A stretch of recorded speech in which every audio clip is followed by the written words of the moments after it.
When Sally went downstairs, she almost fell back in shock to see Bella sitting in Alan's lap. She felt so foolish for believing his lies. "Oh, we broke your heart?" Sally started to walk away, but Alan pushed Bella aside and went after Sally, gently grabbing her wrist. "Alan, what is wrong with you? What do you think I am? Some toy for you to play with? I don't want you coming near me again." "Sally, you need to listen to me." "No, she doesn't, you jerk." And with that, Bella attacked him. Sally tried to pull her away, and then Bella attacked her. "What is going on here?" Sally turned around in horror to see her dad, and he looked really mad. "Sir, this was my fault, not hers. Oh, is that so? Then you will be marrying my daughter next week. I'll talk to your father tonight. Sally, leave my house, now." Sally decided she couldn't hold it any longer. "I've been waiting for you, Mr. Charles, because there's something I need to—" "I don't want to hear another word. Leave, please. Leave my house." "No, you need to listen to me. I'm your—" Just then, they all heard a loud voice from the hall. "Is Sally here? I need to see Sally, please." The door opened and a really handsome boy walked in. His eyes instantly met Sally's across the room. She wondered who he was, while he was thinking he'd never seen anyone more beautiful in his life. Mr. Charles walked up to the boy and hugged him. "Oh, Jake, this is so wonderful. I had no idea you were in town." "It's good to see you, Uncle Charles. Dad and I had to come for business suddenly, and we're staying at a hotel for a few days." "At a hotel? Of course not. You'll be staying here with us." Just then, an older gentleman walked in, and he and Mr. Charles hugged. They were good old friends. All the drama happening before was forgotten as Mr. Charles led his friend to the other room, and everyone else followed. But Jake stayed behind with Sally. "You're Sally, right? I was looking for you." Yes, I am. And why?" Jake handed Sally her wallet, saying he'd found it outside by the gate. Sally thanked him, and as he was leaving, he suddenly turned around. "I was looking for your ID, and I found the letter inside. I'm sorry, I really wasn't snooping, but I did read the letter. Are you Mr. Charles's daughter? Does he know?" Sally had kept a copy of the letter with her in the wallet. No, please, don't say a word. No one here knows. They just know me as Cynthia's babysitter. I've been trying to find the right time to tell him, but I haven't yet. Can you please keep it to yourself?" "Don't worry, Sally. Your secret's safe with me." Just then, Alan barged into the room. "Sally, are you He stopped short when he saw Jake and Sally standing so close. "What's going on here?" "That's none of your business, Alan. Please, just go back to Bella and leave me alone." "Fine, whatever." Alan stormed off, and Sally quickly left the room too. As she ran out, Jake bent down and picked up an earring Sally was wearing. He smiled and put it in his pocket. The next day, Sally was in the garden reading a book, and Jake was really happy to catch her alone. I just came by to return this earring. I believe it's yours?" "How many times are you going to come to me with lost things?" "Wow, was that your thank you? Why do you keep losing your things? Sorry to bother you." As he got up to leave, Sally suddenly took his hand and his heart skipped a beat. "I'm sorry, I should have just said thank you. Would you like to go with me for a walk to the lake?" "Sure, but what about your boyfriend?" "He's not my boyfriend. He's nobody. So, are you coming or not?" Jake smiled and nodded, and the two walked away. Sally thought to herself, he might help her forget that stupid Alan. Cynthia's mom was watching the two of them from a window, and she turned away with a disgusted face. "This Sally is a very cunning, ill-mannered girl. One day she's running after our Alan. The next she's trying to trap Jake. She's clearly a gold digger." "She seems like a lovely girl to me, and you don't sound very nice when you're gossiping about other people. Don't do it with me, please." And with that, Mr. Charles left the room. Bella and Alan were also walking outside when they spotted Sally and Jake from a distance. Alan felt crazy jealous when he saw them holding hands. He started walking back towards them angrily, but Bella suddenly stepped in his way and pushed him back. "What do you think you're doing, Alan? Do you need me to remind you of the agreement between our families? Want to talk to my mother again?" Alan felt furious, but he turned around abruptly and stormed off to the house, thinking how he'd like to punch that Jake. Later that night, Sally heard a knock on her door. The minute she opened it, Bella pounced on her and pinned her down to the ground. "I know what you're trying to do, Sally.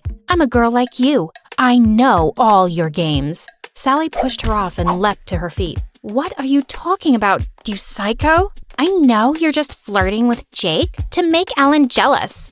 Oh, is that so? Well, maybe I am, and I hope it's working. In your dreams, witch. You'll never get Alan, so stop acting so desperate. I swear if my stupid sister wasn't in love with you, I'd have your butt kicked out this second. Bella, I'm just tired of you acting like a big baby. Just get out before I punch your stupid face. I'm watching you, Sally. Don't cross me. Bella walked out and Sally slammed the door hard behind her. But as Bella walked away, she looked down at Sally's wallet that she'd sneaked out as she left the room. Time to find out more about this stupid witch. As she went through her stuff, she came across the letter. Her eyes flew wide open in shock.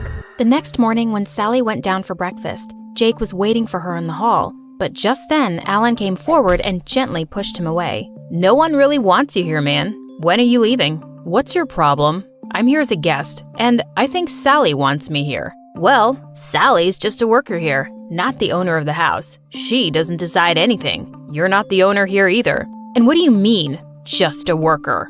Just a worker? Like a useless maid or something. Did you just call Sally useless? And with that, Jake shoved Alan roughly. Alan lost his temper and punched Jake in the face.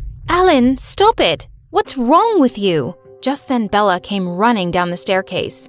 Stop fighting over this stupid bimbo. Look what I have here. It's a letter saying Sally was pregnant and had a miscarriage. God, you disgust me, Sally. Sally stared at Bella in complete shock. How did she have the letter? And was Bella so dumb that she thought Charles was Sally's ex and not her dad? What? When? How? Aren't you too young for that? Sally had no choice but to pretend it was true. She leapt forward and snatched the letter from Bella. Well, it happened. And it's no one's business but mine. I always told you she was rotten, babe. Just shameless. Alan stared at Sally in shock, then turned around and left, with Bella running after him. I can't believe she stole your letter, but it's good she didn't figure out the truth. And how dare that Alan call you useless? At least we're rid of him. He won't bother us anymore. Us? What are you talking about? Oh, no, don't get me wrong. I just thought maybe we... There is no we or us.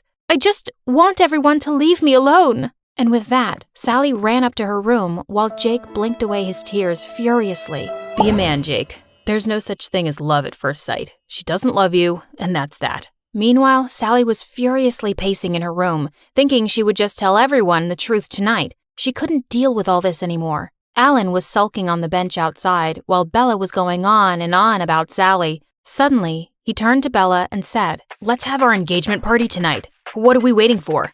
Tonight? But what about all the preparations? I don't even have anything to wear. I'll get you a dress, and I'm sure your parents will be happy to take care of everything else. I want to do it tonight, Bella. Bella looked at him and then shrieked in excitement and went running inside. Mom, Dad, Alan and I are getting engaged tonight. Get the freaking party started. Sally looked at her from upstairs in shock. Alan was getting engaged? Tonight? Alan got a dress for Bella as promised and handed it to her maid. Then he hesitantly walked over to Sally's door and almost knocked. But then he just put the box outside and left. A few moments later, Sally opened the door and nearly tripped over the large box. She carried it in and saw a gorgeous dress inside, and a note fell out. I'm sorry about all this. You truly deserve someone better. Alan. He's saying sorry with a dress for his freaking engagement party? This boy is so confusing. Later that evening, when Sally went down for the party, Jake immediately walked over to her. Hey, listen, I'm really sorry about this morning. I didn't mean to. Just then, Sally spotted Alan looking at her, and she hushed Jake and pulled him in for a kiss. When she stepped away, she saw Alan looked furious. Suddenly, he pulled Bella close and started kissing her. Sally turned around and walked out with Jake to the garden. She didn't even want to see their stupid engagement. After the party was over, Sally marched over to the library determined to tell her dad the truth. But when she entered, she only found Cynthia's mom there. Oh, I'm glad you're here. I wanted to talk to you. About what? About you staying here. After finding out about your disgusting past, I'd love to send you packing. But since Cynthia loves you so much, God knows why, we can't let you go yet. So you'll be moving to the attic and a guard will be assigned to watch you at all times because we simply don't trust you. You can't do that. I'm not your prisoner. Well, actually, I can. And that boy Jake? Leave him alone, Sally. His family is respectful and they won't accept some gold digger as his girlfriend. So save yourself the heartache. And then Sally lost it. You know what, Mrs. Charles? I'm just sick of your nonsense. I love Cynthia, but even she can't convince me to stay here another minute. I'm done with all of you, and I'm leaving right now. As she turned to leave, she bumped into her dad and she just brushed past him. Sally, wait. But she was stopping for no one now. Sally headed straight for the front door, and when she opened it, she almost fell back in shock. Mom? Sally flung herself in Mom's arms, and just then, her dad came running behind her. When he saw Sally's mom, he froze in shock. Laura, is that really you? And you're Sally's mom? Is she my daughter? No, she's not your daughter. She's my daughter, and I'm here to take her back. As Mom took Sally's arm and started walking away, Dad blocked her. You told me you had a miscarriage. You lied to me. So what if I did? If I told you the truth, what would you have done? Would you have left your wealth and your family and married a kitchen maid? I don't think so. Not when you could have had a millionaire wife. No, that's not true. But it is, Mr. Charles. Or should I say Dad? I've lived with you people for weeks now, and you're all so shallow. And you think everyone else only cares about money too. I made a big mistake looking for you. Sally, please don't say that. And I'm so sorry, Laura. I should have taken a stand for you. It wasn't about money. We were just so young, and I was weak in front of my family. But I swear, not a day has gone by when I haven't thought about you. Not a single day. Just then, Cynthia's mom pulled him by the back of his coat. Oh my God, you stupid maid. We decided that you'd stay away forever. We didn't decide anything. You threatened me. I disappeared for my safety and my child's. You did what? Well, Charles, someone had to save you from your stupidity. We couldn't have you running away with some bimbo maid. And I would do the same all over again. With that, she lunged towards Laura, but Sally stepped in and pushed her away. Don't you dare touch my mom. Alan, Bella, and Jake had also come running into the hall, staring at the whole thing in shock. Charles, are you going to just stand there and watch? Are you going to choose a maid over me? A sophisticated millionaire? Charles looked at her and suddenly took Laura's hand. I think I am. I don't love you, and your millions can't buy me happiness. I'm not making the same mistake again. Cynthia's mom screamed with rage and stormed off to her room. Just then, Alan turned to Bella and took the ring off his finger. Bella, I'm sorry. I can't marry you. We both know we're doing this for all the wrong reasons. My heart belongs to someone else. Bella gave him a hard slap on the face and stormed off after her mom. As Mom and Dad both hugged Sally, she suddenly spotted Jake leaving and ran out after him. Jake, please wait. Sally, I know you don't love me, and it's okay, really. I just hope that Alan deserves you. He kissed her on the cheek and left. Sally turned around to see Alan standing behind her. You know, I'm still mad at you, like really mad at you. You were awful to me and said things that hurt me. I know. My anger and jealousy drove me to do some really stupid things. The truth is, I fell in love with you from the first moment you smacked me with that bat. I love you, Sally, and I'm really sorry. I promise. I'll make it up to you if you let me. Sally walked up to him, looked deep into his warm hazel eyes, and pulled him in for the most magical kiss. Well, Mrs. Charles and Bella moved out for good, but Cynthia refused to go with them. She was all too happy to find out that Sally was her half-sister. Sally and her mom moved in with her dad, and the house was filled with love and laughter always. Would you stay till the morning light, or would you follow me, or would you let it be if I leave tonight?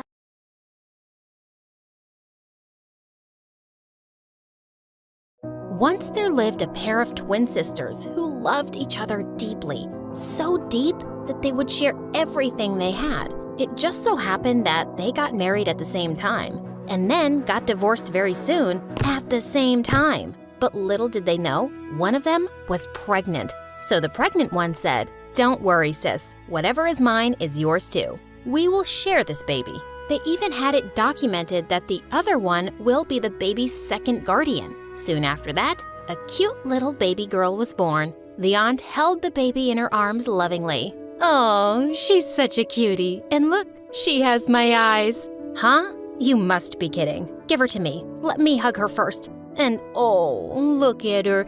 Isn't she a little tiny version of me? Well, that baby was me. And ever since then, I've been living the craziest life with 2 crazy moms who were head over heels in love with me. I'm Belinda. Please like and subscribe. My mom and Aunt Celine had once been the closest pals, but no one would ever believe that now, because the only thing they always did was fight over me. Belinda spoke her first word. She said, "Ummy." Can you believe that? What? I'm sure you've misheard mommy. That's me. What's an ummy anyway? It's short for aunt plus mommy. That's me.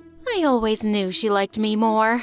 But Mom wasn't taking it. She started pulling me from Aunt's hands, but she wasn't letting me go either. The struggle went on until I fell on the bed and screamed. On my 5th birthday, we all went to Disneyland, and it was so much fun. My aunt went to the restaurant to order lunch. While we were waiting, I suddenly spotted Mickey Mouse, and he seemed to be waving right at me. I immediately ran through the crowd to see him. He hugged me, and we even danced. And when I turned back to go to Mom, I couldn't see her anywhere. Oh my God, was I lost? I ran around crying, but thankfully some staff took me to the announcement area, and my mom and aunt came rushing there in seconds. Oh my God, honey, I'm so sorry. I didn't notice you had gone. You didn't notice your own daughter? How amazing you are. I shouldn't have left her alone with you in the first place. She lifted me up in her arms and took me to the restaurant, and I forgot all my tears when I saw food in front of me. But later that night, I saw Mom crying in her room. She hugged me as soon as I entered. I'm so sorry, darling. I never thought I'd be so stupid. Your aunt was right to be angry. I almost lost you. Mommy, it's okay. I'm just fine, and I love you. But after that incident, the tension between Mom and Aunt just kept growing. When it was my time for school, though, both came together for the first time and chose a fancy private school. On my first day, Mom woke me up extra early and spent 2 hours doing my hair. When I went to the dining hall, all ready, Aunt Celine gasped. What on earth have you done to her hair? Gosh, let me fix it. She then untied my hair and put some colorful clips in it, which looked pretty cool. Aunt Celine, this is so nice. Can you do my hair every day? Of course, honey. Why am I even here? Why am I even here then? Mommy, do you hear that? That's the school bus. See you two later. Love you. Love you too, my dear. I think she said that to me. God, I just ran away and waited at the street corner till the bus came. Years passed, and I was doing pretty great at school. Except I was the kid with 2 moms at every parent-teacher meeting, 2 moms at Mother's Day, 2 moms cheering me at every event. I loved them, but they could sometimes be embarrassing when they started fighting over me publicly. Then one day in the 9th grade, my aunt brought home a boy my age and said he was going to stay with us for a while. He's Harry, my friend's only son. As she's going to France for a business trip, I told her I'll take care of Harry these 6 months. 6 months? Are you crazy? We barely know him. Aunt paid no attention to Mom and took him in. But the worst part was that his room was right next to mine, and he kept playing loud music on his guitar all night long. I could barely focus on anything. I marched into his room and knocked on his door. Hey, Mr. Harry Styles, less noise, please. He opened the door with a wide smile. Oh my God, what did you just call me? How did you know he's my music idol?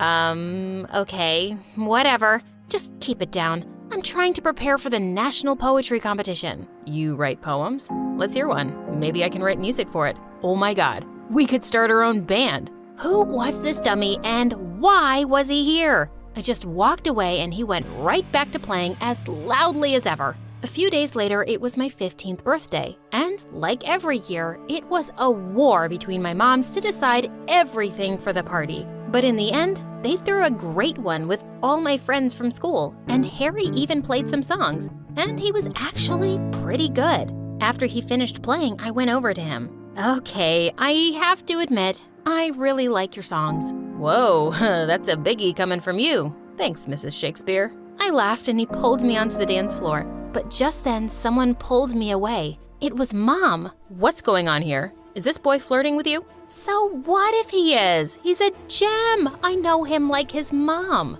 But I don't know him or his mom. And I don't want him and Belinda getting so close. And she took my hand and started walking. But my aunt took my other hand and tried to stop me. With everyone at the party staring at us, I got really pissed off. When would they stop treating me like a child? I pulled away from both and ran from there. I was sitting on the stairs in the hallway when Harry joined me. Hey, sorry about that. You want to get out of here? I immediately said yes and sneaked out for my own party. He took me to his favorite spot, an ice skating rink. Wow, this place is amazing, Harry. But I don't know this game. It's simple. All you have to do is skate on the ice. Come on, I'll teach you. He was teaching me so well, and I was loving it. After some time, I got so excited that I left Harry's hand and started skating by myself. I was just flying. But right after, I fell down hard and hit my head. Harry took me straight to the hospital, and I was fine, but I had to get a few stitches. When Mom and Aunt arrived, they went bonkers. I knew it. I knew this boy just meant trouble. Celine, see? You brought this bad influence into my daughter's life. Mom, stop. You're making my head feel worse. Harry didn't do anything. It's me. I agreed to go skating with him. I left his hand and fell down. Everyone looked so tense. Harry told Aunt that he'd leave and stay with some cousin of his. I mouthed sorry as he left. We just started being friends, and my moms had driven him away. The doctor said I needed to rest completely for a week, and this meant I had no chance to study for the poetry selection test. But it was really important for me to take it. I was really tense on the day of the exam, and when it started, I totally blanked out. I was biting my pen and staring at the window when I suddenly spotted Aunt Celine waving at me. What was she doing here? She sneaked closer to the window and waved at me. I glared at her and mouthed at her to leave, but she threw a paper ball straight at me. It missed me and fell on the floor just near the teacher's shoes. He picked it up and saw it was a cheat sheet from some poem collections. And he also saw Aunt at the window. I knew I was doomed. The teacher took me to the principal, who instantly disqualified me from the national competition and suspended me for a month. Hearing that, Aunt lost it and begged the principal to give me another chance. No way, Miss Celine. We don't tolerate cheating in this school. Now, it's better you both leave, or I might have to dismiss your child forever. How dare you say that? She's been the school topper all these years, and this is what she gets? Mind your words, ma'am, and stop wasting my time. She tried to walk away, but Aunt grabbed her arm and the principal pushed her away. The two started fighting till some teachers pulled them apart and a security guard threw Aunt out. And I was so mad when we got home. What were you even trying to do, Aunt? You ruined me and my future. Now I can't participate in the nationals anymore. Belinda, honey, that was never my intention. I just wanted to help you because you hadn't had a chance to prepare, but I didn't expect it would turn out this way. Trust me, I did this for you. I'm so sorry. No, I don't want to hear anything from you. Celine, I am so disappointed in you. I didn't know you could be this stupid. Enough of your nonsense. She's my daughter and mine alone. I can take care of her. Just back off. Aunt Celine cried and left for her room. She started staying away from all of us and barely spoke a word. Then one day, she didn't come out of her room at all. When I went up, she wasn't there, but I found a note on her bed. I'm so sorry. I didn't want to be a burden anymore, so I'm leaving. What? She left? Just like that? Mom and I were so shocked. As days passed, I realized I was no longer angry with my aunt, but I was missing her terribly. And I knew Mom was feeling the same too. Mom, did you add salt to my tea? And why are you even wearing a sweatshirt? It's summer, Mom. Oh, yeah. Honey, I'm just... sorry, my dear. I don't know why, but I'm just not myself these days. I know why, Mom. You're missing Aunt too. What if she just forgets me, Mom? Maybe she'll just have a kid of her own and never think of me. No, honey, that's medically impossible for her. You know, that's why I promised her that you're her kid too, but we just got so crazy. Oh no, Aunt can't have children? Now I was feeling worse for my aunt. I just had to get her back. I tried contacting her several times through emails and phone calls, but she just never replied. Then one day, I got some good news from my school. My teacher had spoken to the principal, and she was ready to give me a second chance in the national poetry competition. I wrote an emotional poem about mom's love, and even better, I was selected to read it out loud for the final round of the competition. I could take my mom, but I so wanted my aunt to be there too. I sent her the invitation by email and reserved her a seat in the front row, hoping she'd show up. I also texted Harry to come. On the big day, I was so nervous, and Mom was there with me backstage, cheering me on. But she isn't there yet, right? Tell me, Mom, is Aunt Celine here? No, honey, but listen, I'll record the whole thing for her, okay? And she'll be so proud of you, so give it your best. As I walked onto the stage, I looked up nervously at the crowd, and my eyes fell on Harry and Aunt Celine. I was so happy. They gave me a thumbs up, and I started off confidently. But as I was reading, I got an emotional look at my mom and aunt sitting together. For me, from the day you're born, you have a friend in your mother, to laugh and cry on her shoulder and share secrets with one another. Someone with the biggest heart. She'd walk through fire for you. I can't believe I'm so lucky that I got not one mom, but two. As soon as I finished, I ran down to Mom and Aunt and hugged them. Aunt Celine, you're not just my aunt, you're my mom. I'm promising you, I am and always will be your daughter. I missed you so much. Please, please come back. She cried and hugged me. You know how much I missed you both. Bells, I'm glad you understood. I did everything out of love. And don't be mad. If I come back, I'll still do anything for you. We laughed and Mom apologized to Aunt and Harry too. Just then the winner was announced. Honey, you heard that? That's you, Belinda. You won the nationals. Wow, that's great. But you know, I think I've already won. I have the greatest moms in the world. I'm the luckiest. Get up, Dana. We're leaving now. My mom rushed inside my room in the middle of the night. I got up, still half asleep, as my mother packed my stuff.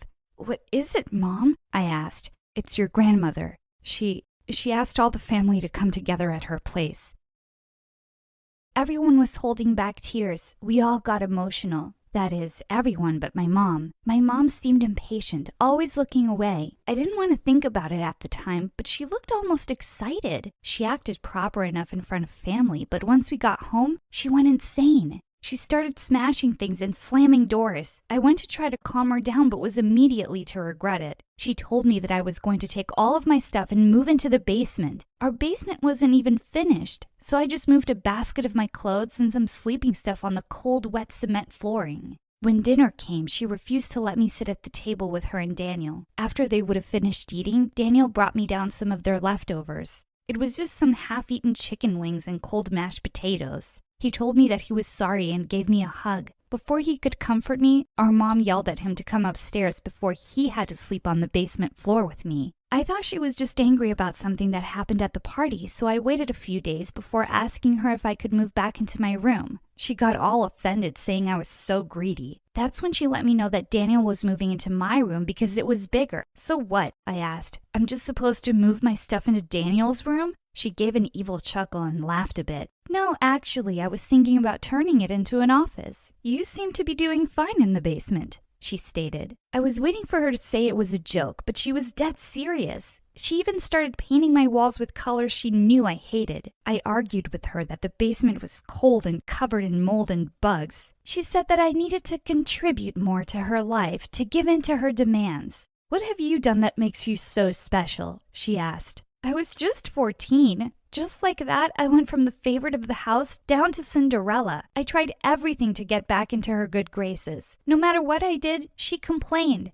Daniel could do the bare minimum and would be rewarded while I was punished for no reason. Like, take my junior year of high school as an example. I came home with straight A's. My mom's response? My classes weren't even that hard, and I was purposefully taking easier lessons so I could brag about my GPA. Daniel got a C, and she took him out to a fancy dinner for all of his hard work. I did all the chores while Daniel had no responsibilities. When I brought up how unfair it was and that we could try to share duties, she told me that doing chores was the least I could do for her to put up with me. She complained about the way I washed dishes or how the laundry was never folded properly. She also constantly threatened to kick me out on the street. If it wasn't for laws forbidding it, I'm sure she would have loved to drop me off at the curb like a trash bag on a garbage day. Daniel tried to do nice things for me, but she always found out somehow. For our 15th birthday, he got me a really pretty dress. My mom found it and ripped it up to pieces, forbidding Daniel from ever wasting his money on me again. Seeing as I couldn't depend on her for anything anymore, I decided to get a job. I worked as a cashier every day after school. She complained about how embarrassing it was for me to work at a grocery store. She said that all of her friends mocked her for having such a stupid daughter. That certainly didn't stop her from taking all of my money, though. She said that it was for rent and food, but I was still living in the basement and getting table scraps. Meanwhile, Daniel did absolutely nothing. Daniel may not have defended me even once, but he was never a jerk with me. I could tell he felt bad about how I was treated. He snuck me doggy bags from restaurants, and even though our mom forbade it, he would sneak me little gifts like chocolate or stickers. He was trying his best not to get on her bad side, and I didn't resent him. In fact, he was my best friend. I'll admit it, I was a little jealous of his life at first. One day, I came home from my shift to an empty house. I knew Daniel had arrived earlier, but it was nearly midnight and highly unusual for no one to be home. Around 3 a.m., my mom showed up, and she was in the worst state I had ever seen. I asked her what was wrong, and she chucked a vase at me. "It should have been you," she screamed before running up to her room. I decided to call up Daniel to see if he knew what was wrong. A couple of rings later, I heard a voice, but it wasn't Daniel's. The woman on the phone explained that Daniel wasn't able to talk right now. He was currently in the hospital because he'd been in a horrible accident. I immediately took the bus there to go and stay with him, angry that my mom told me nothing. He was in surgery for hours. I even fell asleep in the waiting room.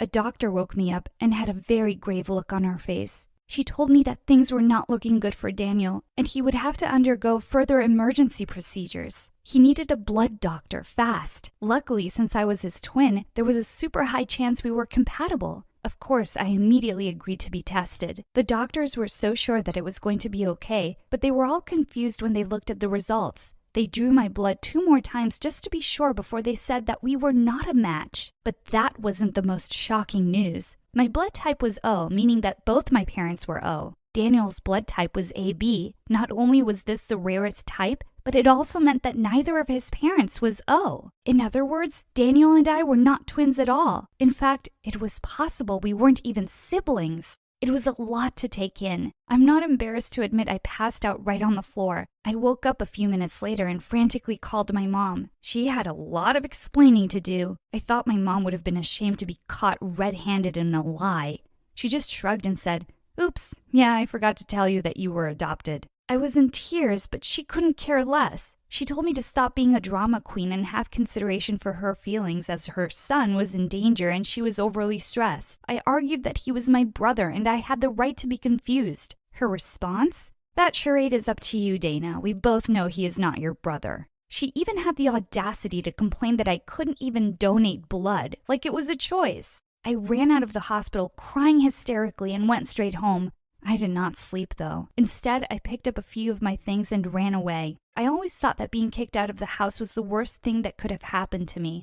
I was wrong. Finding out I had been lied to my whole life was actually the worst thing. My life had crumbled. Running away always looks easy in movies, but it's pretty hard. For a couple months, I lived on the streets. Homeless shelters were pretty full, and my job at the grocery store barely made enough money to keep me fed. I had to sell my laptop and smartphone, and I stopped showing up to school so I could take more shifts at work. I wanted to learn more about my family, but I didn't know where to start. What if they also hated me? They did give me away to that woman, after all. After living on the streets for nearly a year, I was in for the shock. "Dana?" a familiar voice asked. "Is that you?" I looked up to see Daniel.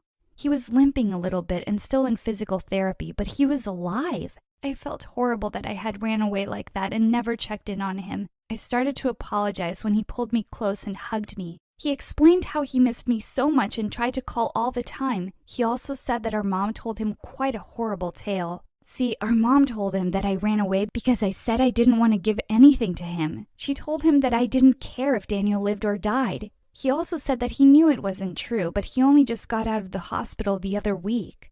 I didn't know if it was the right thing to do, but I explained what really happened. I was surprised to see that he wasn't shocked at all. You knew I wasn't your twin this whole time? He begged me to let him explain, but I was already running away in the other direction. When I showed up to my shift at the grocery store, my boss let me know that someone left me an envelope. I opened it and saw that it was from Daniel. He gave me around $500 cash and an address. He instructed me to buy a ticket and visit the address, and they could explain everything. $500 was a lot of money, especially for someone living in a cardboard box on the side of the road. My mind debated simply using the money for a security deposit on an apartment. For all I knew, my mother had left the envelope and wanted to send me far away from her and Daniel.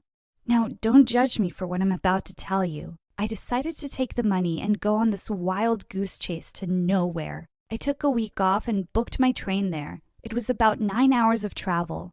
I arrived at the address around 9 a.m. and decided to knock at the door. A woman answered the door and immediately looked uncomfortable. I recognized her as one of my cousins who had sometimes visited my grandmother. She shifted on her feet uncomfortably and asked what I was doing there. I explained everything that I had heard, and she told me that she didn't want to get involved and tried to slam the door in my face. I stopped her and asked her what she was hiding. She explained that she was my mother, like my birth mother. She was my mom's sister and Daniel's aunt. She had wanted to put me up for adoption, so my grandmother stepped in. She did not want me adopted out to some strange family. Instead, she convinced my mom to adopt me. I had so many more questions, but the woman simply said that that was all she knew. That's how I ended up with my mom. She and Daniel were actually my cousins. She said that she chose to get rid of me years ago and never regretted it. My real mother told me that she, unfortunately, had no interest in me, but she would do the right thing and pay for my ride back. I was devastated. It was bad enough to have one mother who hated me, but now I had two. When I got back home, I decided to confront the woman who raised me about everything. If she didn't want a daughter, she should have left me be put up for adoption. Daniel was excited to see me, but she was absolutely livid. She tried to close the door in my face, but I told her that showed me at least an explanation for all the lying.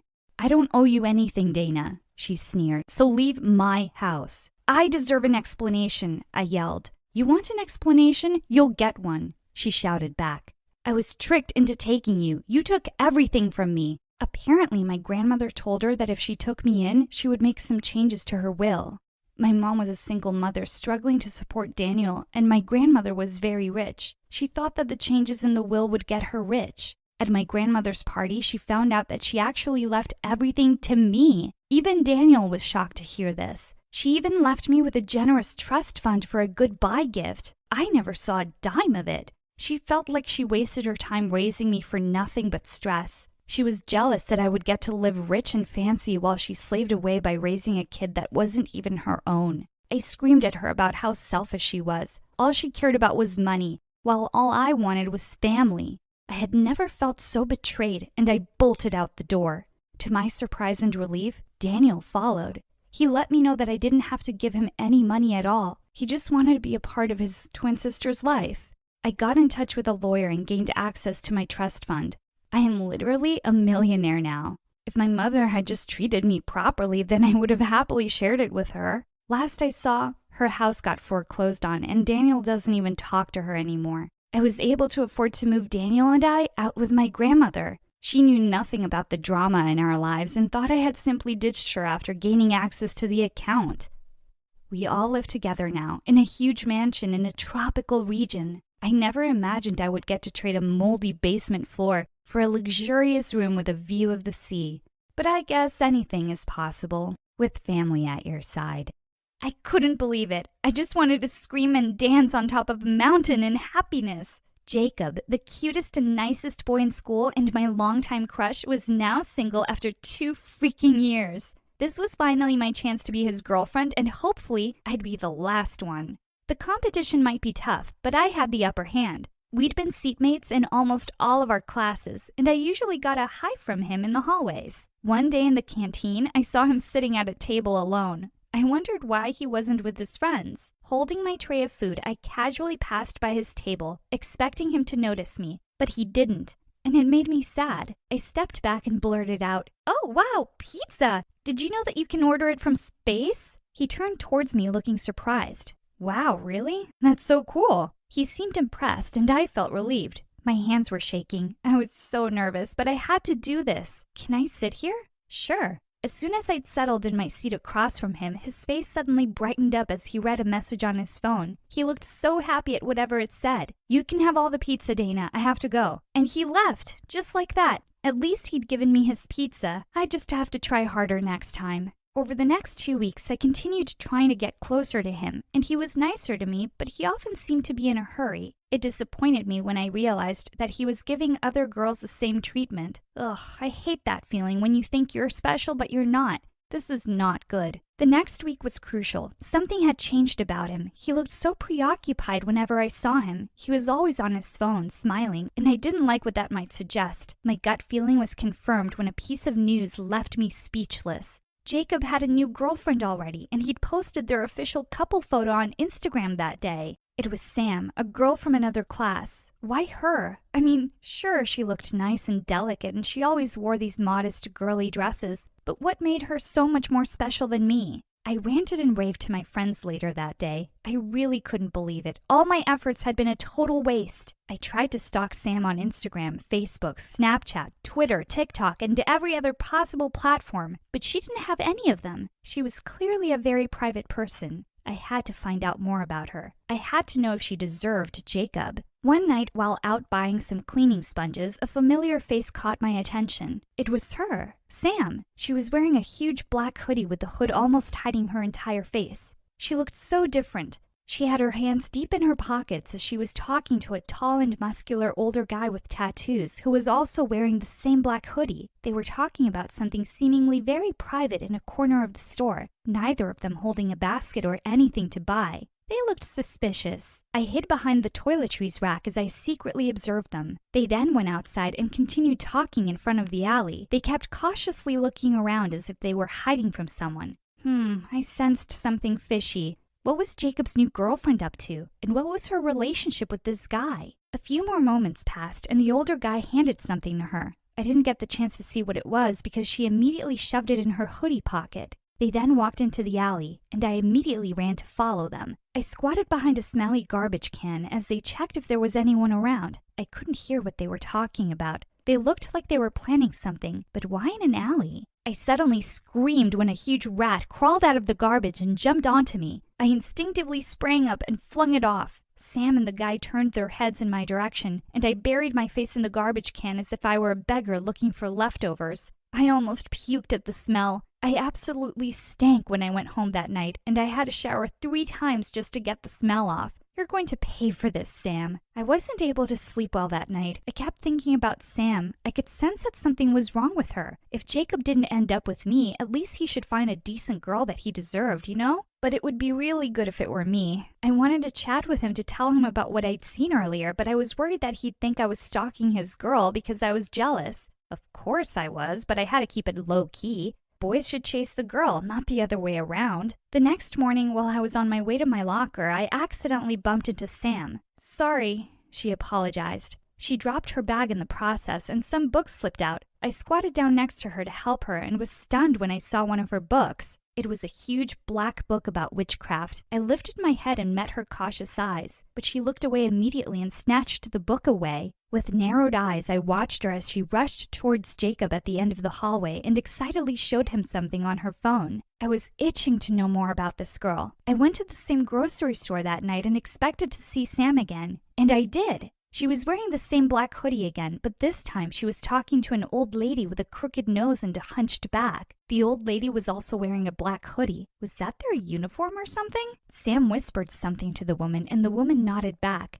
They then went out of the store and continued talking in the alley. I took my phone out and started recording a video of them as I followed them. I was careful not to be noticed this time. It was a bit foggy in the middle of the alley where they were standing. The lady carefully handed something to Sam, and they continued walking and disappeared in the fog. I played the video back and paused to the part where the woman gave her something. I zoomed in and realized that it was a knife. Oh no, this Samantha girl was definitely bad news. I then heard a short crying sound somewhere in the fog. What was happening there? I left my hiding place and walked further to spy on them. I needed more evidence to show Jacob.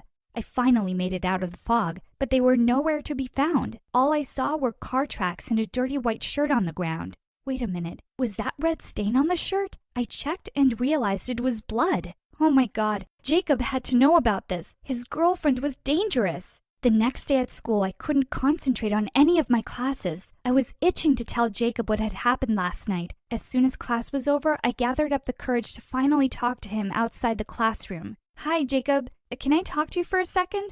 Sure, Dana. He seemed to be in a hurry, but I didn't care.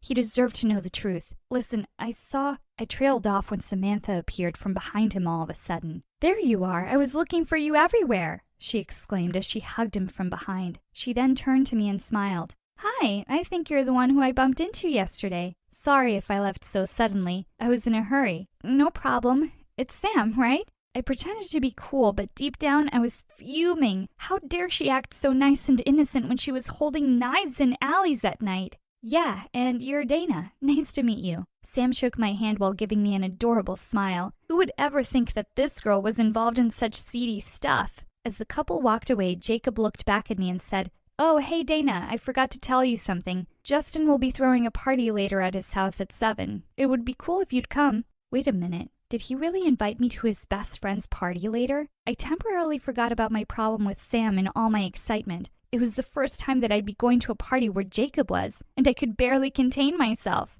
When the party came, I had my eyes on the new couple for the first few hours, but I got temporarily distracted when his best friend Justin came up to me and asked me if I wanted another drink. I was flattered to be noticed by him, as he was so close to Jacob, but when I returned my eyes to the couple, I couldn't see them anymore. I looked for them everywhere, but they'd already disappeared, just like that. The night was still early. Where the hell did they go? I looked up at the night sky and saw how bright and full the moon was. And then I remembered the witchcraft book and the old lady with the crooked nose and white hair. Oh my God, was Jacob in danger? I had to save him. I continued looking and saw his car roaring out of the driveway. I immediately hopped into my car and followed them, hoping that they wouldn't notice me. We arrived in a seemingly abandoned neighborhood. Jacob and Samantha finally got out of the car after stopping near a huge old house. They walked side by side with Jacob's arm around Sam. They were even giggling.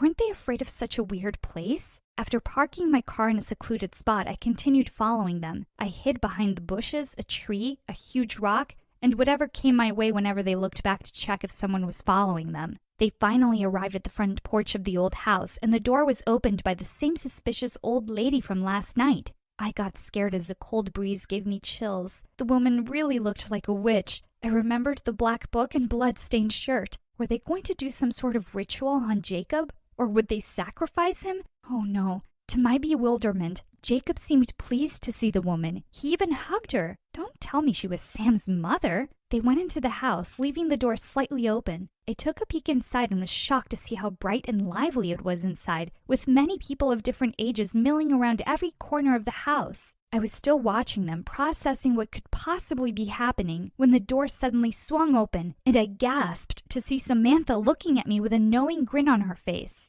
We know that you've been following us, she revealed, which made me turn as red as a tomato. I bowed my head as I fiddled with my fingers. It's okay, Dana. You can join us if you want. Jacob appeared in front of me, and what he said relieved me. What is this place? I asked. This is one of my grandfather's old properties, and my father and I decided to make it a home for beggars and homeless people, Sam started to explain. So, those nights in the alley? I trailed off. I needed more answers. Sam explained further. Whenever I have time, I look for beggars and bring them here with the help of other people. There were a lot of them in the area, and some of them even had injuries from fighting for food. That's why you saw me there. She then introduced me to the old lady, who was her latest recruit. They also revealed that every other day, Jacob would go with Sam to help her and her mom while tending to these people's needs, such as food and clothing. I was speechless about what I had found out. I watched the new couple as they bonded with the beggars while they ate. They looked so happy with what they were doing, and as Jacob and Sam looked into each other's eyes, I felt the love and connection between them. This melted my heart way more than Jacob's smile.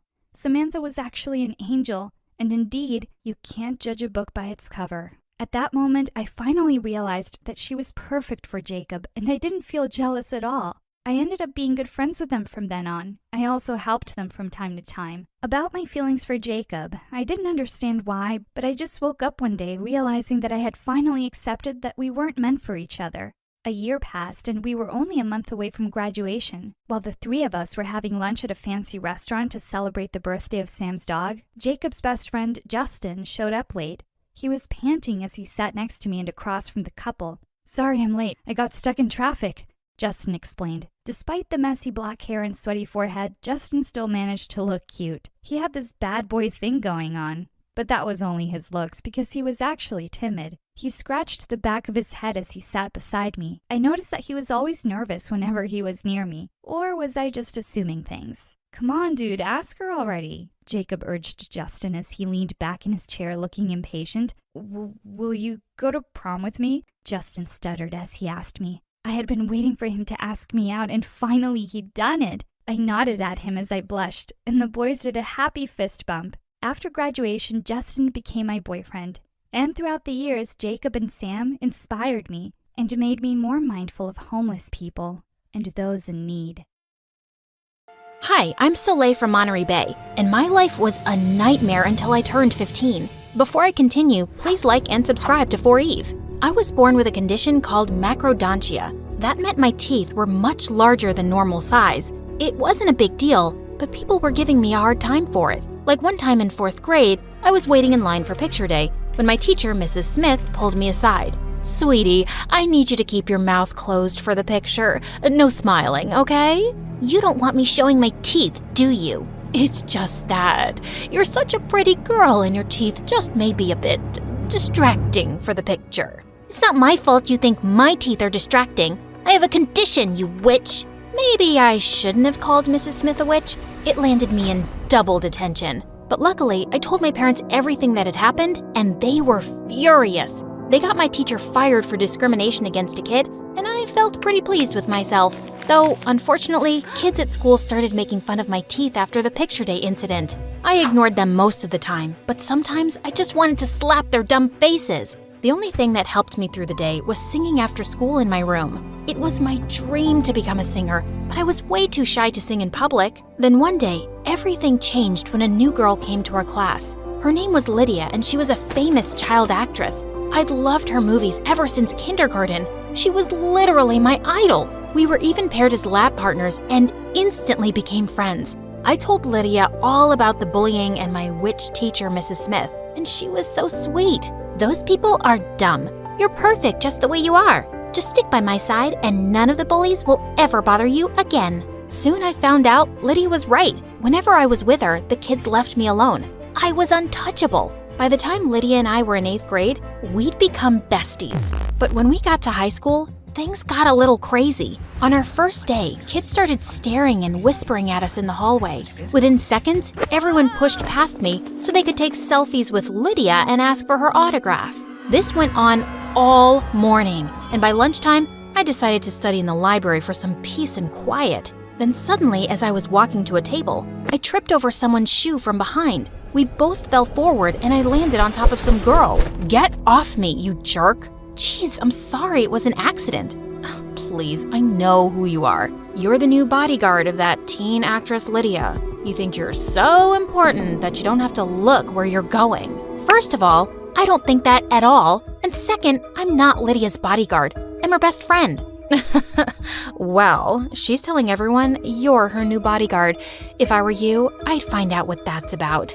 The girl got up and stormed off. What was she talking about? I found out later the girl's name was Kara, and everyone was super creeped out by her. Part of it was because she wore black lipstick and dyed her hair white. The other reason was because she just sat in the library all day and never talked to anyone. So I probably shouldn't take anything she said seriously, right? But her comment about me being Lydia's bodyguard was just so weird. So I decided to confront Lydia about it. And when I did, she got really quiet. I have to tell you something. I have a stalker. He's some obsessed fan who's been sending me weird letters that he's gonna kidnap me and we're gonna get married. I don't even want to talk about it. I just really need a bodyguard. Whoa, I had no idea. But wouldn't it be better if you hired some big, tough adult? I mean, I can't fight a weirdo stalker. Soleil, you're my best friend. You're the only person I trust. I don't want some stranger following me around 24/7. Please, I need you to do this for me. Okay, don't worry.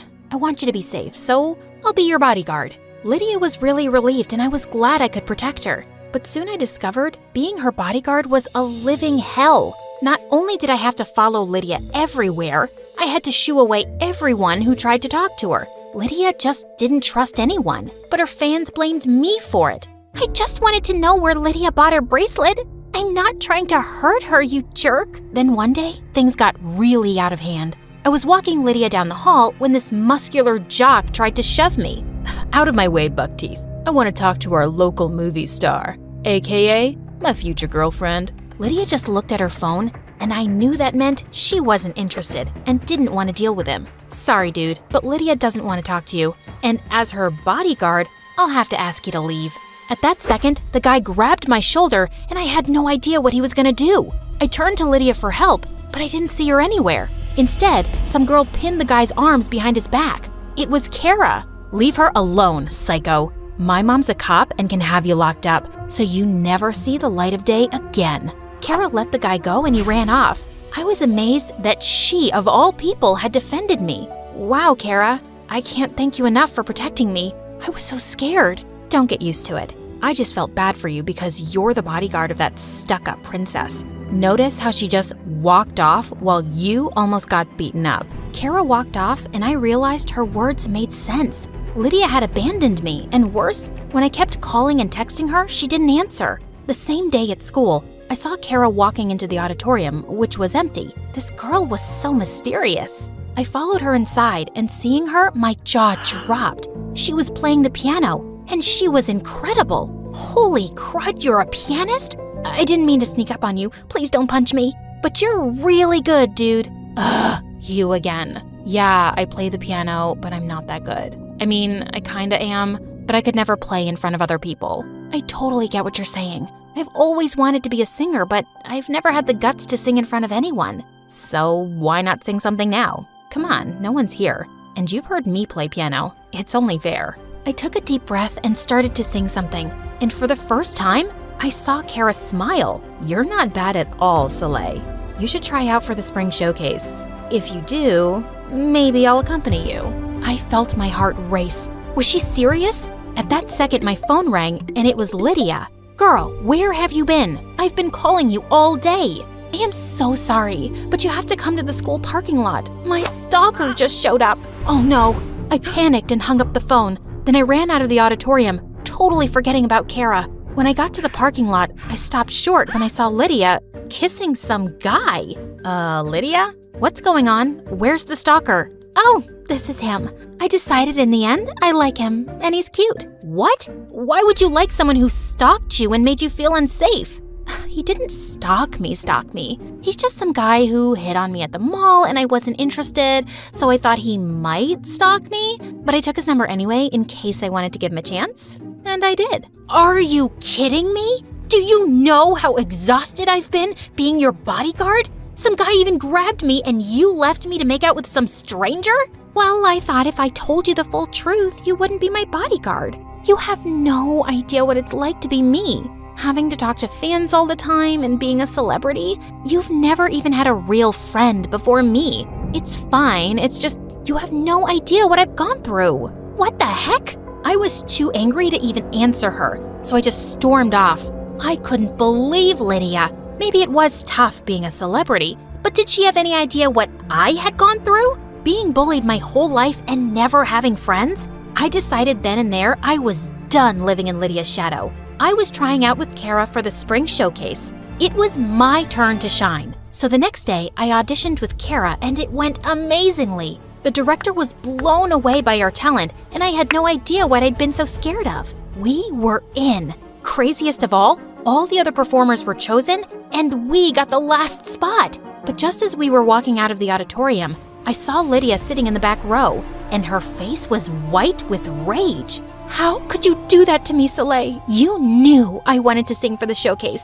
The directors aren't accepting any more performers now. You never told me you were auditioning. You don't even sing. Of course I sing. And no offense, but you're not meant to be a performer. You need a certain look, and you don't have it. I love you, but someone needs to break it to you. I felt myself boil with rage. Who was she to say I couldn't be a performer? Because of my teeth? Then suddenly, Kara whipped out her phone and held it in front of Lydia's face. A video started playing of a girl screeching. Remember at Grandpa's birthday party when we did karaoke? And you sang like a dying cat? Well, I filmed the video, and if you try to get in our way of performing, I'll post it online. You are so mean, Kara. And for your information, I sing way better now. And I'm not gonna let my bestie embarrass herself in front of everyone. With that, Lydia stomped off, and I was so confused. How did she and Kara know each other? And why did Kara say Grandpa? In case you're wondering, Lydia and I are cousins. You guys may be friends, but I'm the only one who knows she's a two-faced witch. What? You guys are cousins? No, wait. Look, I know Lydia can be a little selfish, but she's not a bad person. She totally saved my life in middle school. All the kids were teasing me because of my teeth, and she protected me. Lydia's the only one who's seen me for who I am as a person and not what I look like. Oh, babe, you are just too naive. Come with me and I'll show you what kind of person Lydia really is. Kara caught my full attention, and I followed her to Lydia's locker. I watched as Kara picked the lock and took out a worn-out journal. This is Lydia's diary. I like reading it for my own personal entertainment. I swear, if people knew how evil she really is, she wouldn't be famous. Look at all this stuff she says about people. I grabbed the diary from Kara, and to my horror, it was filled with nasty comments about every kid at school. And then I saw something that broke my heart. Lydia had cut out pictures of me and colored in my teeth with black marker. On the page, she'd written, "I don't know how much longer I can pretend to be this freak's friend, but her loser status makes me feel so much better about myself." Before I could stop myself, I burst into tears. My whole friendship with Lydia had been a lie. Kara put her arm around me. I know it sucks, but at least you know the kind of person she is now. I'll help you get revenge. We'll crush her at the showcase. Thanks, Kara, but I think I just need to be alone right now. I went home and ditched the rest of my classes. I didn't come out of my bedroom for 2 days and refused to go to school. I was just so depressed and I felt like such an idiot. And then my mom came to my room with some news. Soleil, I know you're suffering right now, but I wanted to tell you something that for sure will cheer you up. What is it? Your dad and I finally saved up the money to get braces. We can finally fix your teeth. Why? Because I'm too ugly for you to look at? Of course not, sweetie. This has nothing to do with looks. It's just better for your jaw if we get this fixed. It'll be easier to brush your teeth and eat and take care of dental hygiene. Mom made a pretty good point, so that week, I let her take me to the orthodontist and I got braces. They were super uncomfortable, but I felt better knowing I was finally gonna take care of my teeth. Then finally, when I was back at school, I spotted Lydia. I hadn't seen her since I'd read her diary, and when she saw me with braces, she freaked. OMG, are you crazy? I thought you were proud of how you looked. Yet you got braces, which means you obviously hate yourself. No, I love myself. That's why I got braces for my health. Also, congratulations. You don't have to pretend to be my friend anymore. I made new friends. Way better friends. With that, I walked away before she could answer. Kara was waiting for me by my locker. I couldn't believe I'd misjudged her. Maybe she was a freak like me, but she was amazing. That evening, Kara and I had our show and I was super nervous. We had to go back to school at 7 p.m. to get ready. When we got there, crowds of kids were already outside the building. That's when we saw a mob of kids in the courtyard gathered around Lydia yelling at her. They were holding their phones in her face and saying things like two-faced and sicko. What was going on? That's when I saw Kara laughing in the corner.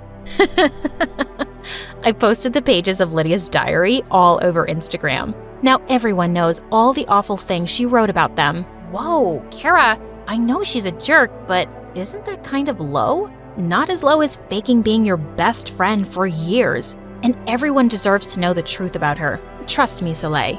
I still felt a little weird about it, but I knew deep down Kara was right. As we walked on the stage later together, the audience cheered and whistled. Don't be afraid of the decisions you make, because life is all about making choices and learning from them.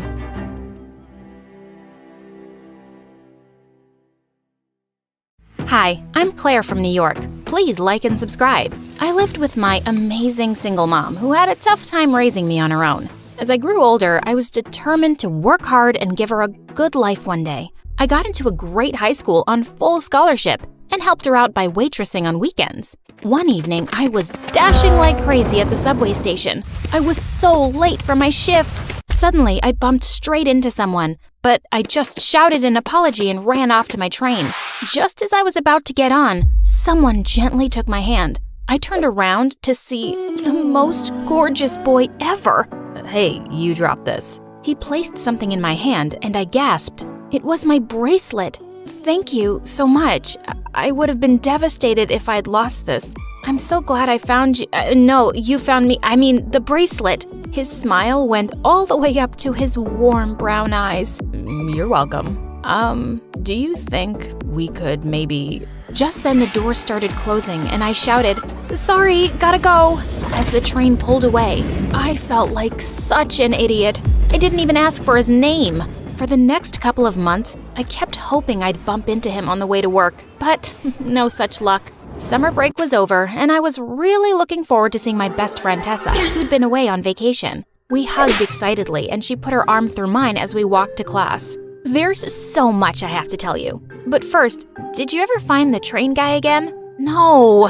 It sounds stupid, Tess, but we had an instant connection. He almost asked me out, and now he just disappeared. Aw, Claire. We'll hunt the whole city down till we find him. Now come on, let me introduce you to my new boyfriend, David. She walked up to a tall guy, and when he turned around, my heart almost stopped. It was the freaking train guy! He didn't seem to recognize me as Tessa introduced us, telling me how their dads were friends and they'd met on vacation. His family had recently moved to our town, so he'd joined our school now. Of all the guys in the world, Tessa had to meet him? The first class we had that day was English literature, and to my dismay, the teacher chose me and David to read out something from Shakespeare. I picked out a scene from Romeo and Juliet, but David muttered loudly, "Jeez, kill me now." What, you don't like it? No. It's a story about two people who were so dumb. I was happy when they died. It's so lame. Oh, is that your expert opinion as a world-famous writer? No, it's my expert opinion as someone with good taste. It's not romantic, it's stupid. Dying for love is stupid? The dumbest. You have the emotional depth of a teaspoon. At least I have a brain. But fine, you want me to be stupid Romeo? I'll do it. No, I don't want to now. I pulled the book away from him as he held onto it tight, and suddenly we both fell down, ripping it in half. Everyone was staring at us, and the teacher told us to go back to our seats.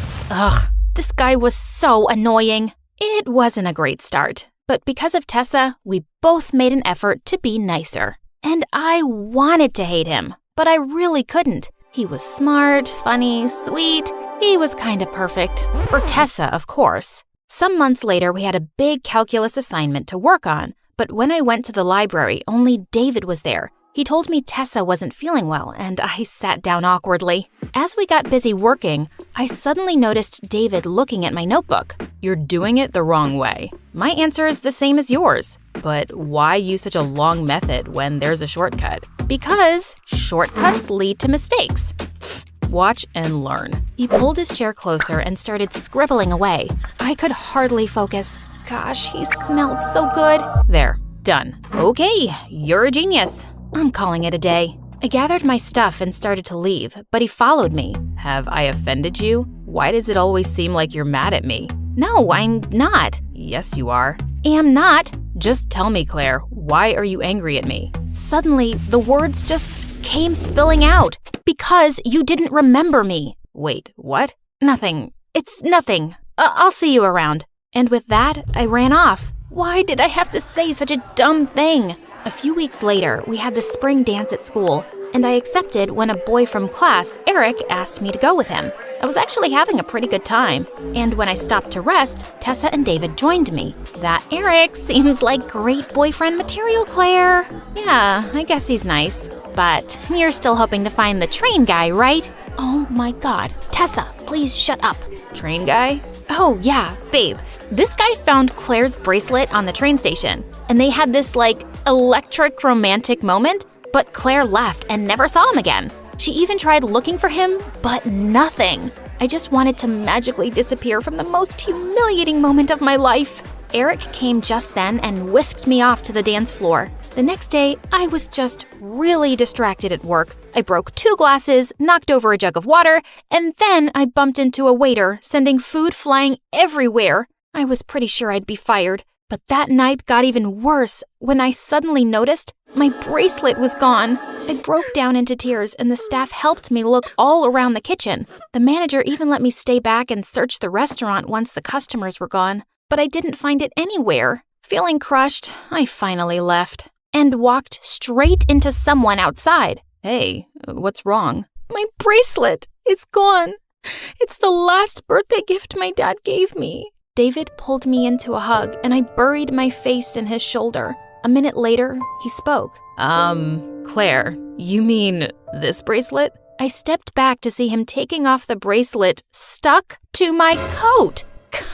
Gosh, I feel so stupid. Thank you once again. And suddenly, last evening came rushing back to me. Listen, I did tell Tessa I met some guy, and I thought maybe we had something. But I was wrong. I've only ever thought of you as a friend since we met in school, and I don't like you that way, okay? Well, that's disappointing. Wait, what? I would have looked for you myself, but I left town the next day. And when I saw you in school, I did remember you, Claire. I didn't say anything because what was the point? I'm with Tessa, and I've tried so hard not to like you that way either, but it's not working. He pulled me closer, and my heart was pounding. He leaned in to kiss me, but I snapped back to my senses. No, I can't do this to Tessa. Please, don't follow me. And with that, I ran. How could I even come this close? I really wasn't looking forward to seeing David in school, but I found his seat empty. Tessa told me his dad was unwell, and David had to go back to his hometown to take care of business. I thought he'd be back soon, but days turned into weeks, and then months. The school year ended, and one day during summer break, Tessa called me to tell me she and David had broken up. What? Why? The long-distance relationship made us realize we weren't that good together. I'm sure we can still be good friends, but that's all we'll be now. I hardly knew what to say. I wanted to call him and ask him how he was doing, but I decided against it. A few weeks later at the restaurant, I walked over to a table to take someone's order. And I nearly fell back when I saw David sitting there. David, you're back. It's been so long. Well, I'm here now. I guess you heard about me and Tessa? Yeah, sorry it didn't work out. It was the right thing for both of us. Claire, do you think that maybe... Just then, Eric walked in and kissed me on the cheek. Babe, is your shift almost over? Oh, hey man, you're back. David tried to hide his shock as he realized I was dating Eric now. He'd asked me out a week after the dance. Suddenly, he got up to leave. I just remembered something important. I'll see you guys in school. Gosh, we really had the worst timing. Some weeks later on my 16th birthday, Eric turned up in a limo to take me to dinner. But when we got to this fancy restaurant, I was shocked to see my entire class there. It looked like he booked the whole place. But to top that, Eric jumped onto a chair suddenly, holding a mic. Happy birthday to the most amazing girl. To show you how much you mean to me, I'm gonna embarrass myself now with this song I wrote for you. He started singing, and I couldn't stop laughing. He was ridiculous. Just then, the mic suddenly died, and everyone heard David saying, "What a loser." There was a pin-drop silence as everyone turned to him, and Eric was furious. Dude, is there a problem? Yeah, just one thing. I don't understand what Claire sees in you. God, he was so rude. Before I could tell him off, Eric leapt forward and grabbed him by his collar. David pushed him back and he ended up falling in the cake. He attacked David again, and they both went crashing into another table. Oh my God, stop it! David, what's wrong with you? I pulled him outside. Your boyfriend attacked me first. You deserved it. What's your problem with Eric? He's so annoying and lame, but I guess you like that. He's your Romeo. I like him because he's sweet and caring and really rich. I suddenly slapped him hard. Did you just call me a gold digger? Gosh, you're being such a jerk. Wait, no, I'm sorry. I didn't mean that. And I don't hate Eric. I just hate that I missed my chance with you again. I wished every day I'd followed you on that train, and things could be different. Oh, so what was I in the middle of all this? A mistake? We turned around in horror to see Tessa behind us. So, you did find your train guy, Claire? And all this time we were together, you two were in love?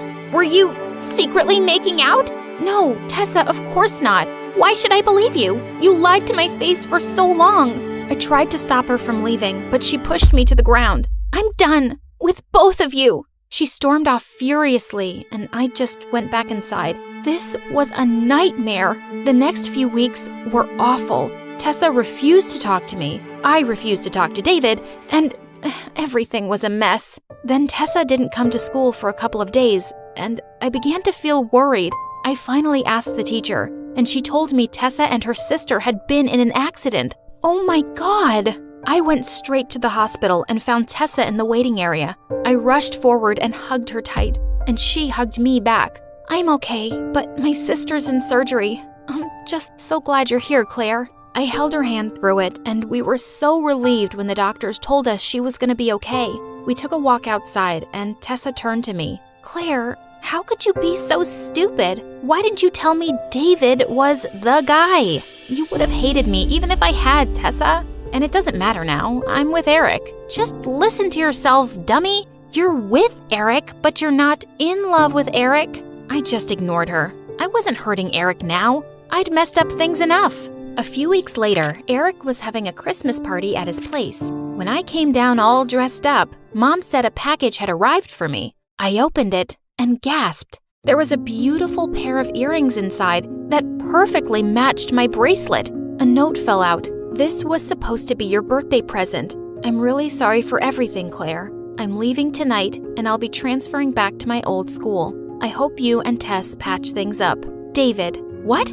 I couldn't believe he was leaving for good. I went to the party with a heavy heart, and there, I had another surprise waiting. Eric immediately pulled me into a room and popped out a freaking diamond ring. What are you doing? Claire, let's just get engaged. My family would be so pleased if we announced it tonight. We won't get married right away, of course, but… Eric, please stop. I can't. He looked at me in shock. It's because of David, isn't it? Well, yes and no.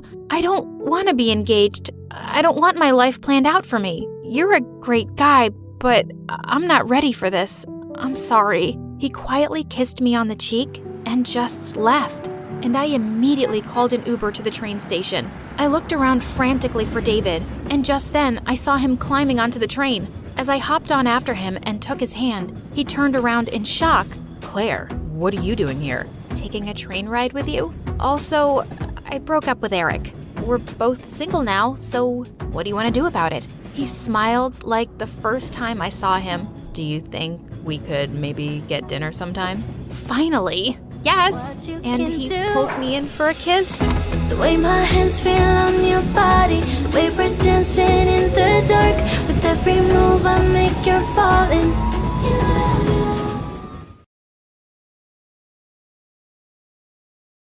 Hi, my name is Pie, but I'm not named after the sweet dessert. Instead, I'm named after the mathematical number pi. You see, my mom was a math genius and nothing else mattered to her, and she wanted to make me just like her. Pi, I didn't keep you in my tummy for 394,200 minutes and 30 seconds so you could become a dummy. Come on, tell me what comes after a trillion? A dinosaur, Mommy? Ugh, how can you say that? She would just go crazy at my replies, but I didn't want to be a math genius like her. I had my own dreams. Look, Mom, I want to be on TV, like Hannah Montana. You can be on TV, but as the greatest mathematician of all time. Till then, you gotta stop watching these stupid things, Pi. And then she picked up the entire TV set and threw it out of the house.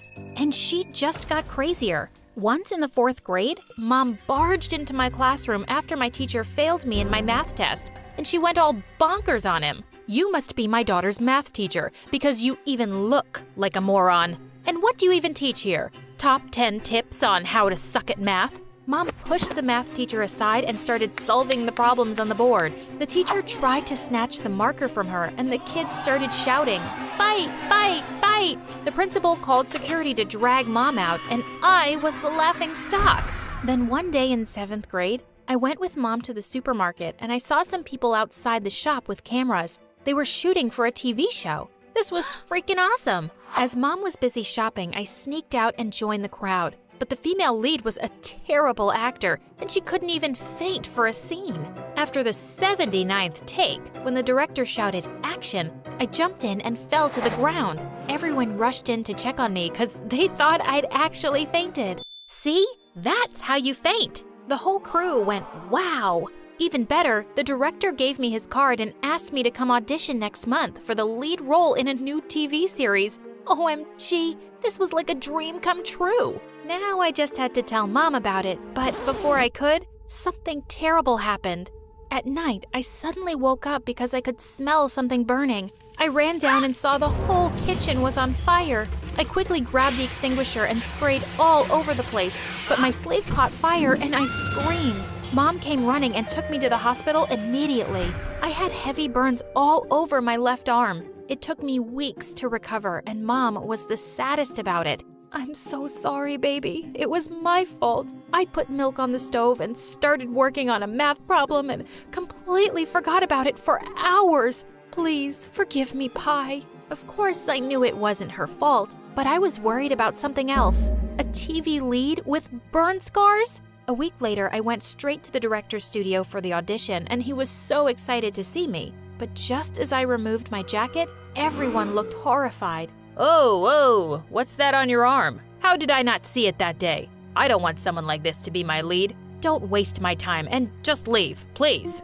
I ran home crying and hugged my mom as soon as I saw her. I told her everything, but she had the weirdest reply. "Oh, don't be sad, honey. Now that your stupid dream is over, you can focus on much better things in life." Stupid? My dream wasn't stupid. I pushed her away and ran to my room, slamming the door hard.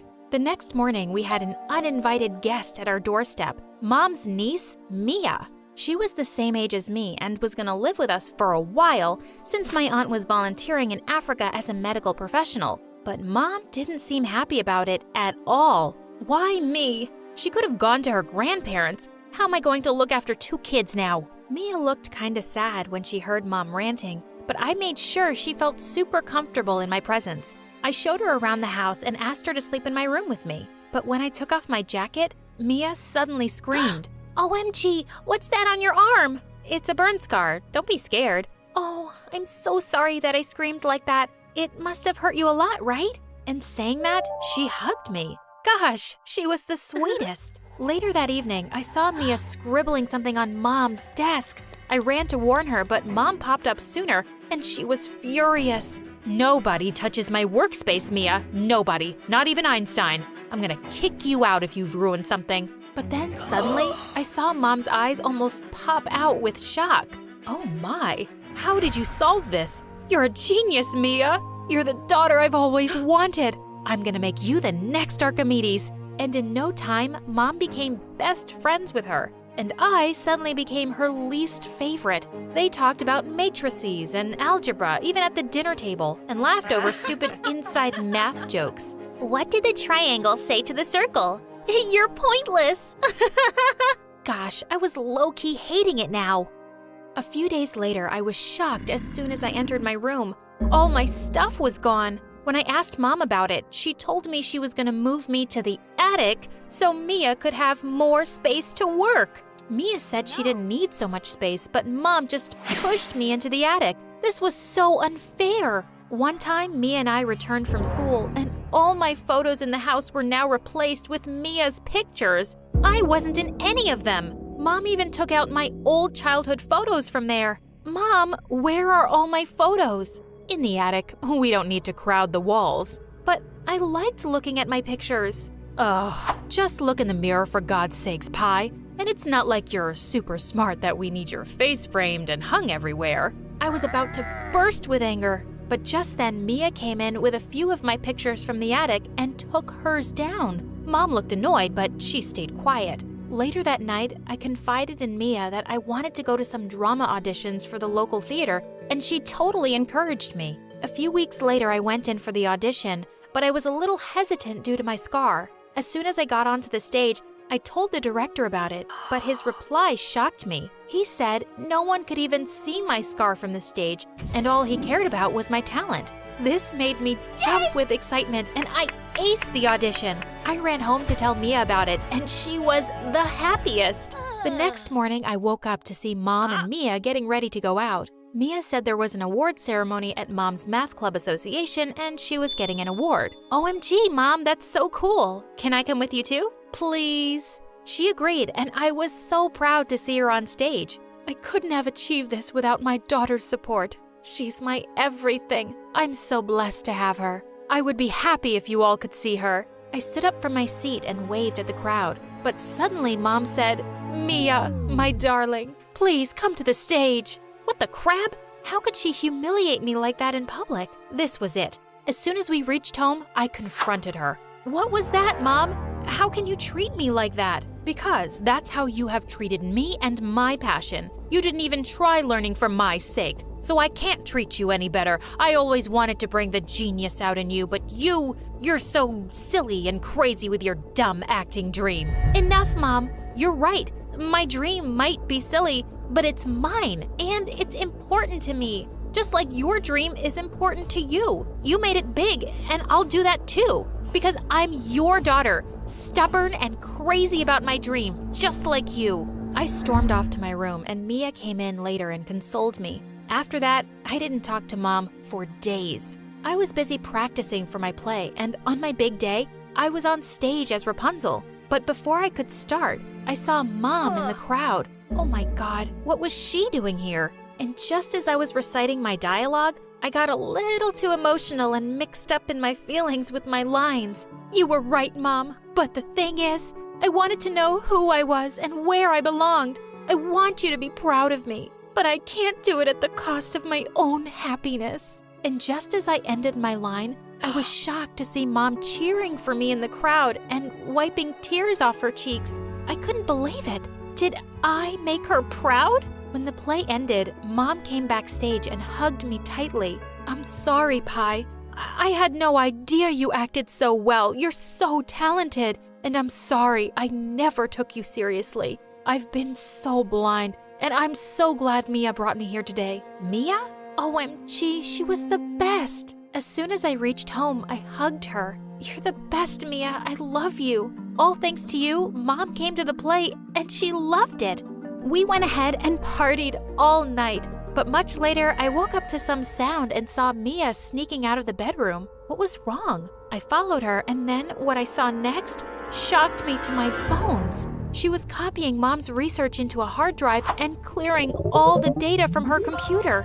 Mia, stop it! What are you doing? And for the first time, I saw a really strange expression on Mia's face, and it wasn't sweet. Oh God, not you. Go away. Even the sight of you pisses me off. What? What do you mean? I thought Aunt would go see your stupid play and humiliate you, but it turns out she's blinded by her stupid motherly love for you and is all proud of that silly stuff you do. When in reality, I'm supposed to be the only one she would be proud of, her true genius daughter. God, I had no idea you were so evil all along. I thought of you as my real sister. Oh, cut the stupid emotional talk. I hate you and I'm leaving for good. But before that, I'm gonna take what's mine. I have worked on this research too, and now I'm gonna sell it for millions. No, I can't let you do that to Mom. And saying that, I jumped on her. Soon we broke into a wild fight, and Mom came rushing in after hearing all the noise. Mom, Mia's trying to steal all your research and sell it for money. No, she's lying. She's jealous of me and my bond with you, so she wants to break us apart now. She's the one who's stealing it because she hates you. Please, don't trust her. Mom broke us apart and she held Mia firmly by the arms. No, you're lying. I trust my daughter, and I know she'd never do anything to hurt me. She loves me more than I deserve. You thought I'd judge her based on your stupid words? Not happening. I'm calling your mother right now, and you're leaving my house the first thing tomorrow. No, Aunt, wait, no, this is a mistake. I ran to Mom and hugged her, and the next day, Mia was sent back to her home. And after that, Mom and I grew quite close, and she supported me all the way. Hey there, my name is Tamara, and this is my best friend, Rachel. No, she was gonna say Monica.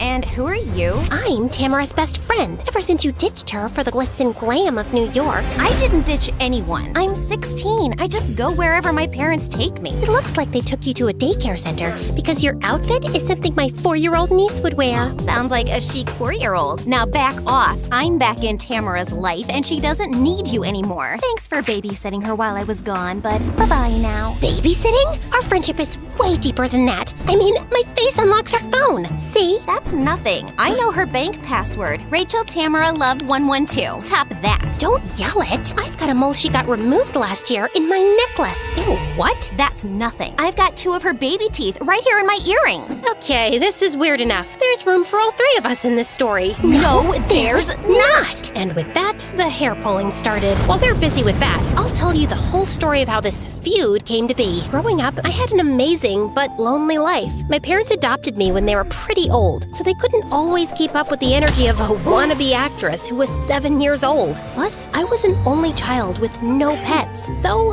I grew up lonelier than a penguin in the desert. All my performances were long monologues without an audience. Then, I became friends with my classmate Rachel, and everything changed. We'd experiment with makeup and ridiculous fashion, go swimming in the lake, and have spontaneous karaoke and dance sessions. She even practiced acting with me. I dreamed of being a Hollywood star, and she dreamed of designing my costumes and dresses. Rachel and I were inseparable, and I finally felt like a normal kid. But my world turned upside down on my 13th birthday when Rachel's mom announced that her entire family was moving to New York City. Rachel threw a fit. You can't drag me away from Tamara. Yeah, and who's gonna French braid my hair and tell me that having mismatched socks isn't cute anymore? Rachel's mom's decision was final, and no matter how much we complained and cried, they left soon after. Our new lives away from each other were horrible. Rachel hated it there. She thought all New Yorkers were snobby and boring. For my part, I was all alone. Again, one day, while I was eating alone at lunch, wondering what exactly salami was, when this new girl Monica showed up. Why are you looking at your sandwich like that? I'm trying to figure out what salami is. I was doing the same thing with my bologna. Maybe we can get to the bottom of those mysteries together? Monica smiled and sat next to me, and just like that, we were fast friends. As I got to know her, I learned that she was really shy and was also an only child like me. We soon became inseparable too. Rachel and I still talked on the phone, but apparently she was getting used to her new life in the city. I accidentally stepped on a rat in the subway and then fell, and the cutest guy came and helped me up. And now we're in a band together. I think I'm in love. Wait,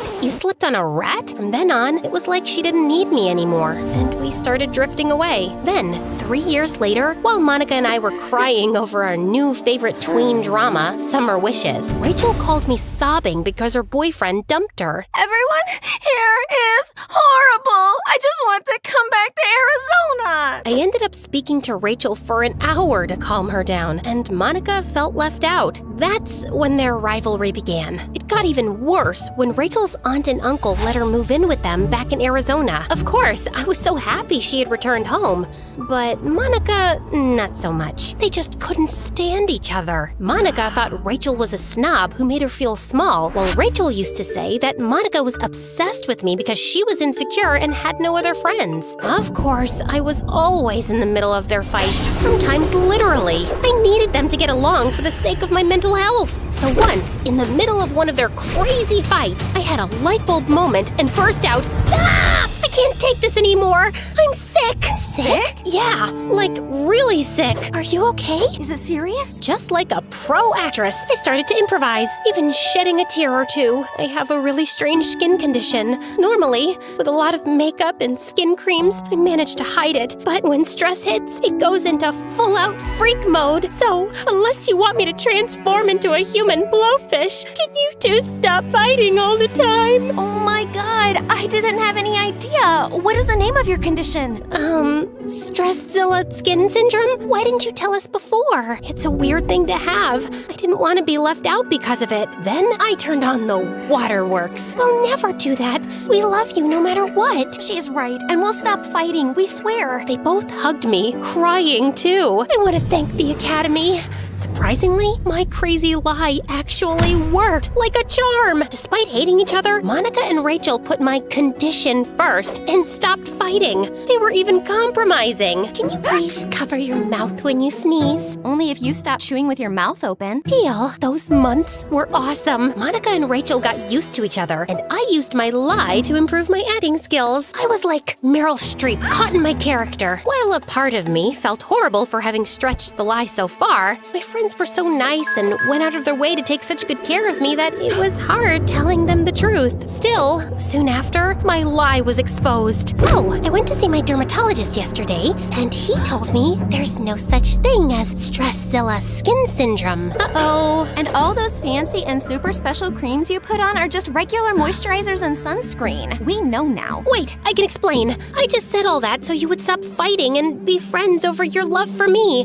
I mean, I can't believe you lied to us all this time. You just did it for attention. You had us waiting on you hand and foot. Yeah, it's kind of disgusting that you made up a disease to manipulate us. This is very upsetting. I need to go shopping to deal. I'll join you. And with that, the two of them left me behind. I felt really embarrassed and sad. They were right. I cried myself to sleep. But the next day, I tried to make things work again. Monica and Rachel were in the hallway, laughing and joking. Maybe I could convince them that I wasn't so wrong. After all, my little lie brought them together. Hey guys, cute outfits. But they just ignored me and walked down the hallway towards Trevor, the it boy of the school. Every girl in our class, including Monica and Rachel, was crazy about him. I wasn't at all. In fact, he was my archenemy because just like me, he wanted to make it in Hollywood. We always fought for the lead roles in school plays. He was really good looking, but really dumb and not as talented as me. So he kind of resented me. That's why, when he saw the opportunity, he made a move to steal my friends from me. You girls are looking super stylish. Rachel has great taste. New York must have rubbed off on her. Aw, stop. You're the one with the amazing fashion sense. Suddenly, the two of them were BFFs, and they had completely forgotten about me. I felt so rejected and alone. One day, I heard Monica, Rachel, and Trevor mention my name in gym class. I hid behind the wall, eavesdropping.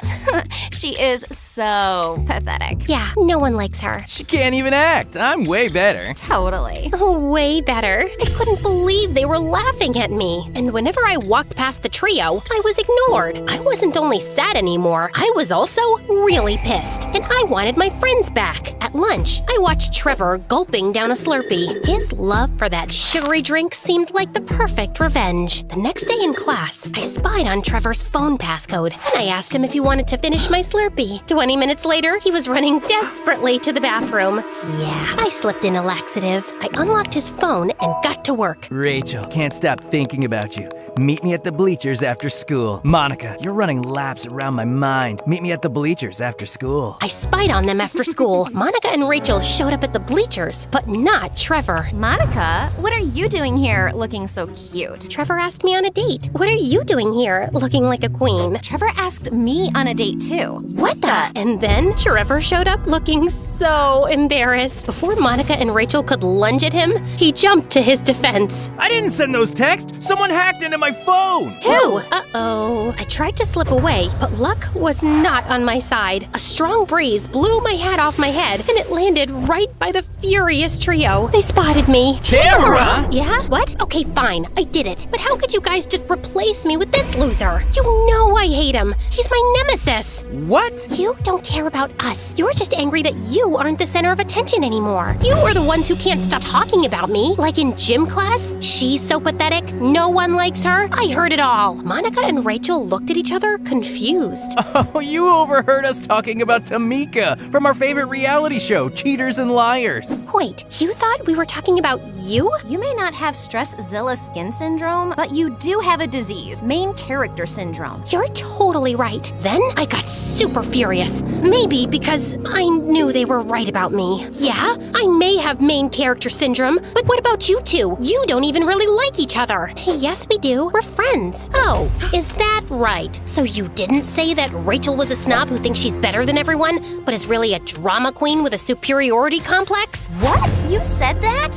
Oh, don't play innocent now. You're the one who compared being friends with Monica to doing charity work, like helping out the less fortunate. I did, but... Oh, nice to know how you really feel. Tamara was right about you. You weren't just a judgy and entitled brat. Said what? You know what? I don't need you guys. Glad we agree on that. Friendship's over. Monica and Rachel stormed off in different directions, and I realized I just made things much worse and lost my friends forever. We graduated high school a few months later without patching things up and all went our own ways. I moved to LA to be an actor. I still missed Rachel and Monica a lot. Maybe that's why I didn't even make new friends, because I was afraid I'd blow it with them too. So I focused completely on my career. At first, it was tough, but then things started to look up. When I turned 19, I got my first movie. Okay, it was a very small role, but still, I was so excited. But just before the shooting started, I got a call from Monica. Rachel is really sick. Trevor told me. They started dating after high school, but now she's in the hospital. It's serious. I immediately burst into tears. I felt horrible. I lied about having a condition, and she actually got sick, and I wasn't there for her. Well, not anymore. I left LA immediately to visit Rachel in the hospital. When I got there, Monica was by her bedside. We three looked at each other and didn't even need to say sorry or anything. We just hugged as if we'd been together all that time. And then Rachel told us about her situation. I need a new kidney urgently. Trevor was a match and he agreed, but then he got cold feet and dumped me. Forget that jerk. You have us. Always. I wanted to donate my kidney to Rachel, but sadly, I wasn't a match. Neither was Monica. We were both devastated. It's okay. You tried. That's all that matters. Just do me a favor and delete all my embarrassing photos off social media after I'm... No, don't even say it. We're not letting you go anywhere. Not a chance. This is not over. Monica and I started an online campaign to find a donor, but we couldn't find another match for her. There was only one way out. I went to see Trevor and offered him my dream. I talked with the producers of the film. I resigned and convinced them that you can play the part. It's just the part of a waiter, so I guess you can do it. Trevor liked my offer, but still hesitated. I don't know. My kidney is worth way more than a small part. I want to play superheroes and things like that. I did my best not to break his face. Maybe this is your big break. I mean, when the producers see you, they'll be like, that's a rough in the diamond. I mean, a diamond in the rough. Okay, I'll do it. I let out a joyful cry and hugged him tight. Careful, don't want to damage my kidney. I made him swear not to tell Rachel and Monica that he was giving his kidney in exchange for a movie role. I let them think he just changed his own mind, because I realized that I didn't need to make this about myself and be the main character. I just had to support my friend. The surgery was a success, and a few months later, Rachel made a full recovery. The day she stepped out of the hospital was the best day of our lives. Today, I'm still acting, waiting for my big break. Luckily, when the time comes, I'll be ready, because I have like 100 dresses for the red carpet from Rachel and Monica's super successful clothing line, Frenemy Fashions. So, this is my story. I mean, our story. I hope you love it as much as we do. Till next time, keep spreading the love.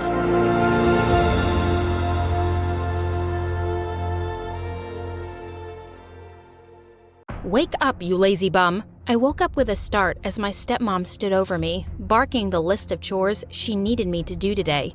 But I just stared over her shoulder at a picture of my dad and me, a picture of happier times. Stepmom hadn't been so bad while Dad was around, but after he was gone, she became the stuff of every kid's nightmare. The next day, she came into my room and tossed a pile of pretty dresses on my bed. I was psyched. She hadn't bought me new clothes in years. I thanked her, but she laughed loudly. Are you crazy? These aren't for you. I want you to take my dresses to the dry cleaners. You can have these. My heart sank. All of my clothes were already old and worn out, and the kids at school made fun of me. She said, "You should be grateful I let you go to that fancy private school. That should be enough for you," only because of Dad's will. Later, as I handed the clothes to the dry cleaner, I handed him a $10 bill and winked. "Julia, you're such an idiot." She walked into my room carrying her dress, which had huge pink spots all over it. She kept screaming about how useless I was for 10 minutes, but it was totally worth it. Life was hard with such a witch, but at least I had Sean. Later that evening, he took me to his friend's party.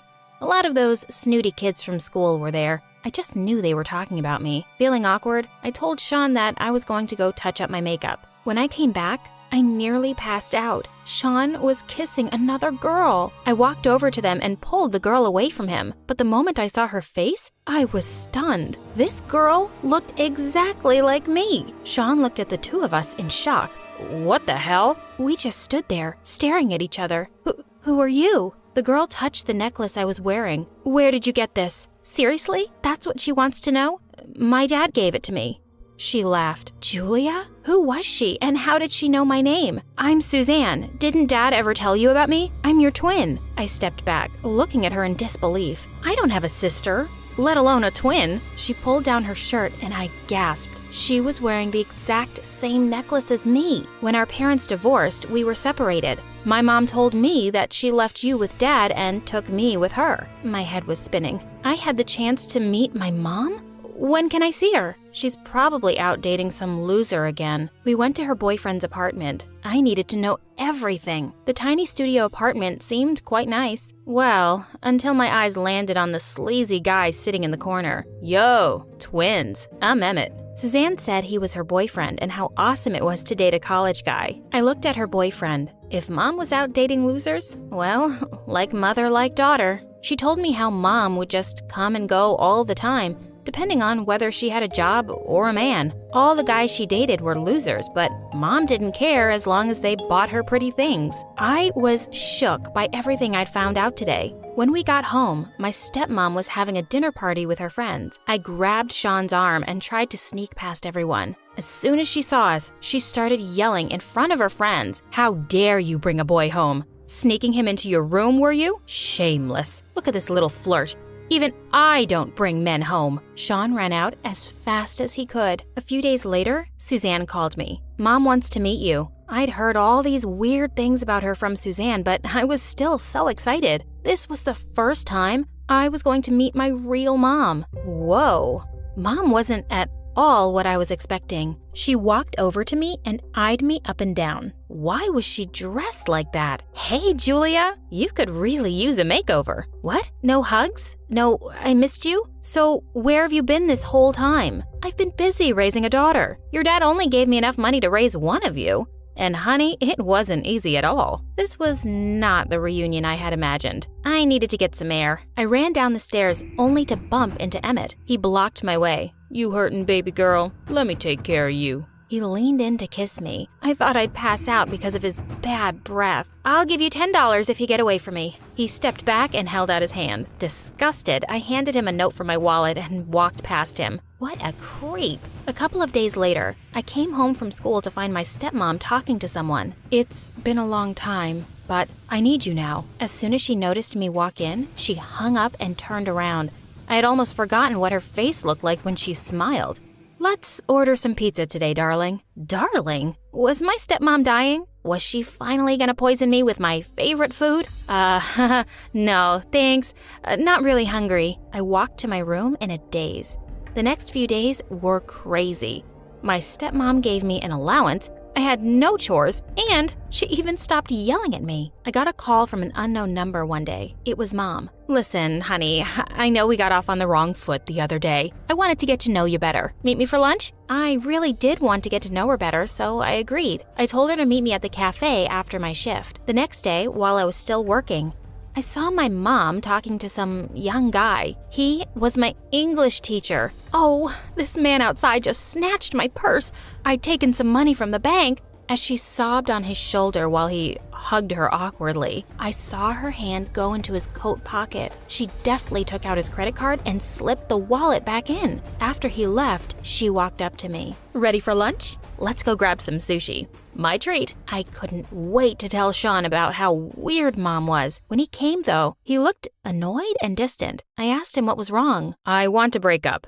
I've met someone new and she's pretty cool. I just came to tell you that we're over. I felt so heartbroken. I thought Sean was better than that. Feeling really depressed, I called Suzanne and asked if I could come over. Mom was lying on the couch while Suzanne cooked her dinner. Oh, good, you're here. Why don't you help your sister? She's probably really tired after her second job shift. I almost felt angry at Suzanne for pampering Mom so much. I wonder if she knew Mommy Dearest was also a thief. As I was about to go sit down at the table, my mom stopped me. No. That's my place. Sit somewhere else. Geez, was she 2 years old? Suzanne brought the food and joined us. So, Julia, what were you so upset about? I was all ready to pour my heart out, but Mom suddenly started with a story of how horrible her day had been because her tattoo artist had tattooed the wrong butterfly on her arm. Just then, a car honked outside. Mom squealed, picked up her bag, and was out the door. I saw her get into a flashy car with some guy and drive off.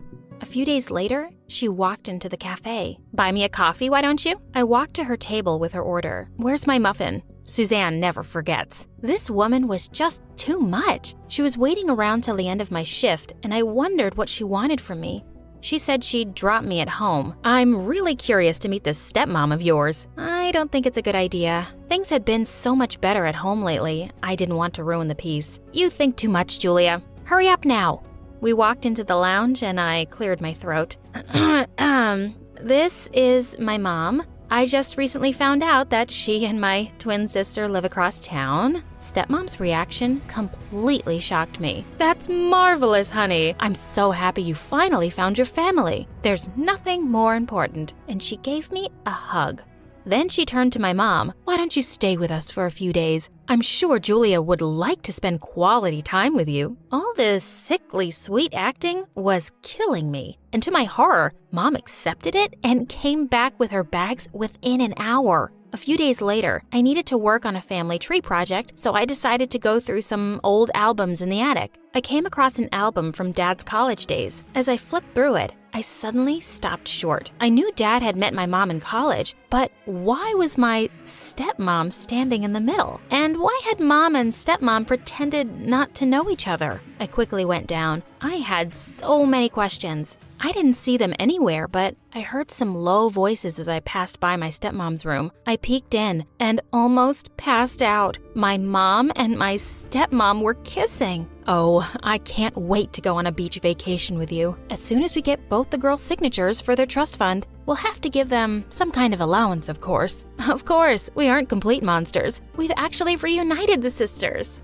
Aw, and finally, we can be together. You broke my heart when you married him. He and I reconnected many years after you left him. I was lonely, but of course, I never loved him like I loved you. Well, at least by the time you married him, he was really rich. It was all a setup. I knew my stepmom was evil, but my own mom, too? The next day, I went down when stepmom called me. I wasn't surprised to see Suzanne and Mom there, too. She got up and smiled at me. Your stepmom was just telling us that we could move in here with you. Look, we even signed a contract. My stepmom walked towards me with a piece of paper. We just need everyone's signatures. Drop this stupid act, you greedy witch. My stepmom flared up. How dare you talk to me like that, you ungrateful brat? Mom tried to calm her down, but she was on a roll. I kept her in this house. I sent her to that fancy school and spent my money on your stupid kiddie parties and designer dresses.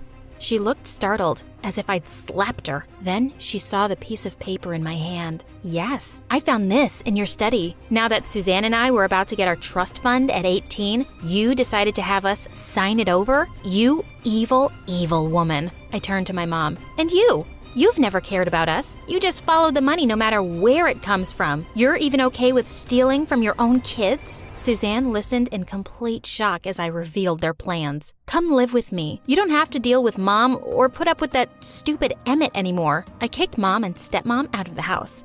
At least give me some money for rent. Does this woman ever give up? For the first time in our lives, Suzanne and I were the cool kids. We had so many boys asking us out all the time, but my heart was set on Ryan. My friends looked down on him because he wasn't rich and was here on a scholarship. I knew how that felt, so I didn't let that stop me from dating him. He was such a babe. One day, I was sitting at the cafe when I heard, "Hey, gorgeous." I was shocked to see my ex-boyfriend, Sean. What are you doing here? I'm sorry, I was such a jerk. I've really missed you. Before I could say anything, Ryan walked over and stood in front of him. Get away from her, you creep. Make me. I was enjoying seeing them fight over me. Me! I grabbed Ryan's hand. Leave him alone. He's not worth it. A few days later, Suzanne decided to throw a huge party at home. She said she just started seeing someone and was excited for me to meet him. I nearly fell back at the pool when it was Sean. This guy was a piece of work. It was so annoying that Sean was always at our place. It was like Suzanne had found a replacement for Mom. He had Suzanne doing everything for him, and they were spending money like crazy. He had her hosting huge parties for his friends every weekend. He was always ordering stuff for himself online using her credit card. One day, a flashy yellow convertible sped into the driveway. To my horror, Sean and Suzanne hopped out of it. Well, what do you think? It's so pretty. Sean kissed her on the cheek, and I'll take my pretty girlfriend everywhere in it. Wow, that must have cost a fortune. Your sister and her stupid boyfriend are going to blow all your money before you know it. I know. What do I do? You have to stop it. After all, you're the one who kicked out your stepmom. Suzanne would have been stupid enough to sign it all over. And you were your dad's favorite. This is your house, really. Suzanne walked into my room later that day, looking worried. Hey, can you call the bank and ask why my credit card isn't working? Oh, I already know why. I had it blocked. She looked furious. Why the hell would you do that? I'm not gonna have you and that idiot spend all of our money on stupid things. You're so dumb. You can't even see why Sean is with you. You're just jealous because he dumped you. I see the way you look at him. Yeah, I do look at him with disgust. I don't want him to live here, and frankly, I don't want to live with you either. I'm going to talk to a lawyer, and we're going to divide the trust fund money. And after that, I want you and Sean out of here. Suzanne was acting out by ignoring me completely and not doing any of the house chores, while Sean was just sulking in some corner or the other and giving me murderous looks. I had to get rid of them both. Soon. I was getting a bit worried about Ryan because I hadn't seen him or heard from him in a few days. When the bell rang, I ran to the door hoping it was him. Instead, I found a courier boy outside. You've been served, miss. Please sign here. I opened the letter with shaking hands and stared at it in shock. Ryan had sued me? Nothing I was reading made any sense. The letter said my dad had stolen his dad's idea for the app that had made him a millionaire. And he had proof? Immediately, I went over to Ryan's house and banged on the door. He came out, and a shiver went down my spine as he stared at me coldly. What's the meaning of all this? You want to know why you live in a mansion, sweetie? Your daddy is a thief who cheated his best friend out of his idea. My dad died a broken man. He never had the courage to fight his case, but I will. I have the proof I need from your dad's study, and I'm going to strip you of every penny you own. And that's exactly what he did. He won the lawsuit, and to pay the damages, I needed all of the money Dad had left me, and I had to sell the house. And now here I was, in an apartment smaller than what that loser Emmett owned, and I had to share it with Suzanne, and we both had to work just to make rent. I felt miserable. It was the gloomiest Christmas morning, and I had woke up crying, thinking of my huge fireplace and our pretty tree. I heard the bell ring and dragged my feet to the door. There was a bright, nicely wrapped box outside. I was so excited to open it. Who could it be from? I lifted the lid and found an old, smelly shoe inside. It wasn't even a pair. I spotted an envelope and tore it open. Inside was a note and a photograph. The note read, "Merry Christmas, from our family to yours." I almost dropped the photo in shock. It was Mom and Stepmom and Ryan and another girl next to them. She looked just like me and Suzanne, and she was wearing the same necklace. We stared at each other, stunned. What could this possibly mean? Hi, I'm Kate from New York, and this is my story. Please like and subscribe. I was born to the CEOs of a multi-million-dollar aerospace company. I grew up with everything a kid could want, and then some. But I was practically raised by my nannies since my parents were always busy. They tried to make time for me, but I didn't really have their attention, and I craved it. I think that's why I was in such a hurry to start talking. I was forming my first words when I was only 1, and by the time I was 2, I could speak short sentences. And once I started talking properly, a rocket couldn't have stopped me. How was your first day of school, honey? Oh, it was so good. I felt kind of scared, but then the teacher with the black hair and the green eyes and the big ears came and took me to class. And my classroom was so nice and it's all yellow and there was 20 kids and they're all my friends. That's because I gave them all markers and my first class was about alphabets and it was boring. And then I saw a boy's butt crack and I started laughing at it and the teacher looked mad, but then... Sweetie, that's lovely. Why don't you just eat your food now?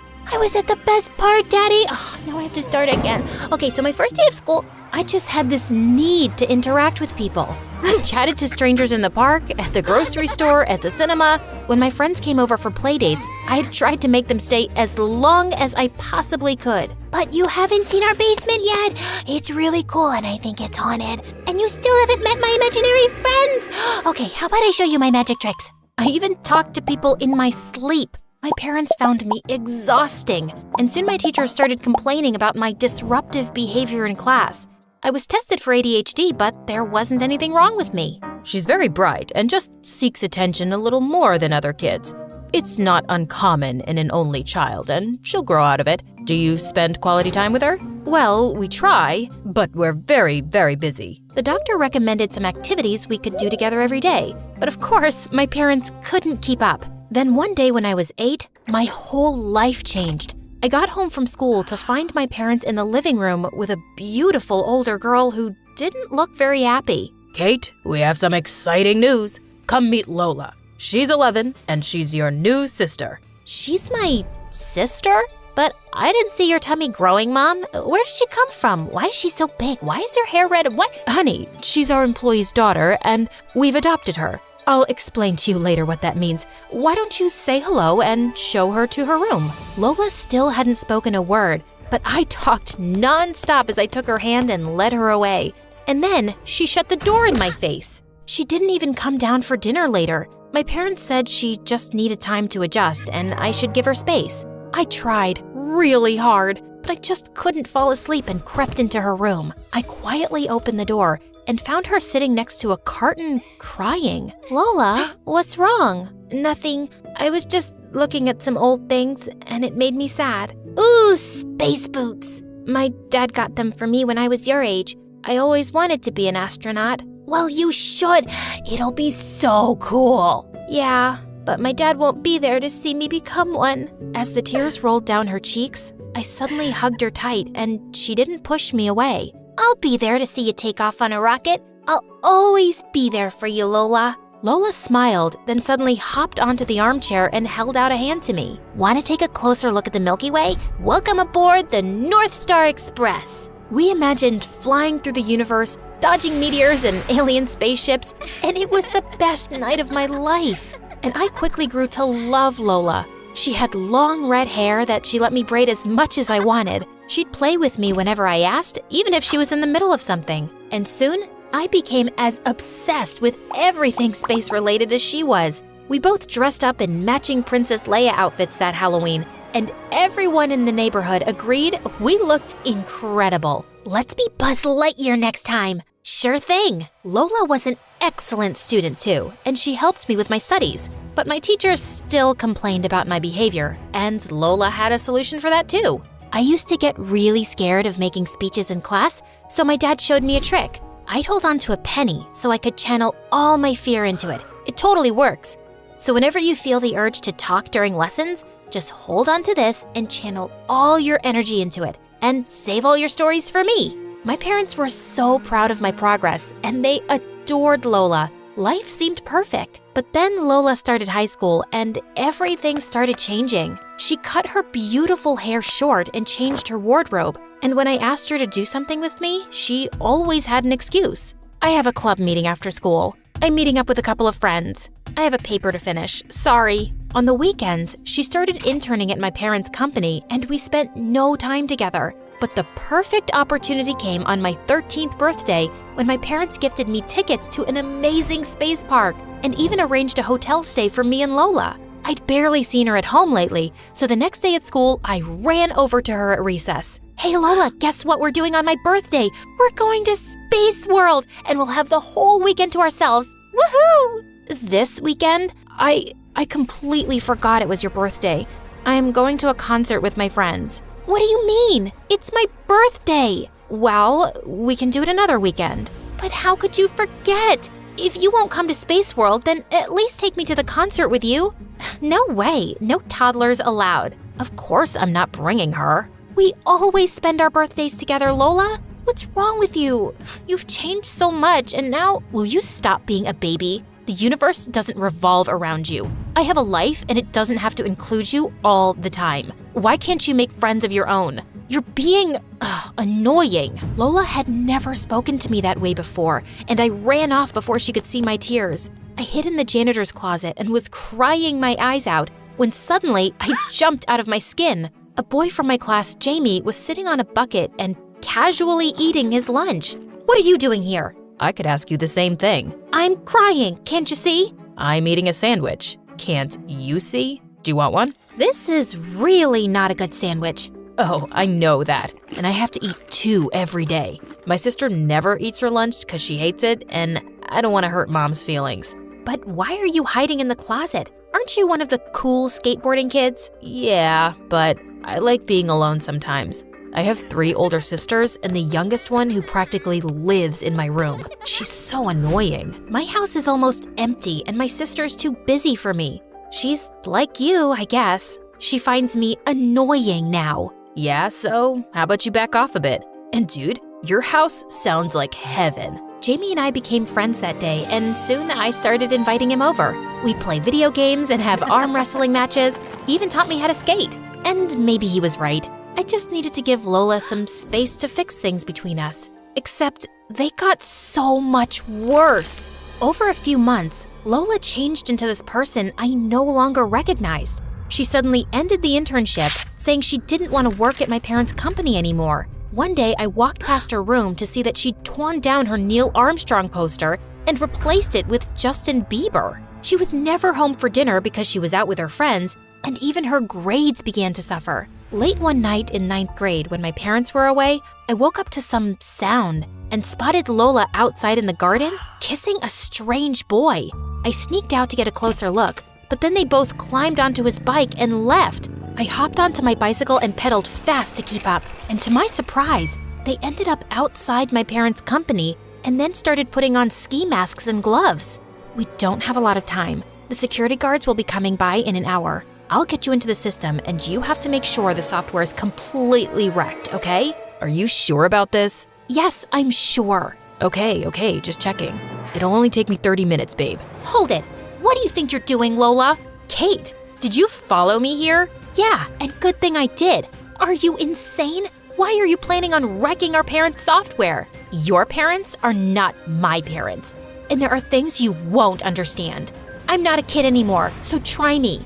You wouldn't believe me if I did, but trust me, your parents deserve this. After adopting you and raising you as their own kid, they only adopted me to be your companion. They were too busy to deal with you themselves, so they dumped you on me. That's what I am? A burden you got dumped with? I thought I was your sister, and you've been my everything. I've always looked up to you, and now I don't even know who you are. I didn't ask you to make me your role model, and you're right, you don't know me, and you don't even know your parents. What do you mean? Please, Lola, let's just go home and talk, okay? I'm not letting you into that building anyway. I'll call security myself this minute if you try. Lola looked furious, then took her boyfriend's hand and left with him. Feeling shaken, I was riding back on my bicycle when I missed a speed breaker and went flying. My head hit the ground and everything went black. When I woke up, I was in the hospital with my parents, Lola, and Jamie in the room. Oh, thank God you're finally awake. We still can't believe that you went cycling out alone so late at night. If Lola hadn't found you. I looked over at Lola, sitting with her head hanging, and then she quietly left. I was discharged soon from the hospital, and I knew I just had to talk to Lola soon. But the next morning when I went to her room, she was gone. My parents reported her missing to the police, and they searched high and low, but it seemed like she'd just vanished. Mom, Dad, why do you think she was so mad at you guys? You must have some idea. Sweetheart, we don't know, really. We'll find her, and whatever it is, we'll fix it. But months went by with no news, and I almost gave up hope. I even shut out Jamie, and my grades were falling rapidly. I just wanted to know if my sister was okay. One rainy day, I was walking out of a coffee shop when I spotted a girl with red hair getting onto a bus, and she turned her face just a little. Lola! I started running after the bus, calling her name, but it just kept going faster. Suddenly, I slipped on a puddle and landed on the pavement. I looked up to see the bus getting smaller in the distance, and my heart broke all over again. Just then, someone helped me up. It was Jamie. He pulled me into a hug, and I cried like a baby. The girl on the bus? That wasn't Lola. I got off that same bus, and I saw her too. It wasn't her. Do you think Lola's okay? Yeah, I think so. She's almost a grown-up, Kate. You can't find her because she doesn't want to be found yet. Till then, you can have all 4 of my sisters. I started hanging out with Jamie again, and slowly I started getting better. By the time we graduated high school, we'd started dating. I began my degree in astrophysics because I still wanted to be an astronaut, just like Lola and I had dreamt. My parents asked me to visit them one weekend at their office, and when I entered, I was completely shocked to see Lola inside. She looked thinner, but as beautiful as always. Kate, we were waiting for you to start. Lola is here because she's suing our company.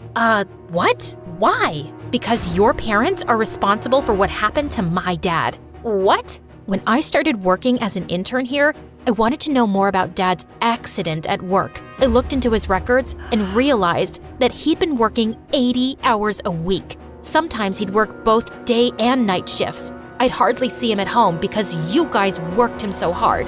You caused his heart attack. Lola, he never mentioned any medical condition in his records, and he requested to work overtime for extra money. It was his choice, but it's way beyond the legal limit, and you should have never allowed it.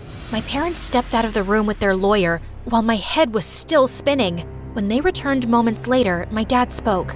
We don't want to fight our daughter, and you're right, Lola. We never should have allowed that. We didn't realize the toll it might take on him. We'll pay whatever damages you've demanded, with our deepest apologies. And we can't replace your dad, but you will always have a family to come to if you want it. Lola teared up and left the room wordlessly, and I followed. No, you don't get to do that again. You're gonna leave without even speaking to me? If only you talked before. I was so angry. I felt rage every time I thought about my dad and the life I never got to have with him. I don't want your parents' money. I just wanted to make them suffer, but I can see I've already done that.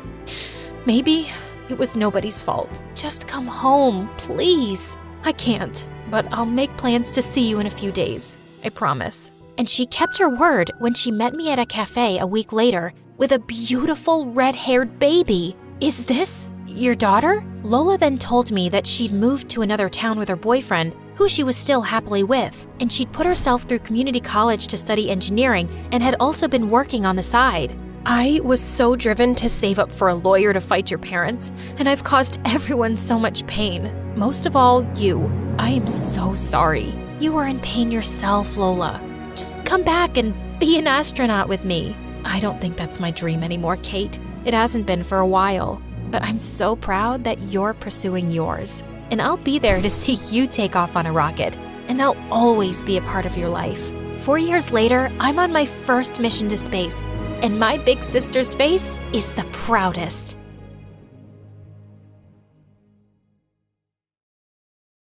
I was in the first grade when everyone first realized I was a genius. I fell asleep in class one day because I was so bored, and I'd already finished my work. When my teacher saw me snoring away and drooling all over my books, all hell broke loose. She woke me up and yelled at me, but when she saw I was done with my work again, she went to talk to the principal. Well, my parents were called in. I was terrified. Mom was going to kill me. As soon as she came, I rushed over to her. I had to convince her I was innocent before the principal could butt in. Mom! I started, but she glared at me, like she always did when I started stuttering, which, with her, was all the time. I braced myself for the worst. We were told I was being bumped up a grade as I wasn't being challenged enough. What was going on? Was this some new form of punishment? My parents, though, were over the moon. They couldn't stop bragging about what an Einstein I was for skipping a grade, even though we were poor. They said my being genius more than made up for it. I felt secretly confused, but also so proud that I never bothered asking them what they meant. Either way, I loved how they were practically worshiping me now. For the first time in years, they didn't even make fun of my stutter. Life was great.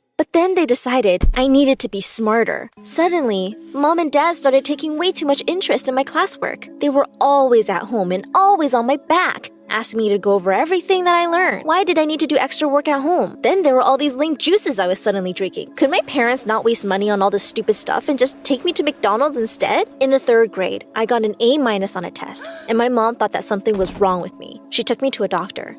The doctor suggested that I needed to drink more juice every day. I missed drinking milk. I spent every night crying in my room. Why couldn't I just have a normal life like other kids?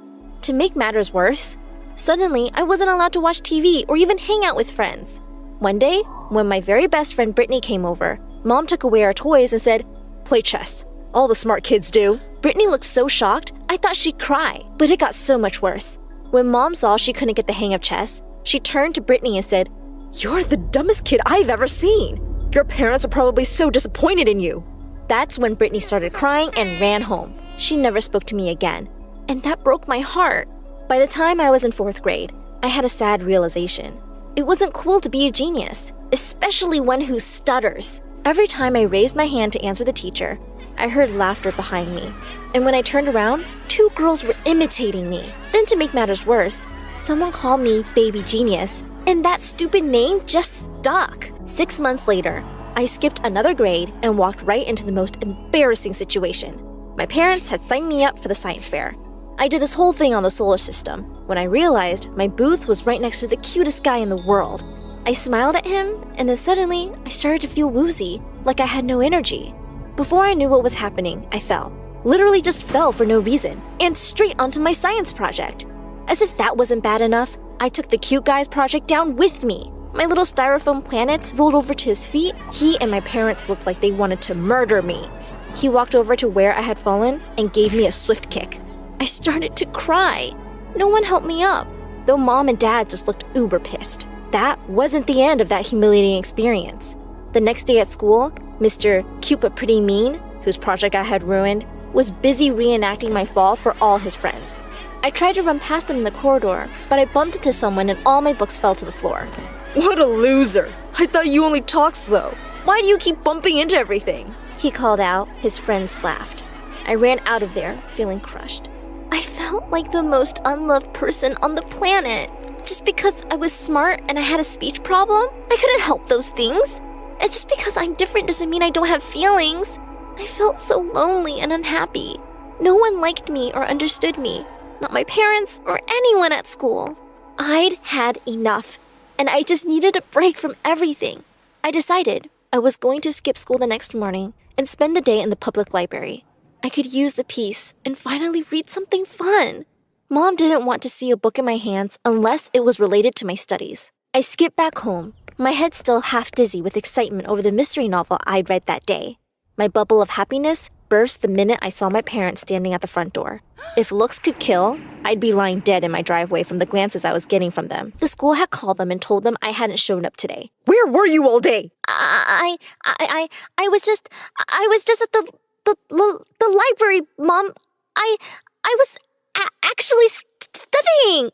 Half truth, half lie. Better than being a complete liar. "What were you studying when all your books were at home?" she yelled. "Were you out with some boy? That's why you're lying, isn't it?" I just stared at her. "Yeah, Mom. Boys love me with my thick glasses and my stutter," I wanted to say. I started crying, but it didn't melt her heart one bit. She shouted at me that if I felt things were so easy, I should skip classes. Maybe she talked to the principal about bumping me up again, and she would put me in extra afternoon classes. Never too late to start preparing for SATs. I did get bumped another grade, and then another. Really, in those 2 years, I got bumped up 4 grades. By the time I was 12, I was a high school sophomore. That time in my life was such a blur. All I remember was studying and doing schoolwork. I probably only had the energy to keep up with all my work because Mom was a health nut and kept giving me lots of multivitamins.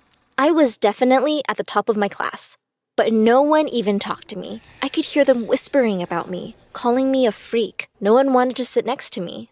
Until someone did one day, and everything changed. It was after math class. I was sitting by myself in the library. Suddenly, this guy with dirty blonde hair and the bluest eyes I'd ever seen came up to me. Then he introduced himself. "Hi, I'm Jason. "Are you the brainiac everyone is always talking about?" I could feel my face burning. That was all I was ever known for, and he had just come to see the freak. "Yes, I'm Allie," I managed to say, feeling my stutter was even worse than usual. Here comes the laughter. But to my surprise, he didn't even act like it was anything unusual. He just smiled and said he was in the 9th grade and that he really needed my help with math. That day after school, Jason came over, but as we were talking, my dad burst into my room saying that I couldn't close the door with a boy over. I was horrified. We were only studying. After Jason left, my parents yelled that I wasn't allowed to have boys over. I explained that it would look good on my college application to tutor someone. Hearing this, they agreed to let me tutor him. Lying to them was the only way I would be able to hang out with Jason. I continued to tutor Jason for the following year. At school, we hung out whenever we could. Not once did he ever make fun of my stutter. He was the sweetest, and hanging out with him was exciting. One day, he asked if I could come to his house. It was so tough convincing my parents because they said I should focus on my SATs. When I went to his house that evening, Jason took my hand and led me down the street. "We're going to the movies," he exclaimed. "You deserve to have fun." I was so excited. I had never been to the movies before, as Mom and Dad never had enough money. After the movie, Jason suggested that we get dinner. But all of a sudden, I began to shake. I was feeling woozy. Jason asked what was wrong, as if I knew. My parents always said it was just stress and there was no need to go to the doctor. He offered to walk me home. When we were about a block away from home, he stopped me and looked into my eyes. "I really like you, Allie. Would you go out with me?" "OMG, yes!" I nodded excitedly, and he leaned in to kiss me. My first kiss! It was so incredible. I felt an entirely different kind of woozy, in a good way. But my bubble of happiness burst as soon as I stepped inside my house. My parents were pissed at something and started yelling. I had left my books at home. Whoops! I caved and admitted that I had just gone out with him for fun. "You are not to see him again. He's a bad influence." My dad wagged his finger in the air. "Especially now you're so close to college. All these years of our hard work. Think of all the money we spent on you." Mom added desperately. I rolled my eyes. I continued to see Jason at school and even began to skip classes so that I could spend time with him. He actually seemed to care about my feelings, something my crazy parents didn't give a damn about. But one day, we got caught. We were kissing goodbye outside the school when my mom's car screeched over to us. She literally dragged me home.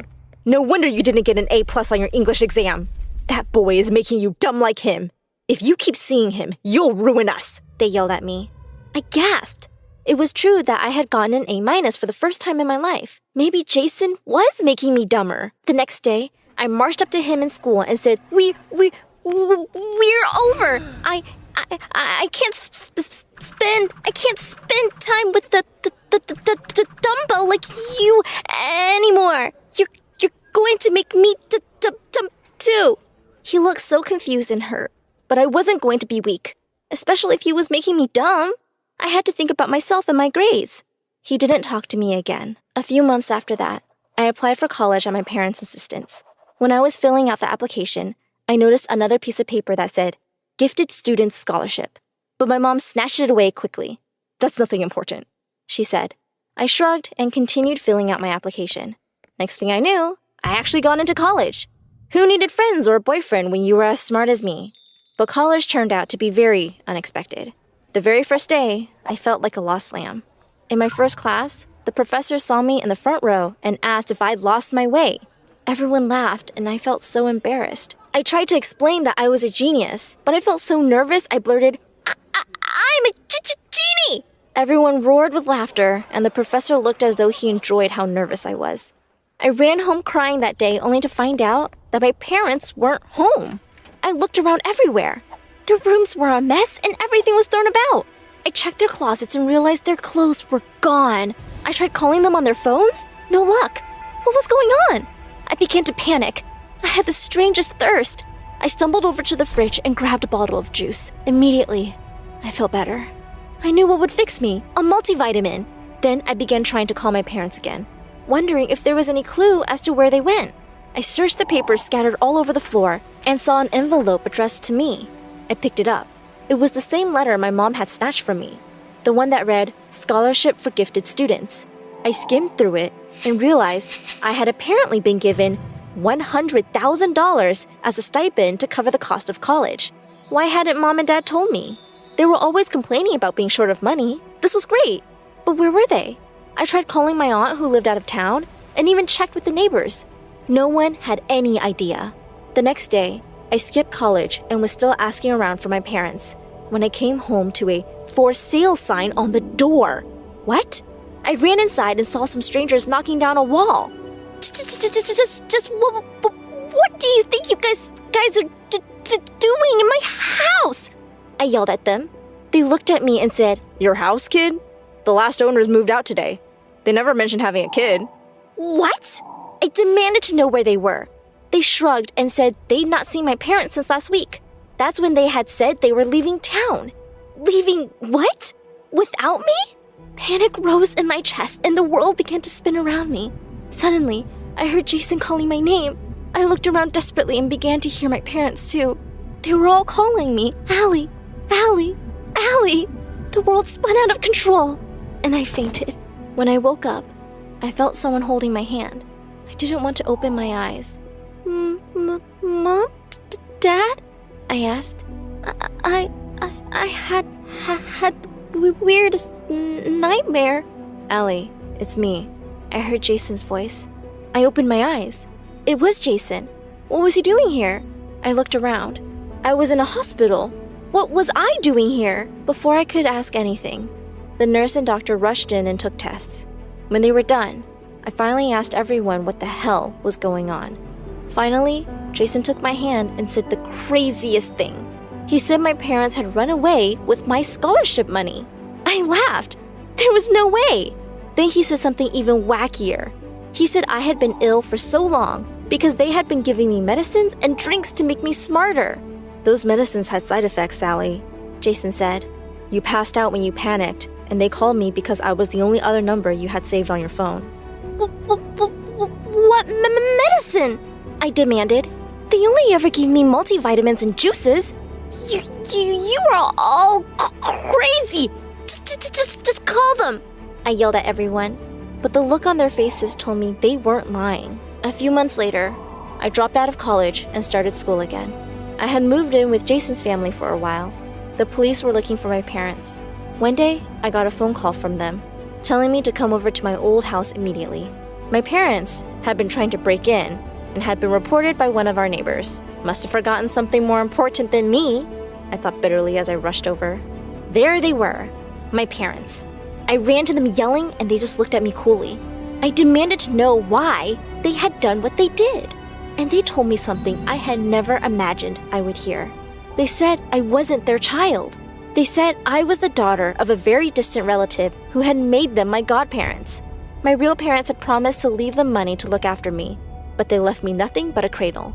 They said rather proudly that feeding me meds to make me smart was a great idea. They had made so much money from various scholarships and grants I had never even known about. Someone had to pay for keeping you fed, said my mom. I couldn't take any more of it. I rushed to my dad and punched him.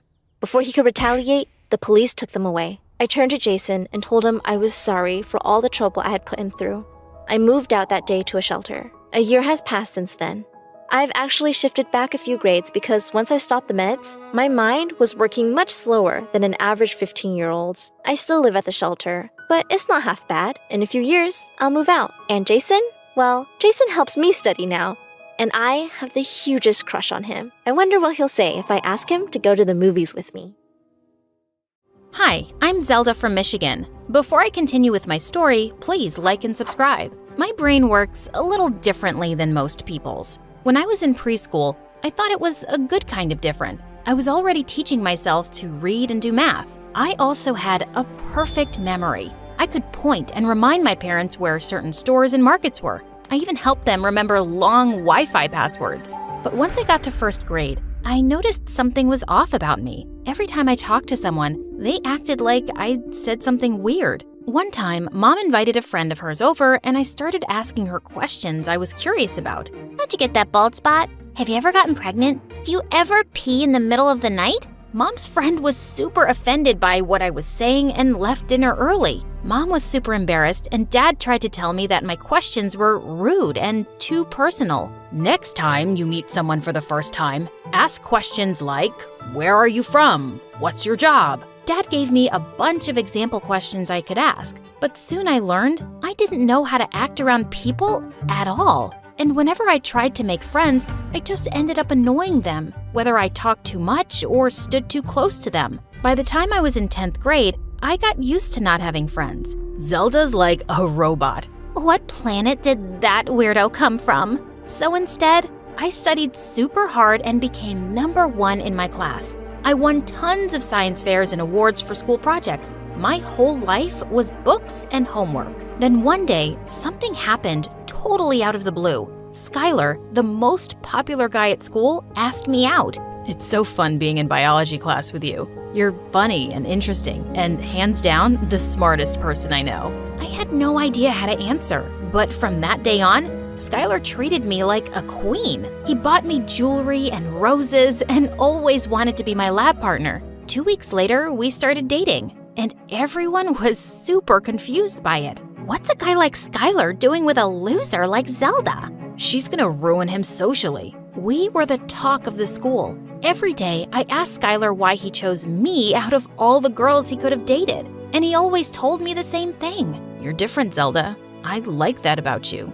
Why don't you believe me? I tried to take Skylar for his word. So on his birthday, I planned a huge surprise for him. I Googled how to write a love poem. I spent hours thinking of the most romantic things I could tell Skylar. Finally, the day arrived. I brought speakers to school and stood up on a cafeteria table. Today is my amazing boyfriend's birthday. Skylar, babe, I've written you a poem as a token of my love. Your eyes are like starlight. Your skin's pale as moonlight. My sweet Skylar. I went on and bowed when I finished. That's when everyone burst out laughing. I looked to Skylar, but he was heading out of the cafeteria. I ran to catch up with him. Babe, why did you leave? Don't you love the poem? I don't get it. Why did you read it to the whole school? That was the most embarrassing moment of my life. Why? 'Cause you're embarrassed of our love? Embarrassed of me? That's not what I said. God, why are you so stupid, Zelda? Everyone was right about you. Skylar walked off angrily, and tears filled my eyes. Why didn't I just put the poem in his locker or something? Or read it to him on a date? I was so sick of being a chronic moron. I came home early that day from school. My parents were working in the living room. Then suddenly, the house started shaking. We were having an earthquake.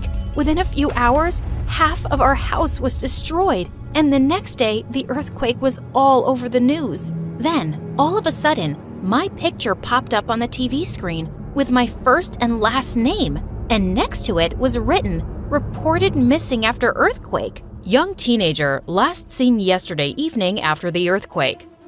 Mom? Dad? What are they talking about? I don't know. What kind of mistake is this? The reporters must be talking about another girl and used Zelda's picture. My parents rushed to the computer in their bedroom to Google my apparent missing report. But when I checked social media on my phone, I saw I had thousands of notifications. Kids from school had posted everywhere online how worried they were about me and how amazing I was. Best of all, Skylar had posted about me saying he prayed they'd find me. I'd gone from being totally alone to the most loved person overnight. Before I knew what I was doing, I walked to my parents' room. We can't tell anyone this story is fake. Look what everyone's saying about me. They love me for once. I have to hide in this house and pretend to be missing. Zelda, that's the craziest thing I've ever heard. It's not crazy. My life is hell. I deserve to have people appreciate me for once. Pretending to go missing is the only way I can have that. My parents argued with me for hours. Then suddenly, we heard a bunch of neighbors outside our door. I ran to hide in the closet while my parents answered the door. The neighbors showered them with sympathy. You two are going through so much with Zelda missing and your home almost ruined. Let us help you out. We'll give donations to repair the damage to your home. To my shock, I overheard the neighbors offer thousands of dollars in donations. It sounded like enough to pay for the damage. I guess that's why I overheard my parents agree, and why later they told me they were in on my plan. I hid in the basement all day while reporters and journalists came to our house. I was glued to my phone. as more posts about me flooded my newsfeed. Half of them were from Skylar. Man, I hope Zelda's okay. I hope we don't lose her. He was mourning me. I found an old mask in my closet. I dressed all in black and took the bus to school. Skylar was probably crying about me. I had to see it for myself. I walked around the courtyard to see Skylar sitting on the bleachers with his friends. I hid under the steps. Poor Zelda's still missing. Maybe she's writing me another love poem. My sweet Skylar, your eyes are like starlight.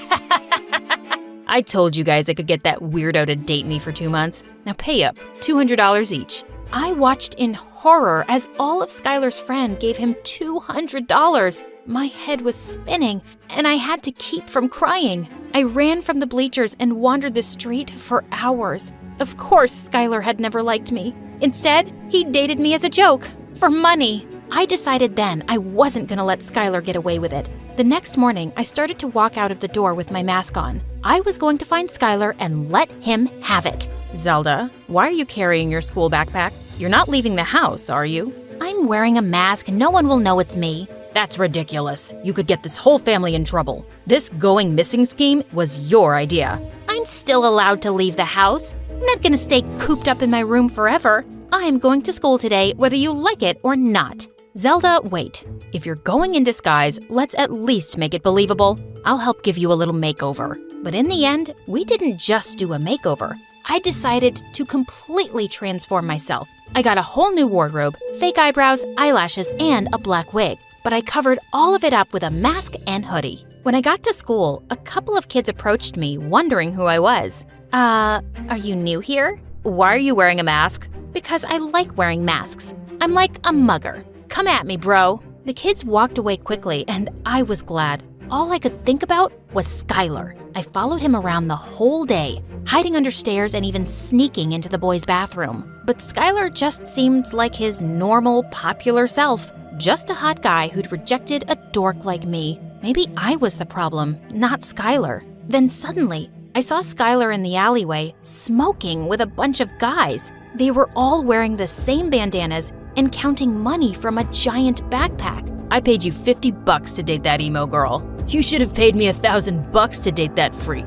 It hit me. Skylar was in a gang. I wasn't the only girl he'd bet on for money. Their backpack was full of loose bills and even some gold jewelry. They were stealing too. I ran away before anyone could see me. When I got to the cafeteria, all the girls stared at me and started whispering. That girl's probably wearing a mask and hoodie 'cause she's hideous. I'd wear a mask too if I had an ugly face. I felt my skin boil. I'd been the school freak my whole life. I wasn't gonna let it happen again. With that, I unzipped my hoodie to reveal my black dress and black wig. I took off my mask and tossed it to the ground. I could feel all the kids in the cafeteria turn their heads in my direction. And finally, at the corner lunch table, I saw Skylar. He waved me over. Hey there, you new here? Because I think I would have remembered seeing someone as pretty as you. Yeah, I'm new. Call me Z. That's my name. I decided to hang out with Skylar the whole day. I wanted to know everything he'd been up to. All of a sudden, Skylar turned red and he was dead silent. Had I said something? Had I blown my cover? Z, I gotta tell you something. I'm a mess. I've reached rock bottom, especially after I lost my girlfriend. She's missing. I don't think they'll ever find her. Only a girl like you will help me get better. Can you be my girlfriend? Sure, I'll be your girlfriend. Skylar and I spent the entire week together. He could have won the Academy Award for leading a double life. He took me on romantic beach walks and to crazy expensive restaurants. Skylar was sweeter than he ever was when we dated. Then one day, I got really sick and couldn't leave my bed for days. I barely checked my phone and didn't talk to Skylar at all. When I was well enough, I checked online and saw no one had posted about me going missing the past few days. And when I went back to school, I didn't hear my name once. I was waiting in line at lunch next to a couple of girls. I decided to bring the news story up. So, people still remember that missing girl Zelda, right? What missing girl? That missing girl Zelda from the news? She's probably missing for good. What reminded you of her anyway? For once in my life, I couldn't speak. Everyone had forgotten about me. Just like that. People loved me and celebrated me for a bit, and then it was over. I couldn't think straight. I searched the school to go find Skylar, and when I did, he was kissing another girl. That's when I totally lost it. I sprung onto Skylar and tackled him to the ground. "You're a cheat! You're a fraud! You're a liar!" Skylar tried to fight me off, and crowds of kids gathered around us. "Get off me, you psycho!" "You're not going anywhere until you tell the truth. Until you tell everyone here that you're in a gang and you break girls' hearts for money." I pinned Skylar to the ground and he started to cry. "Okay, fine. I'm in a gang where people pay us to date girls as a joke or for revenge. We've also stolen money and expensive jewelry." Everyone gasped and started whispering. Some girls Skylar had dated began to cry. "You want to know something else, genius? If you had actually cared about me, you would have been able to recognize that I'm not Z. I'm Zelda, your old girlfriend that you dated for a bet." With that, I took off my wig. "Zelda? What is happening right now?" "I was never missing, okay? I hid in my bedroom and lied about it for attention. I wanted to feel loved and appreciated for once in my life. But it doesn't matter, because everyone forgot about Zelda, the missing girl." Kids had gathered all around the courtyard and had heard everything. Some of them were laughing, others were whispering, but wherever I went, I could feel stares. My secret was out and posted everywhere online. I was getting attention again, except bad attention this time. Everyone thought I was a heartless witch, and they were right. How could I do something so selfish? All of a sudden, I saw my parents walking towards me. Someone had called them. Kids started pointing at me. "You know what? I get it. I messed up. I'm sorry, okay? I wish I didn't care so much about what everyone thought of me, but I want to be better. And the truth is, I like who I am, even with all my weirdness and my problems. I need to remind myself of that." But both my parents hugged me. "You did the right thing by admitting your mistake, sweetie. And we're sorry we agreed to let you do this. We should have been the responsible ones. We promise we'll always be there for you. And we want you to know we're proud of you. We love you, Zelda." Thanks, guys. I needed to hear that. I love you too.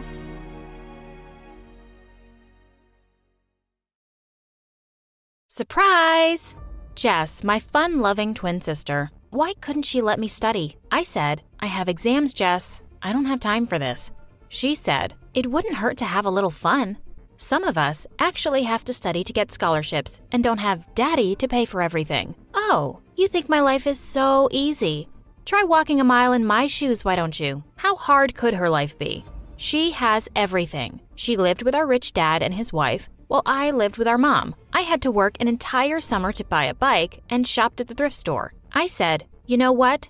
I think I'd like to walk in your Prada shoes very much. Hi, I'm Erica. I have a twin who is prettier, more popular, and richer than me. Or so I thought before we switched places. Here's my story. The next day, Jessica told Mom that she was taking me out for a birthday treat and dragged me to the salon. She got my hair dyed just like hers. I was kinda loving the blonde. When we got home, Mom gasped. She couldn't tell us apart. Mission accomplished. As the limo pulled up outside the house to take me to my new life, I grabbed all the stuff I needed from my room and kissed Mom goodbye. She gasped and hugged me tight. She said, "This is the first time you've kissed me in years." Rookie mistake. I finally got into the limo and drove towards my new place. My jaw dropped when I saw my dad's huge mansion. My whole house could fit in the yard. The butler welcomed me. Fancy. I was nervous about talking to Dad. I hadn't seen him in 10 years. But the butler told me he was away on a business trip. Only Madam was home. The house was like a maze. I was roaming around trying to find my room when I bumped into someone. She said,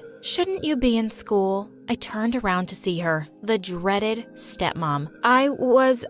Did your good-for-nothing mom rub off on you? She thought I was Jess, of course. But who was she to say anything about my mom? I was furious, but I kept my mouth shut and walked away, looking for Jess's room. Man, how does this girl walk in heels all the time? Before heading off to school, I looked in the mirror and told myself, I can do this. The game was on. As soon as I saw my boarding school, I was shook. If I thought the house was amazing, the school was breathtaking. I felt like I was in Hogwarts. As I walked through the grounds to the dorm, I smiled and nodded to the dozens of people who were waving and smiling at me. Wow, for a pain in the neck, Jess sure was popular. I unlocked the door to my room, but was shocked to see there were 2 beds and a bunch of some other girl's stuff.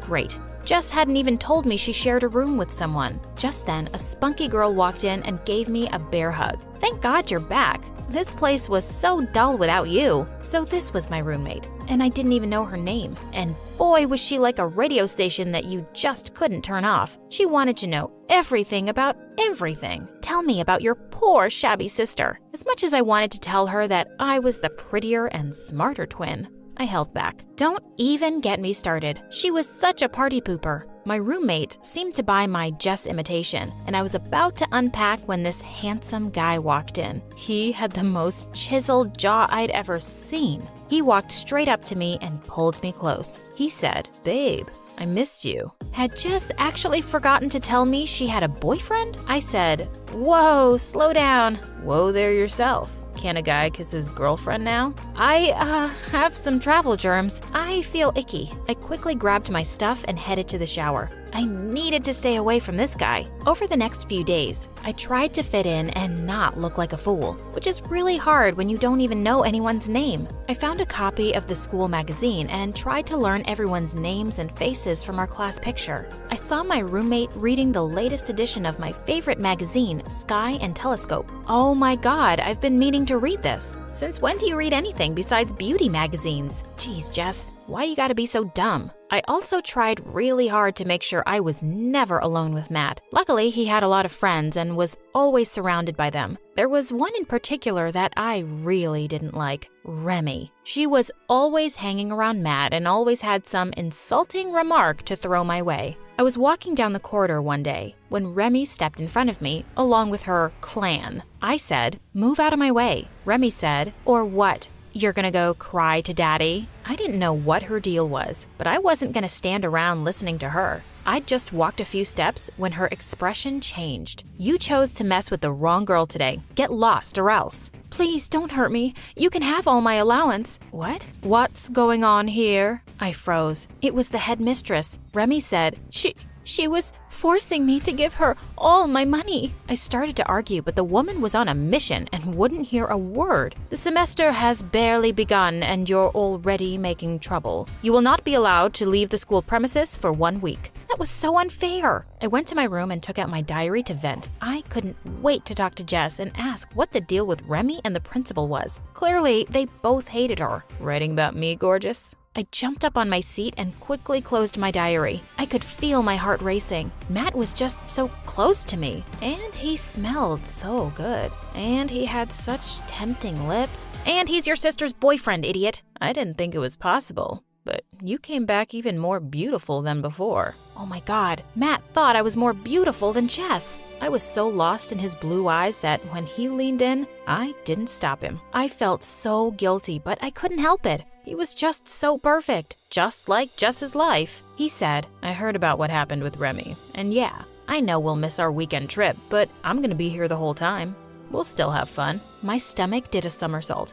This was even more perfect. I told him I was looking forward to it as he left for basketball practice. I couldn't stop thinking about the next time I would get to kiss him. Just then, a few girls barged in. One of them said, "Jess, you promised us a helicopter ride on your birthday." I said, "But my birthday was 2 months ago." She said, "Earth to Jess, you celebrate it every month." Of course she does. I'm just messing with you guys. I have it all planned out. Why couldn't Jess have said a trip to the museum or a cruise? I have such a fear of heights. How was I gonna pull this off? Jess had told me to call the butler in case of any emergency, and this definitely was one. He said he'd arrange everything and have a limo pick up my friends and I the next afternoon. The next day, as we were all getting ready to head out, the headmistress showed up. She said, "Where do you think you're going?" I said, "Out? Dream on, sweetheart. In my school, you follow my rules, and I say you can't go." Just then, the limo pulled up and the driver handed me an envelope. "I believe this is for you." It was a letter from my dad allowing me to go out for the weekend. I got such a kick out of seeing her turn pale. She turned around and stormed back inside.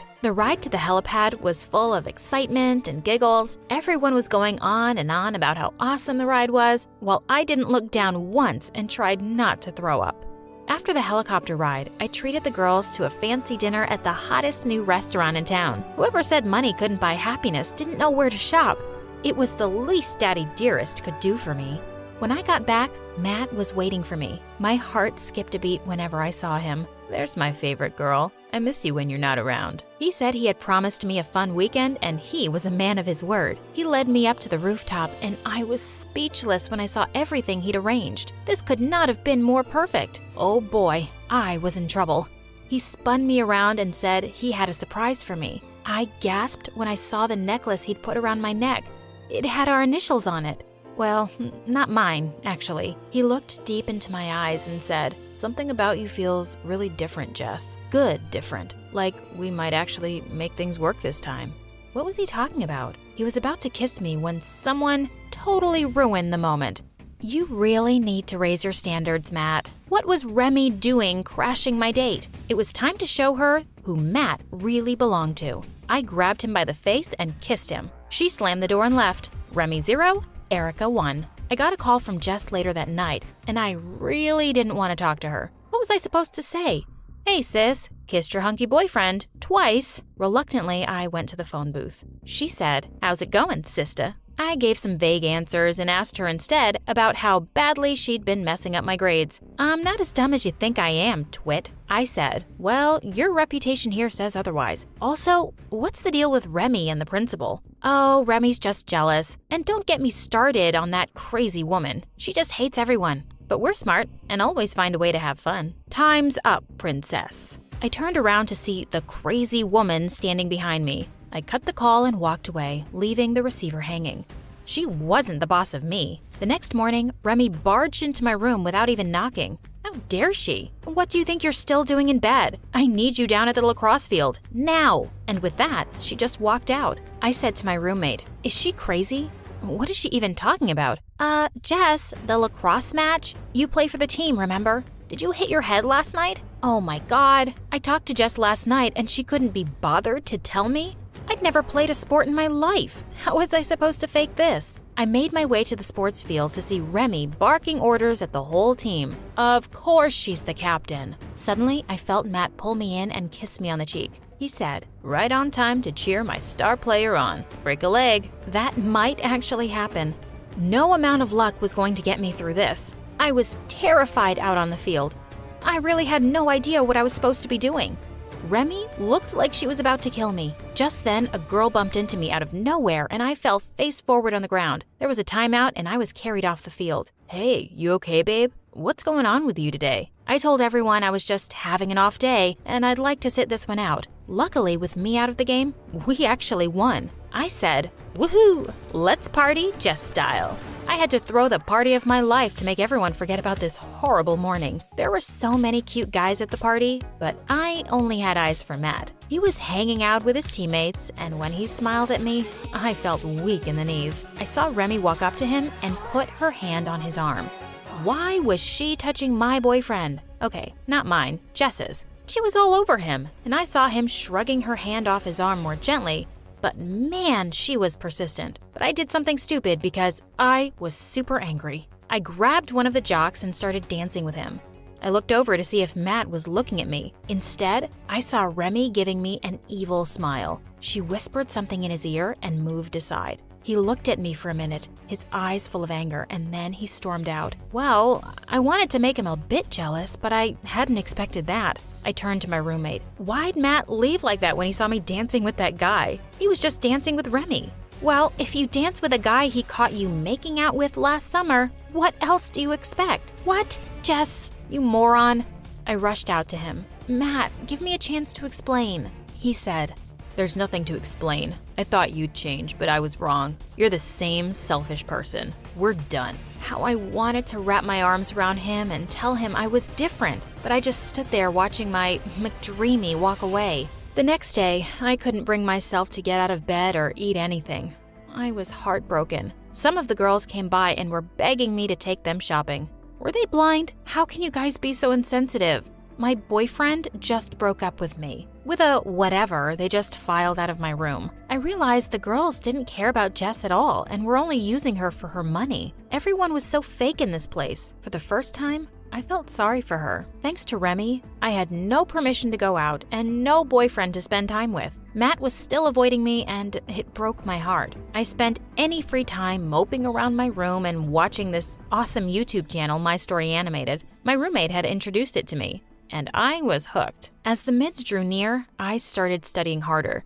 Maybe I'd get just good grades for a change. The day before the first exam, I heard loud noises outside. Just as I was about to go check, someone barged into my room. I was surprised to see the headmistress. What now? She said, "Search her room. I know it's here. Only someone as rotten as her would do something so despicable." She screamed at me that Remy's diamond necklace, which was a family heirloom, had gone missing and all the rooms were being searched. Knock yourself out. You're not finding anything here. But 2 minutes later, my jaw dropped when I saw the headmistress pull the necklace out of my jewelry box. That weasel. I knew it. You think you're too good for this school? We'll see about that. I rang up Jess and cried because I was dreading about what would happen the next day. And sure enough, first thing in the morning, I was told my parents were here and I had to go to the principal's office. I was seeing my dad for the first time in years, and he looked really disappointed. My stepmom, however, had such a smug look. I tried to explain that I had no idea how the necklace ended up in my room. Despite all my pleading, I was suspended from school. My dad didn't even defend me and said that this should teach me a lesson this time. As I walked to the car, I saw Matt watching me leave, looking disappointed. This is not how I'd wanted to meet Dad. Just as we were about to get in the car, I saw Matt running towards us. He said, "Stop. Wait." "Matt? I just heard Remy talking to her friends about how she planted the necklace in your room so that the brat would finally be out of the picture." I knew it. My dad said, "I was having a really hard time believing my Jess would steal anything." Jess very suddenly walked in. Matt said, "What the?" Dad said, "Erica, what are you doing here?" Jessica said, "No, Dad, I'm Jess. Erica has been taking my place for the past month. We switched." Dad pulled me in for a hug. I'd waited 10 years for this. He said he'd realized how wrong he had been to leave me out of his life and was really sorry. Jessica said, "Yeah, and Dad, Erica's a genius, and she works so hard. It's been really tough being her all these weeks. She really deserves to go to a good college." "How about we start with getting you both through high school?" my dad said. Matt then said, "Hold on a sec. Who have I been seeing for the past month?" We turned around to look at a completely baffled Matt. Jess said, "Hey, Maddie, that would be my sister Erica. I've kind of found someone else. You know how things were when I left." I took Matt's hands in mine. "Matt, you were right. I was different. I am different. I fell in love with you the first time I saw you a month ago, and I would never choose anyone over you." He just stood there and turned to walk away, but then he grabbed me by the hand and pulled me in for the most magical kiss ever. Get a room, you two. I struggled against the ropes, feeling the chair roll slightly beneath me. A cold breeze hit my face, and even my toes felt cold. Wait, were my shoes off? Hello? Is anyone there?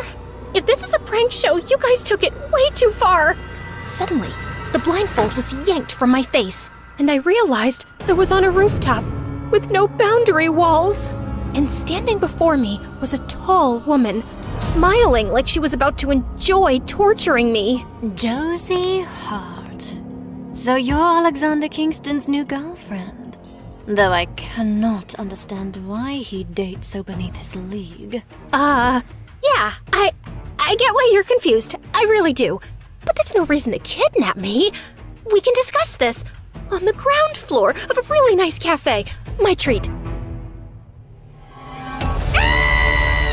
My heart jumped into my throat as she kicked my chair closer to the edge. How much do you love Alexander? Oh my god, are you one of his exes? I swear, I don't love him, and I know he doesn't even like me. We're just pretend dating. Pretend dating? Yes, completely fake. Why would he date me for real? I'm no one important. I can't even pass the bar exam. I failed 3 times. Yes, I did a background check. I know you're a loser. Also, you're just as heavy as you look in your pictures. I thought the camera was adding 10 pounds. Look, you obviously don't relate, but some of us eat carbs when we're stressed. Like, I could really use a family-sized bag of chips right now. Ah! Please stop! Why are you ruining your lovely go-to-bus kicking me around? My... what? You know, your go-to-bus? My sister has the same designer heels. I'd hate for you to scuff them. Okay, I'm shutting up. Just tell me what you want. Josie, since you're suddenly Alexander Kingston's new sweetheart, fake or real, I don't care. You're going to help us retrieve something from him. Something? Like his soul? His dignity? He lost that the moment he met me. Lols. No. He recently bought an artifact at an auction that once belonged to our family, and it holds something very important to us. What? Sentimental value? Sorry, humor is my coping mechanism. She smiled coldly, then gave my chair another nudge. My feet dangled over the rooftop's edge. Oh my god, I'll get the artifact! I'll rob him blind! I'll even lose 10 pounds! Don't let me die! I haven't arranged anyone to clear my browser history, and please don't let my family find my body in these stockings! Wondering how I ended up like this, literally hanging on to dear life? Let me rewind and show you exactly how I became the Mafia's most unimpressive hostage. Not that my life's been smooth sailing before this, but things seriously started spiraling last month, the morning I had my third attempt at the bar exam. And it's not like I'm dumb or something, it's just that whenever I'm under pressure, my brain decides to take a hike. That morning, I jolted awake to total silence, instantly realizing my alarm didn't go off because Lord Voldemort had drowned my phone in his water bowl. Why do you hate me? I picked you up from the garbage and made you a prince. I grabbed my bag and bolted out the door. Of course, I missed the bus, stole my 7-year-old neighbor's tricycle, pedaled furiously to the exam venue, and still didn't make it on time. The security guard just wouldn't let me in. Please, I'm begging you. I'll name my firstborn after you. Actually, I can change Lord Voldemort's name today. He just stared at me like I was crazy and walked off. As I sank to my knees in despair, I noticed a guy approaching me with a smile. Oh God, he's cute. This fell out of your bag. Can you please just walk away and pretend you never met me? As if I hadn't had enough humiliation for a year, the next evening, I had Thanksgiving dinner with my family. My very accomplished, very overachieving family. Okay, everyone, let's take turns saying what we're thankful for. Please just let the turkey explode or something. I'm thankful your father and I just completed our groundbreaking anti-aging research on mice. In a few years, we'll look young enough for people to mistake Josie for our mom. My older sister Emily smiled smugly. I'm thankful I got to fulfill my lifelong dream of becoming an astronaut and going to space this year. They say the sky's the limit, but clearly it's not. Cousin Ava chirped in next. I'm thankful I married the love of my life in a magical castle wedding in Scotland. Fairy tale dreams do come true. Next, my brother Lucas announced, I'm thankful that Forbes listed me in there, 30 under 30, again. oh, for crying out loud. Then everyone turned to me. I'm thankful that this is the year I decided to grow my own herbs. The parsley and basil keep dying on me, but the mint is thriving. I have it with my instant noodles, my eggs. Of course, it's great with chocolate, makes good tea, and I have minty fresh breath all the time. Josie, honey, your time will come too. Thanks, Dad. You make me sound like an avocado waiting to ripen. Speaking of unripened avocados, we heard you tanked the bar exam again. How did that remind you of that? Anything interesting going on in your love life to distract you from your career failures? As everyone stared at me, I felt my cheeks and neck burning. Just then, I spotted the muted TV behind Dad's head. Alexander Kingston was on screen, smiling and shaking hands at some charity gala. He was the billionaire heir who had just returned to town to take over his family's luxury hotel empire. My best friend Mia, who worked as a secretary in his office, was swooning over him like 24/7. And suddenly, words I didn't know my brain had decided on flew out of my mouth. Oh, actually, yes. I am dating someone, and it's pretty serious. It's him. Him who? Josie, imaginary boyfriends are only cute when you're 5 years old. Him, Alexander Kingston. I was both thrilled and a little offended at the disbelief on everyone's faces. The guy on TV right now? Yep, that's my boyfriend. My very serious boyfriend of 3 months. Mia works for him. She introduced us. We've been keeping it on the down low because he's a public figure, so keep it to yourselves for now. But I'll send pictures of us in the family group chat. Surely I could bribe Mia into getting me a few chummy selfies with him. Wow. Can't wait. Also, I'm visiting your town next week. I'd love to meet him. Even better. He'd love to meet you too. Oh God, what had I just done?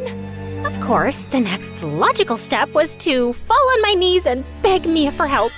Josie, it's not like he's the cute barista down the street. He has bodyguards, and he already has a restraining order against a stalker. Mia, I know I messed up, but my psychotically perfect family has a way of pushing me over the edge. And what happens when Emily turns up next week?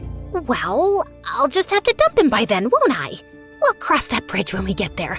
Right now, I have to show them something, or look like an even bigger loser for lying. Ugh, fine. The event photographer at Alexander's gala tomorrow called in sick. I can give you her badge. Please don't make me lose my job, and just act normal for once. Oh, please. Normal is my middle name. Okay, it's actually Lauren, but close enough, right?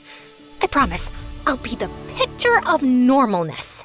The next evening, I was wobbling around the glamorous gala in a gown, lugging a camera I'd borrowed from my neighbor. I just had to inch my way close to Alexander, take his pictures, and then request a few selfies. I could act convincingly, like I was covering the event. How hard could it be?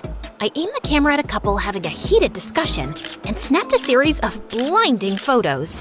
Excuse me? Does it look like I want the moment my marriage is falling apart to be captured on camera? Oh, I am so sorry. You're just so photogenic when you're frowning. Carry on. I quickly turned away and snapped another random picture, startling an elderly man and causing his drink to spill down his tux. Oops, my apologies. Great shot though, very fluid and dynamic. Realizing my lens was smudged, I decided to clean it, and then I accidentally set the flash off in my face. I staggered backwards, then tripped on my gown and crashed into someone, pushing us both straight into a 12-foot flower arrangement. Before I could catch my breath, I was lifted off the ground by men in suits, and I realized the person I'd crashed into was Alexander Kingston. A moment later, I found myself seated in a back room, Alexander glaring at me.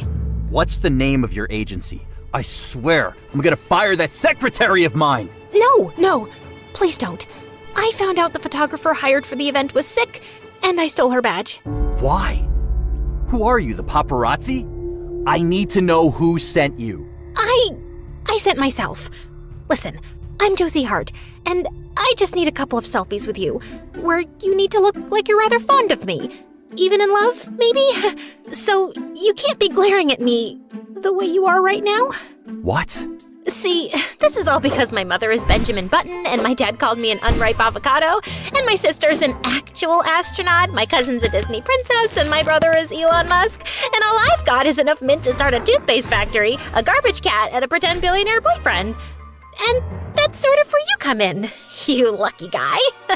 Pretend boyfriend? I may have accidentally told my family we were dating. Just a little bit. And you picked me? Because you have a crush on me or something? No, your face was on the TV screen at that moment. Trust me, it was exactly as random as all of this sounds. You're insane. Really? No one's ever said that to me before? He turned away and walked over to his bodyguards, saying something to them in hushed tones, which made me even more nervous. Eventually, he came back and sat down opposite me. Fine, Josie Hart. I'll be your boyfriend. You'll what now? So the thing is, My ex-fiance dumped me a few months ago. Wow, that's rough. I guess we're both losers. No, only I'm a loser. Here's the deal. I'll be your fake boyfriend, and you'll help me show her I've moved on. It'll be extra intriguing for her thinking it's someone like you. What was that supposed to mean? Nothing good, I was certain. Are you serious? Completely. Think you can walk back into the party without tripping over your face? We're really doing this right now? That's why you came, isn't it? Are you in or out? My heart was hammering as Alexander led me back to the gala. The room felt quiet. Hundreds of curious eyes on us. Sorry about the interruption earlier, everyone. Allow me to officially introduce my girlfriend, Josie Hart, a talented event photographer. We've been keeping our relationship very private up till now, so my security team tonight mistook her for an assailant. As you can see, she has a habit of crashing into things. And that's how we met a few months ago, when she crashed into me and spilled her coffee all over my favorite suit. The crowd laughed and started talking excitedly. And suddenly, there were cameras flashing everywhere. I plastered on a smile, hoping I didn't look as nauseous as I felt. You're smiling like the freaking Joker. Just act normal. I wish I understood what that means. Oh, one more thing, Josie. Please don't go and fall in love with me, okay? Like I'm that cliched. He smirked and placed a hand on my back, making my heart skip a beat. Get a grip, girl. The moment Alexander publicly declared me his girlfriend, my life turned into a media frenzy. Within hours, every news outlet was obsessed with my awkward deer-in-the-headlights expression, and my phone nearly exploded from nonstop messages from my family, congratulating me like I'd won the Nobel Peace Prize.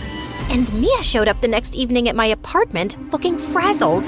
Seriously? Your fake billionaire boyfriend got you bodyguards already? I had to answer 10 personal questions about you before those trolls let me into the building. I answered 6 of them wrong, by the way. Those guys are idiots. Sorry, Mia. I've had paparazzi following me everywhere. Things have gone completely nuts. I swear, it's not my fault. You literally crashed his gala and then crashed into him. This is entirely your fault. The next morning, an entire glam squad invaded my tiny apartment. Apparently, Alexander's PR team insisted I needed a makeover, which was very painful. Hours later, strapped into couture tighter than a vacuum-sealed frozen turkey, I waddled toward Alexander when he came to pick me up for the next event. Wow, you look different. Good? Different? It better be after all the hell I've been through. Yeah, you look good. But there was nothing wrong with you before. Did he really mean that? Pfft, doubt it.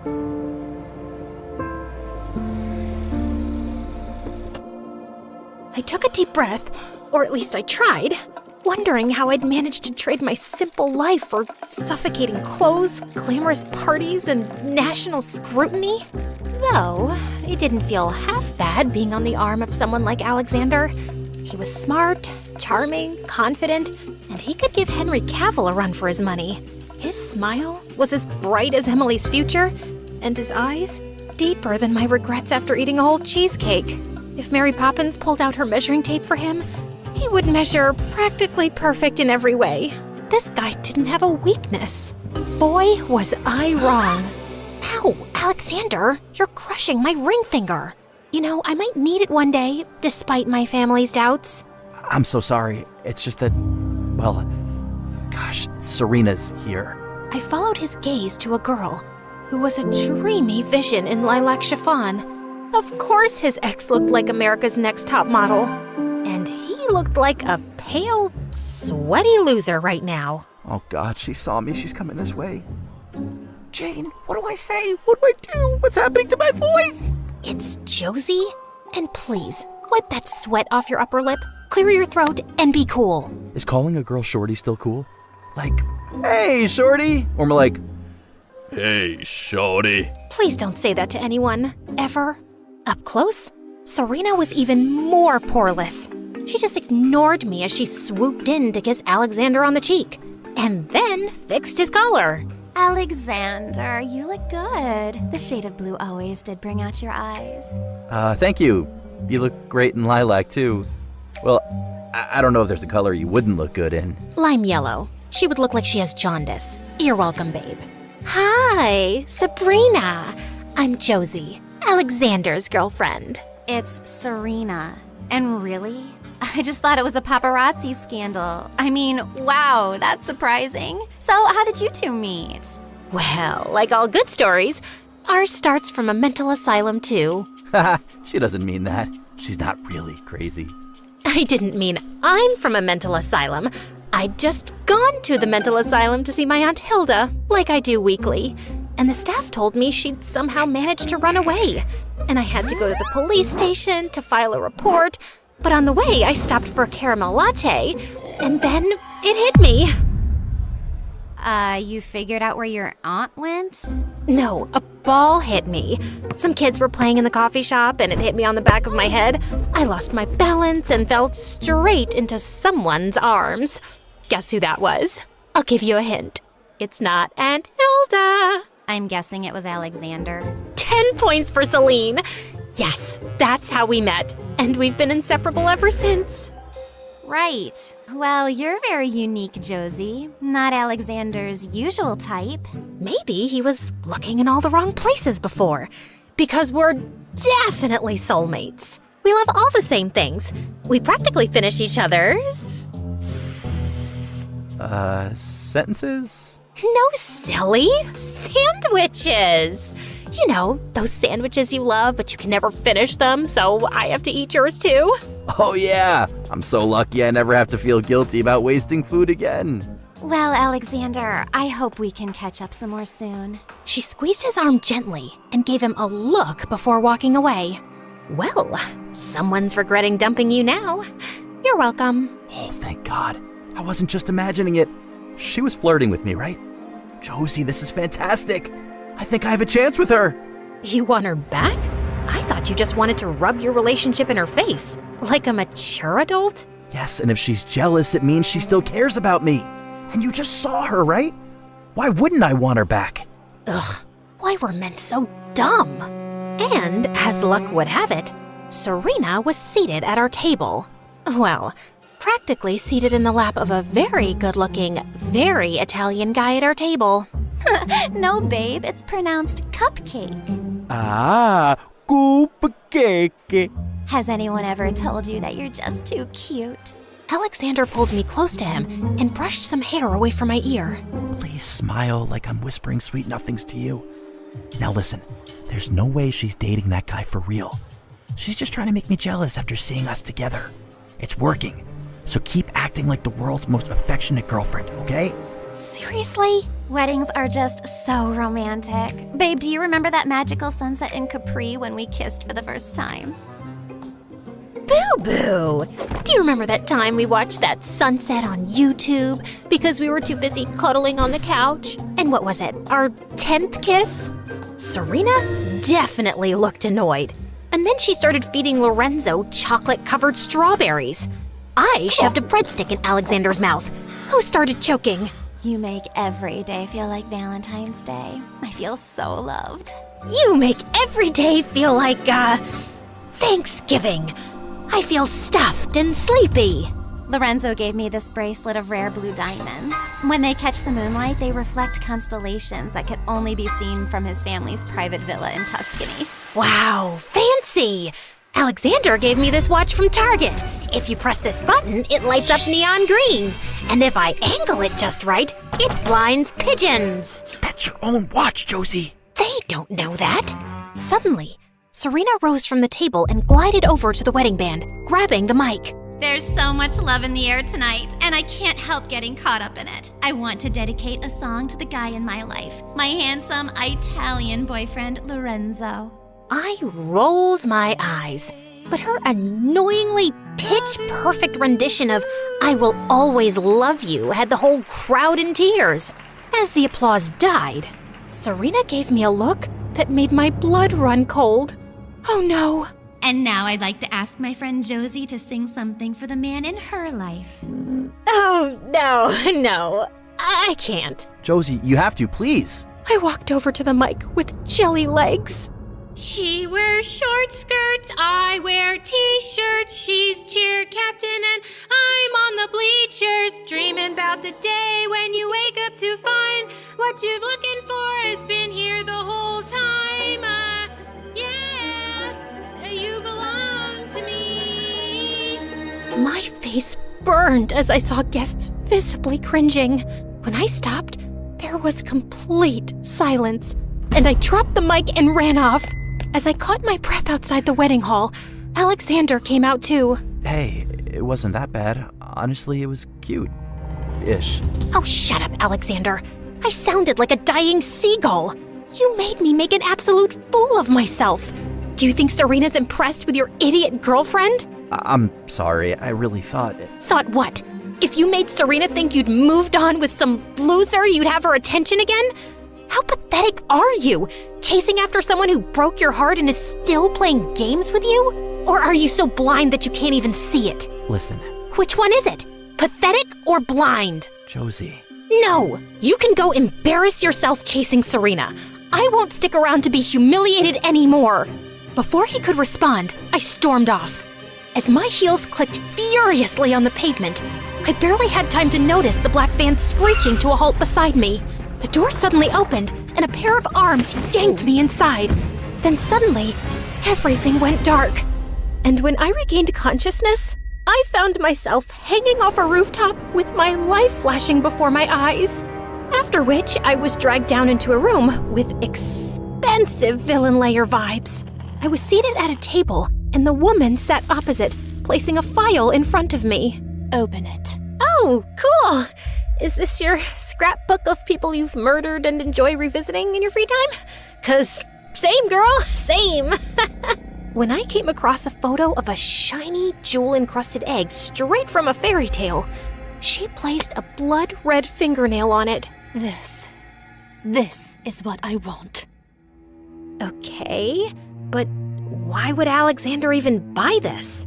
Because that is a one-of-a-kind Fabergé egg, crafted for royalty once, worth over $30 million, and currently holds a drive with information that could destroy a lot of powerful people. And Alexander knows about this drive? Highly unlikely. He probably just bought it because it's expensive and shiny. God, rich people are wild. We don't know where Alexander's keeping it.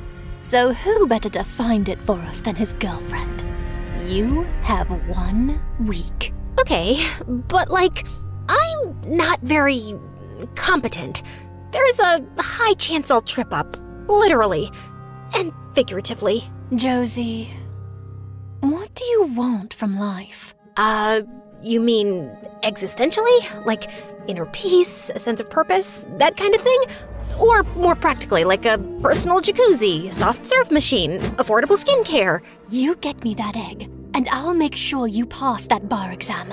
I have an exceptional skincare line, too. You can get free supplies for life. Seriously? You don't, and we kill your whole super cool overachieving family. And then you, slowly. Okay, that escalated fast. But also, wow, really motivating. By the way, is there a name I can call you by? Sure. Black Orchid. Cool. You can call me Blue Spinster. I don't know why I said that. Josie's fine. And 10 minutes later, I was dumped behind a taco truck.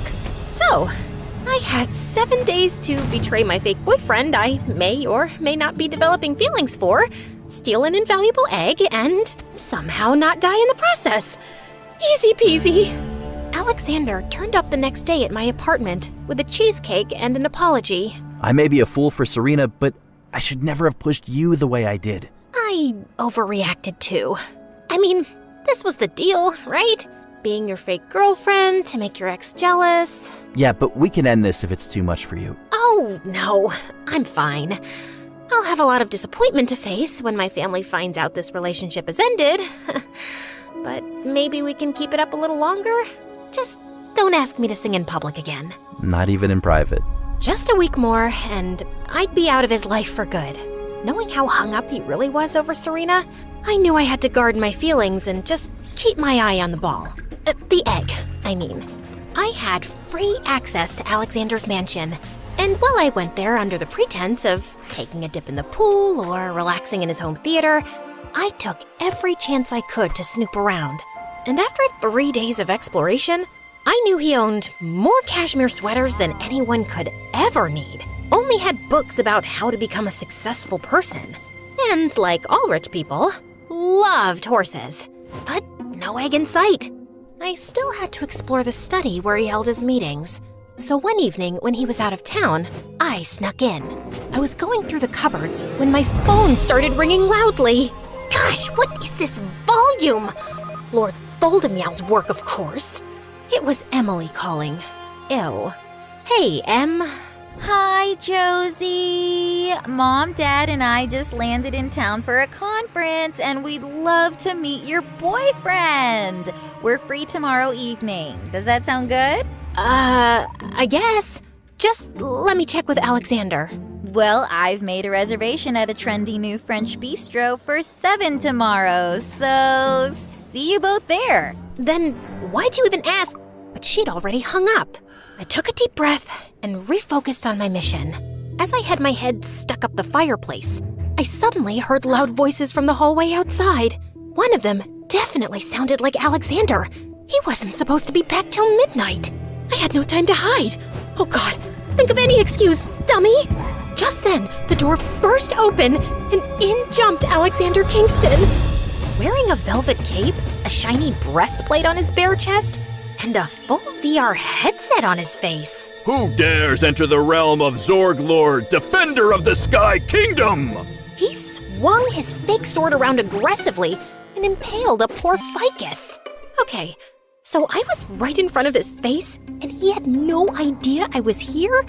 I wasn't used to such incredible luck.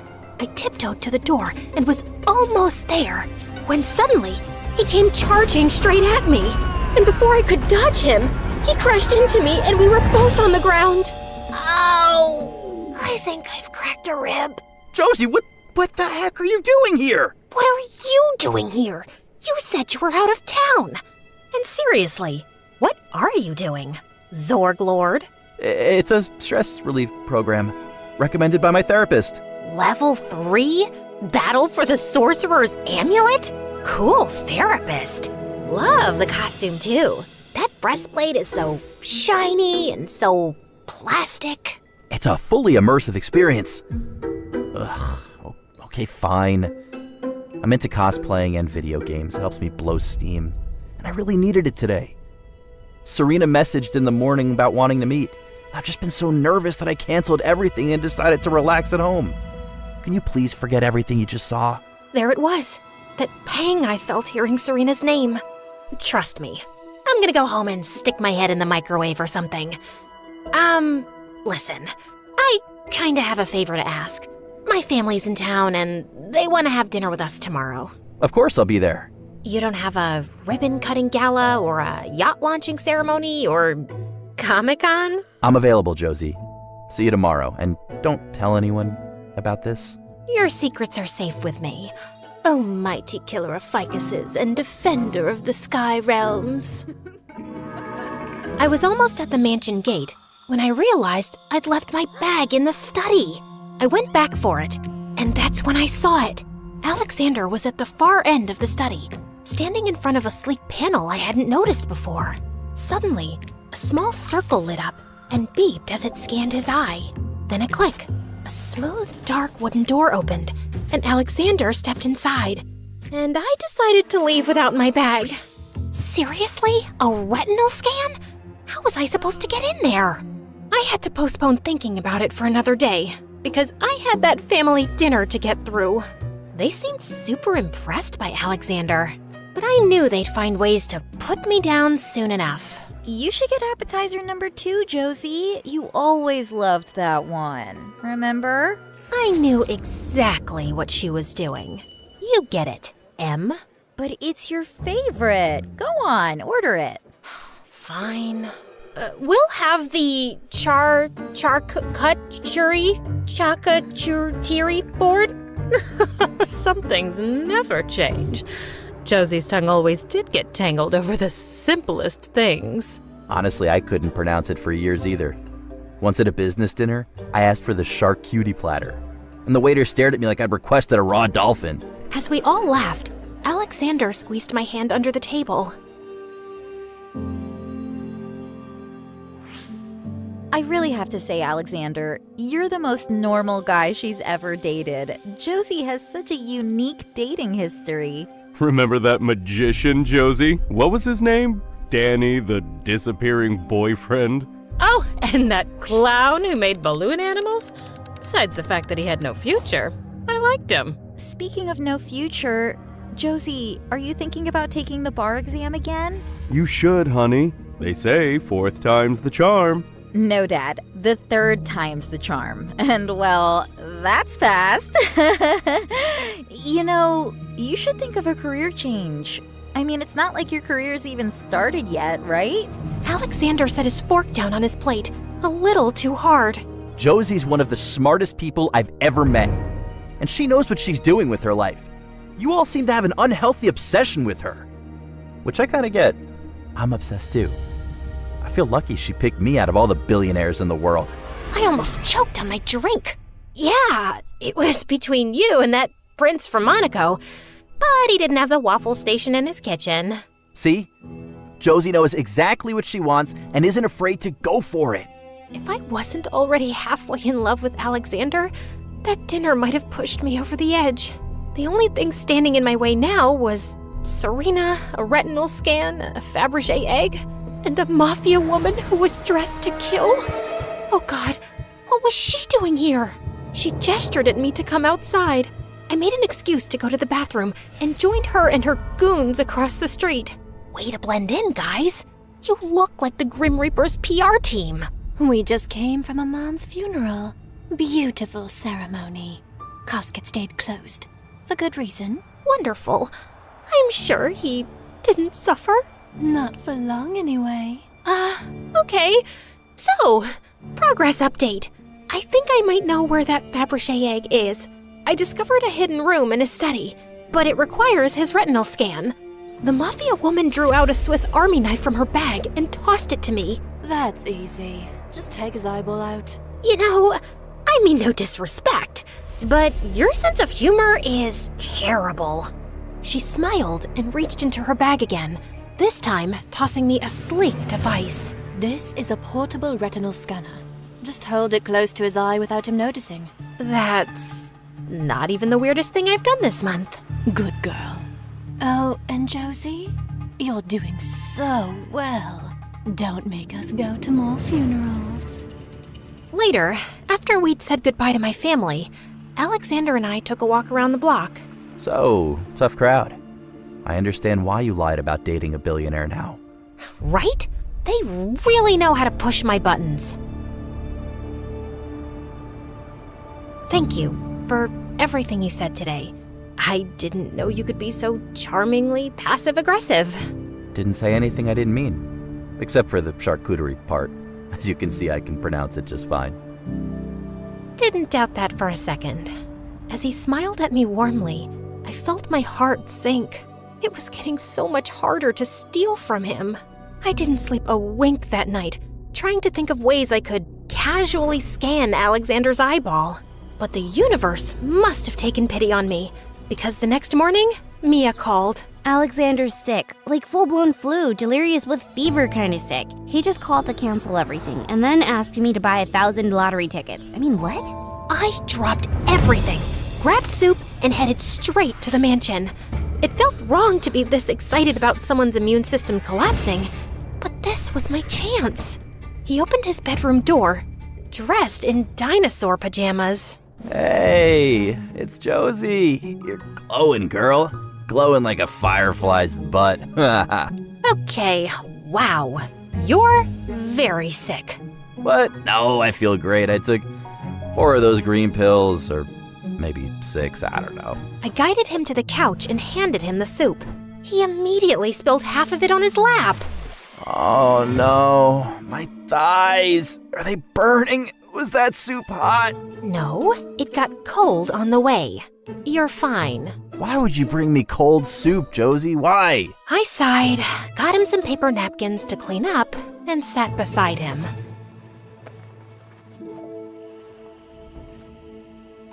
You smell like lavender and betrayal.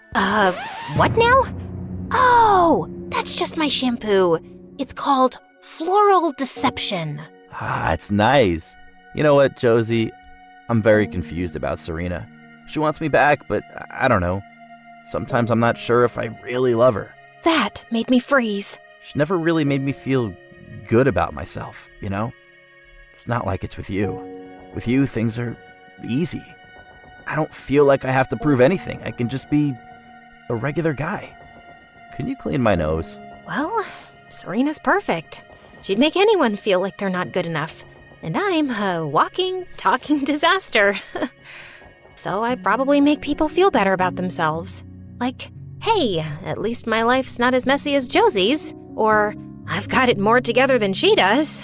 He sat up suddenly, grabbing me by the shoulders. Don't say that. You're amazing, Josie. You're funny and smart and pretty.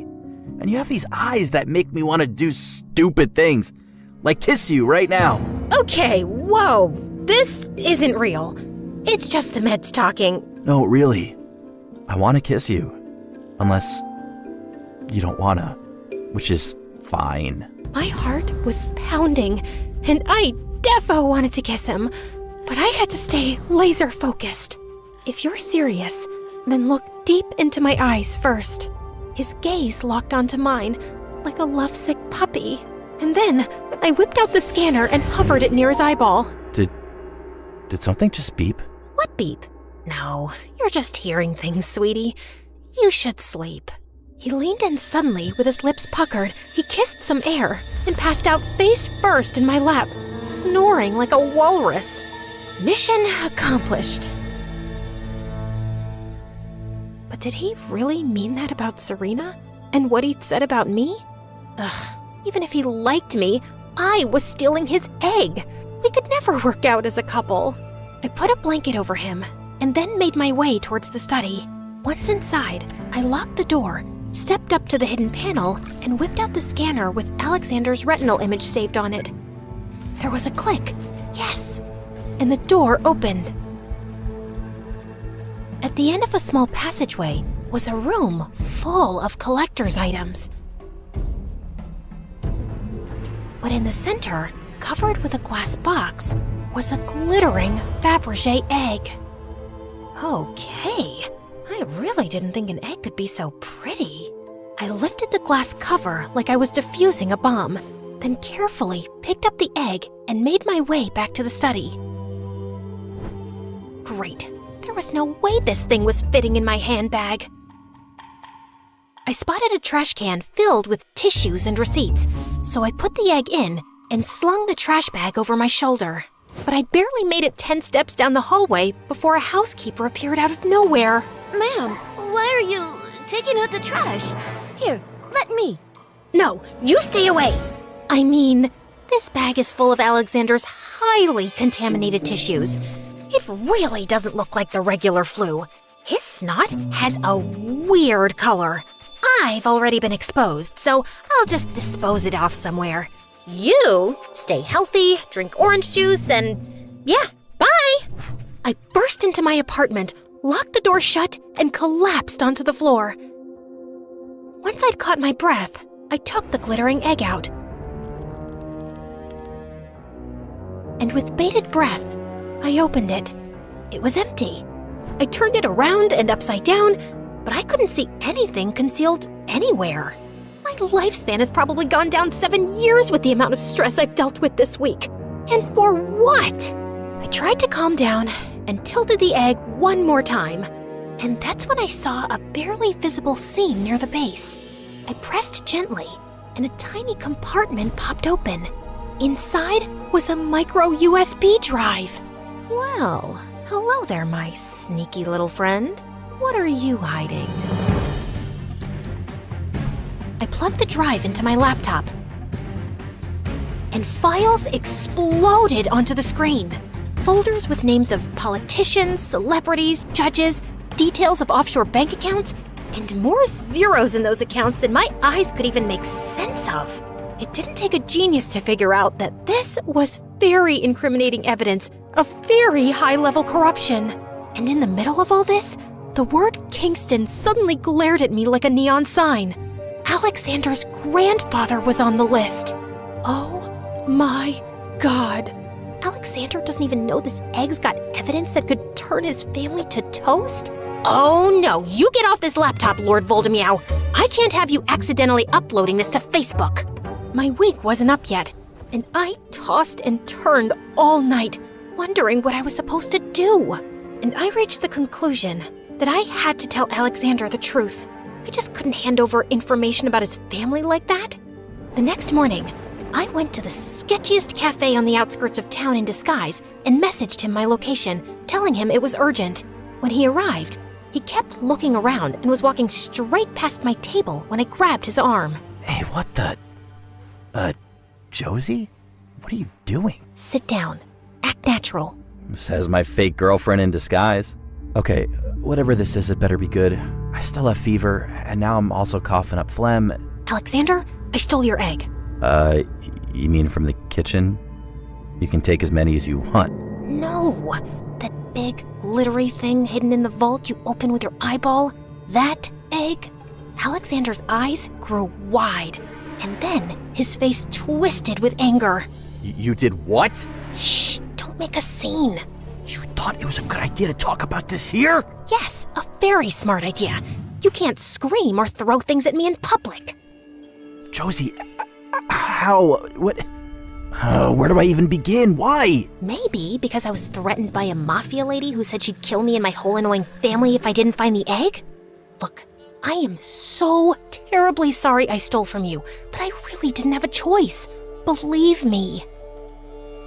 Okay, can you start from the beginning? After I told him everything, he didn't exactly look shocked. I already know about the drive. You do? I didn't at first. I bought the egg at that auction because it was rare and, yeah, glittery. But I did find the drive inside eventually. And Black Orchid wants it to blackmail the world's most powerful crooks? Looks like it. I'm curious. Why didn't you destroy the drive? Because if I did that, I'd be helping to cover up my grandfather's crimes. But I haven't had the courage to do the right thing either yet. He isn't alive, but if this news gets out, it'll destroy our legacy and reputation forever. I'm sorry. Really. That's a lot to have on your shoulders. The egg's in your court, but you have to make a decision soon. And I'm gonna need your help to not get killed by that woman. I'm still confused about one thing. How did you break into my vault? We don't have time for this right now. Waiter, check please. The next day, I arranged a meeting with Black Orchid, who told me to come to the same building where we'd first met. Wow, you're really working that smoky eye. And love your little gookie scarf. Thanks. It's strong enough to choke a grown man. Why do things get so morbid with you so fast? Anyway, here's your egg. She pulled out the Fabergé egg from the bag, then turned it over immediately and clicked open the hidden seam. The compartment was empty, and her face turned dark. Where's the drive? Look, I was too scared to even open the egg, and I certainly didn't know about any hidden compartments. I have no idea. You're lying. I swear, on Lord Voldemort's life, I don't know anything. Fine. Let's call in Loverboy. I think he has a very full schedule today. Meetings, stress naps, crying into his money piles. You know, billionaire stuff. Oh, don't worry. I know how to make a man come running. And there I was again, tied to a chair on a rooftop. The mafia woman sent a photograph of me to Alexander. And sure enough, 20 minutes later, Alexander burst through the rooftop door. Wow, mans really did come running. And he'd be looking hot while doing it. Ugh, shut up, brain. He silently gave the drive to Black Orchid, then strode over and started untying me. I thought you said you could stall her for a while, without ending up in a life-threatening situation. I tried, man. Things just always escalate really fast with her. Black Orchid plugged the flash drive into her laptop, and it was the first time I'd seen her smile widely. So creepy. Oh, yes. This is the real thing. Glad you approve. Can we go now? Of course. Josie, you can expect a Lord of Grey and a box of skincare soon. Amazing. You'll send the skincare every month, right? I thought that was the deal. You know what? I like you. You've actually been very useful. And I could definitely use a lawyer willing to break the law now and then. I'll be in touch. Ta-da! She was almost at the door to the stairwell when suddenly one of her goons spoke. Boss, you need to see this. He showed her his phone, and her face twisted. Breaking news. Elite corruption files leaked in bombshell data dump. I told that idiot journalist to wait a couple of hours. Did you account for the time difference since he lives so far away? Black Orchid turned to us, her eyes burning. You leaked it. You exposed your own family. Yeah, I did. I don't want to inherit a dirty legacy. And you can't use the files to blackmail anyone now since they're out there anyway. Your name's on it too. You might need an actual lawyer. And then suddenly, she screamed like a banshee and came running at me. And before I could even react, she pushed me over the rooftop.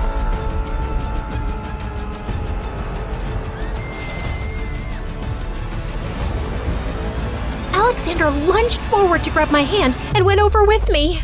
Ah! Josie, open your eyes. So I can see the pavement I'm gonna smack my skull on? Ah! And then suddenly, I hit a springy surface, bounced off of it, flipped, and landed straight on Alexander. What the heck? Did we just land on an inflatable mattress? When she sent that photo of you tied up, I had my team set up these landing pads on every side of the building, just in case she tried something. Oh my god, I love rich people so much. I could just kiss you right now. Yeah? What's stopping you? His face was so close to mine, and suddenly, my heart wasn't just pounding from the near-death experience. As we both leaned in, a pigeon suddenly pooped on my head, and the moment was gone. So, the good news was that Black Orchid was arrested on 7 counts of money laundering, illegal arms deals, and, oh yeah, kidnapping me and pushing me off a rooftop. Also, her actual name was released on the news. Janice Mildred Witherspoon. Meanwhile, the corruption scandal exploded, and Alexander was buried in lawyers, press conferences, and damage control. You took down the mafia and exposed all these crooks. You, Josie Hart, the girl who once got banned from IKEA for accidentally setting off a fire extinguisher thinking it was air freshener.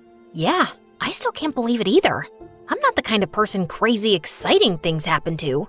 Only crazy stupid. So the fake girlfriend gig is over? We haven't had a chance to talk, but yeah, I should think so. Serena wants him back, and that's what he wanted, right? And with this scandal all over the news, I think my family won't take our breakup too badly. And you're gonna let him go just like that? Yep. So, I just went back to my normal life.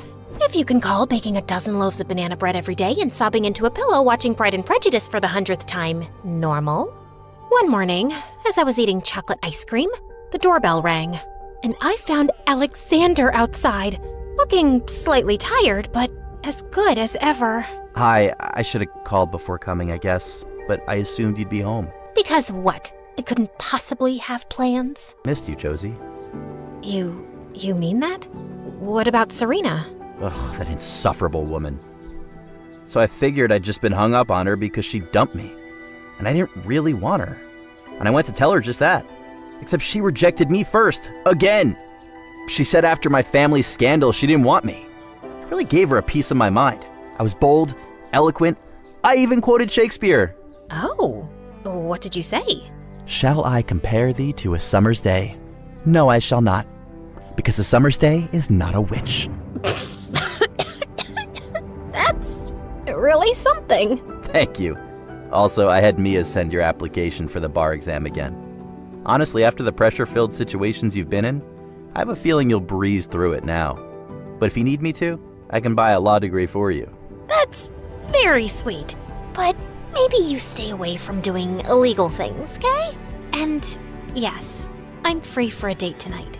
Can you send your styling team over, though? No. I like you just the way you are, Josie Hart. Turns out, maybe I am the kind of person exciting things happen to.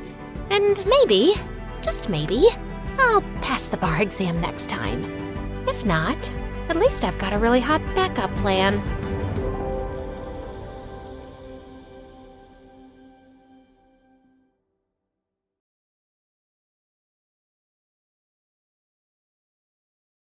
Hi there, my name is Emma and I'm from Los Angeles. Please like and subscribe. I was born to workaholic parents, so I didn't see them much growing up. My babysitter didn't find me too interesting either. She'd spend hours watching TV, watching weird wrestling competitions on the TV, while I would spend endless hours drowning my face in fashion magazines. It was my dream to start my own clothing line someday, and it would be so successful that my parents wouldn't have to work another day in their life and spend all their time with me. When I turned 16, Mom and Dad got me admitted into one of the best schools in the city and took me shopping to get some new stuff. I was smitten by this gorgeous designer handbag. Mom, can I have this, please? Emma, that's $3,000. We can't afford that. Not after that expensive school. Really? You work so much, I thought we were rich. Mom gave me a weird look and we left, but I couldn't take the bag off my mind, so I decided to make my own money. I made lemonade stands, mowed lawns, and walked every rich person's dog that needed a run, even ones twice my size. Wait, boy, not so fast! Right before the term started, I'd earned enough to buy a fake bag, and it looked somewhat similar. My first day, the entire parking lot was packed, but just then I found a cozy spot in corner. Slowly, I made my way in, feeling like a pro, until I heard an awful screeching sound. I'd hit a car and made a huge dent. While I was reeling in shock, calculating the damage, a tall boy stopped and stared at me. Wow, that's as big as the Grand Canyon. Good job. Sarcasm is not helping, dude. Do you have any idea whose car this is? Let me see. Looks like mine. Sure enough, he unlocked the door and tossed his backpack inside. My mind went into overdrive. How could he be so indifferent after I dented his very pricey-looking car? I'm so sorry. This is totally my fault. I'll make it up to you. Cool. Get it repaired then. I looked at him confused. There was no way I could afford to repair the damages. Before I could respond, he inched closer, and I swear he smelled like oranges. Or you could agree to go on a date with me. Your call. Take your time. There's no rush. I'm Caleb, by the way. He was cute, but I'd barely met the guy. I thought about it hard before saying yes, and later found out that Caleb was freaking rich. His dad owned a multi-million-dollar company, and basically everyone's parents at school worked for his father. He was like a huge deal. Caleb and I went on several dates after that, and I grew to like him. He was a great listener and totally grounded. I want to start a business of my own one day, like a super cute fashion line. That sounds ambitious, but I'm sure you'll pull through. I can feel it. A month later, when he asked me to be his girlfriend, he filled my car with roses and a giant stuffed teddy bear. I was happy, but the girls in school just went bonkers. On our first date as a couple, Caleb gifted me an expensive handbag, the original version of my fake one. Wow, that's awesome, but I can't take this. You're my girlfriend now, and you only deserve the best. Caleb insisted, and I couldn't say no. It was my favorite brand after all. One day after school, Caleb invited me to his place where he lived all by himself. While he swam in his private pool, I sketched new fashion designs in my journal. What do you think? Very chic. You know you don't have to work, right? I'll have more than enough money to support us. I know, but this is my dream, and I want to do this for myself. Whatever floats your boat, love. Just remember, I'll always be there for you. That summer, I decided to take a business class at a local community college, and I was by far the youngest one there. Not that I cared. I belonged there. I was busy concentrating on what the professor was saying when a heavy voice interrupted me. So, Professor, you know all this from your successful businesses? I turned around to see a cute guy in the back corner, leaning in his chair with his feet propped up on the desk. Excuse me? I'm just saying, if you knew anything about marketing, you wouldn't be teaching. They went back and forth for a while. My professor got angrier and angrier while the boy remained calm. I couldn't believe how rude he was, but I had to agree. He wasn't entirely wrong. After class, I decided to grab lunch at the college dining hall. I was finishing a sketch in my journal when that rude boy came behind me in line. Is that meant for a unicorn? Excuse me? So now you're a PhD in designing too? That's designing? Let me show you something. Listen, I don't know what your deal is, but you cannot insult. Before I could finish, he pulled out his phone and showed me a clothing website filled with plain black t-shirts, and they were listed at over $100 each. This is my business. These boring black tees? You could get these anywhere. He clicked a few apps and showed me his bank statements. The number almost made me fall backwards. How could this guy be making thousands of dollars selling regular old t-shirts? I don't get it. Why are you even taking classes? What can I say? I'm a sucker for knowledge.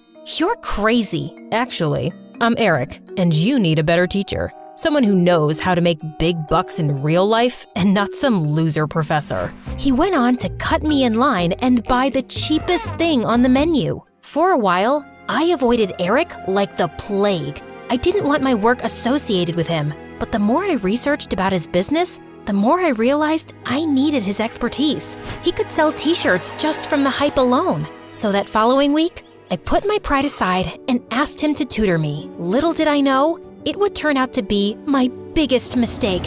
He talked way too fast and laughed at all my questions. He even made me work the customer service line for his business to understand how businesses work. I complained about Eric to Caleb all day. He's so rude and mean. I don't even know how to deal with him. Drop his classes then. I can't do that. He's good at what he does, and I can genuinely learn so much from him. Then take his attitude with a pinch of salt. Anyway, I have something that'll cheer you up. I want you to meet my parents. I was shocked. I only ever saw his dad on billboards or on TV commercials. Being nervous was an understatement. We met them at an expensive Italian restaurant in town the next week. His dad stood up to shake my hand, but when I looked over his shoulder, I saw none other than my tutor sitting at the same table. You must be Emma. We've heard great things. Just then, Caleb saw Eric too, and he seemed mad. What are you doing here? Not even a hello, brother? Brother? My head spun in a million circles. Eric and Caleb? Brothers? Caleb looked ready to fight him until their father got in between them. I invited him here, son. He's still family. Caleb backed off, but I was still in shock. And to make matters worse, Eric pretended he'd never met me. Caleb's parents ordered me all kinds of delicious courses, but I couldn't find the stomach to eat anything. And after dinner, Caleb took me straight home and angrily drove off without saying goodbye. During our next tutoring session, I was still fuming when Eric walked up. Why didn't you tell me about your family? You never asked. And besides, I didn't think we're that close. What do you mean? You're related to my boyfriend and you… Yeah, that's kind of unfortunate. You're not really his type, to be honest. That's not the point. I can't deal with this. I'm leaving. Wait, Emma, I'm sorry. I was just being a jerk. I calmed down as Eric spoke that he had been estranged from his family for 2 years because he refused to take over the family business. His clothing line was a result of wanting to prove he could make something successful without being connected to them. Part of me understood. I still wanted to pursue my clothing line dream, even though Caleb said I didn't have to. When I told Eric, he didn't laugh, but he seemed impressed. Take out your computer. You're making a website today. Eric helped me create my website from scratch. As usual, he was going super fast and I scrambled to keep up. But when I looked in my laptop reflection and saw him laugh, he looked different to me, almost attractive. Snap out of it, Emma. He's your boyfriend's brother. My website was good, but for the first few days, I didn't get many orders. But I didn't lose hope and continued sketching and building my brand. I worked on them for days until one night I got a call from Caleb and he sounded a bit off. Want to talk about it? Not really, but I have a surprise for you. Caleb told me that he'd put my name in a small fashion show for new designers. I couldn't believe it. Oh, you really shouldn't have. Yes, I should, and yes, I will. I've decided to be more supportive of your dream. Thank you. I was over the moon that day, but when I told Eric, he didn't sound as impressed. It's just a small show. Yeah, but it's big for me. And maybe after this, I might actually get some customers. You will come to the show, won't you? You're inviting me? Well, you've helped me get this far. It would be rude of me not to. When the day came, I peered at the audience behind the curtain. I was blown away to see Eric sitting in the back row. I was glad he showed up. Too glad to admit. Once my models were ready, they were off strutting down the catwalk wearing my designs. Surprisingly, the audience went crazy. I walked out and bowed with the last model and then jumped into Caleb's arms. Behind his shoulder, Eric was watching and he looked irritated. By the time I made my way to the back of the room, Eric was gone. The show had tremendously boosted my sales. Caleb invited me to his parents' home to celebrate. My brother will be there. Sorry. Why do you hate him so much? He's a total jerk. Anyone would kill to get my father's business, but he would rather do his own thing.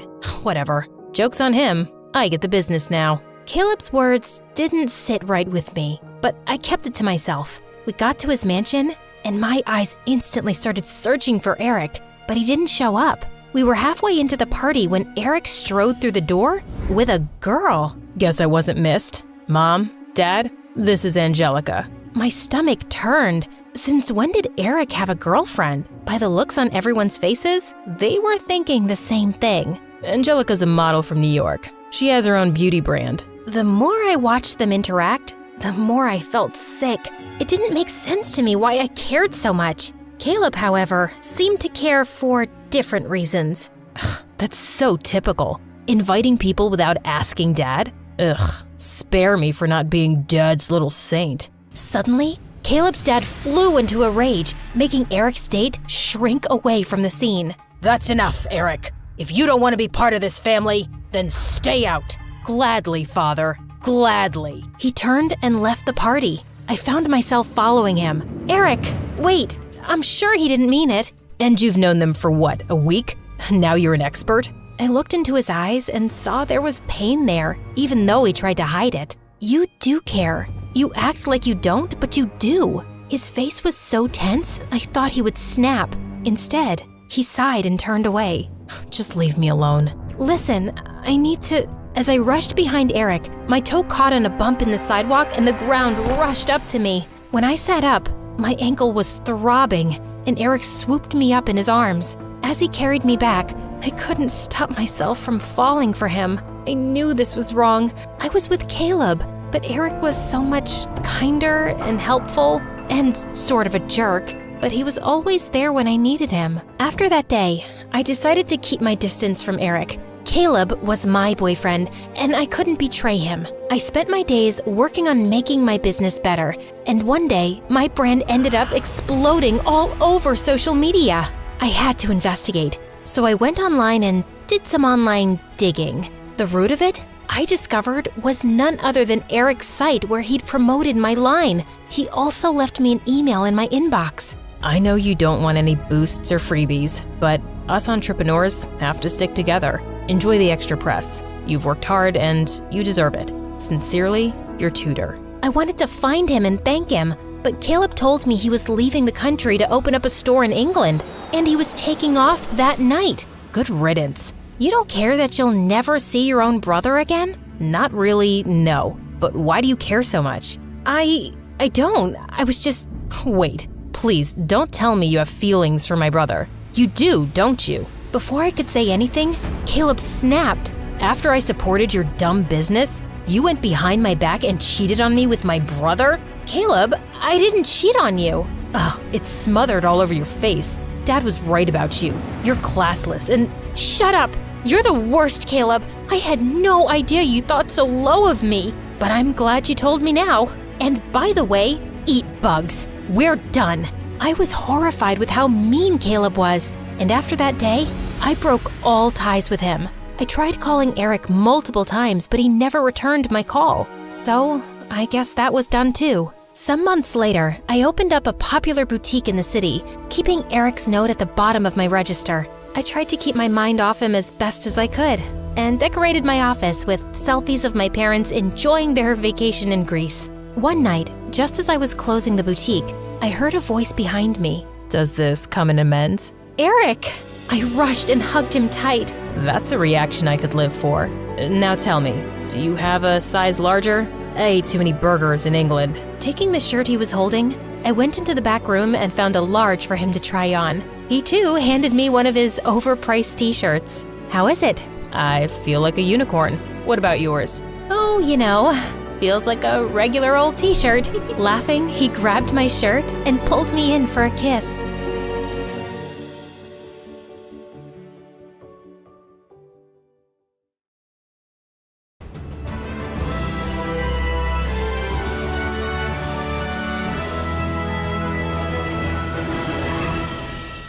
When I was in the first grade, and after I was done doing the task Miss Janice gave us, I started reading a book.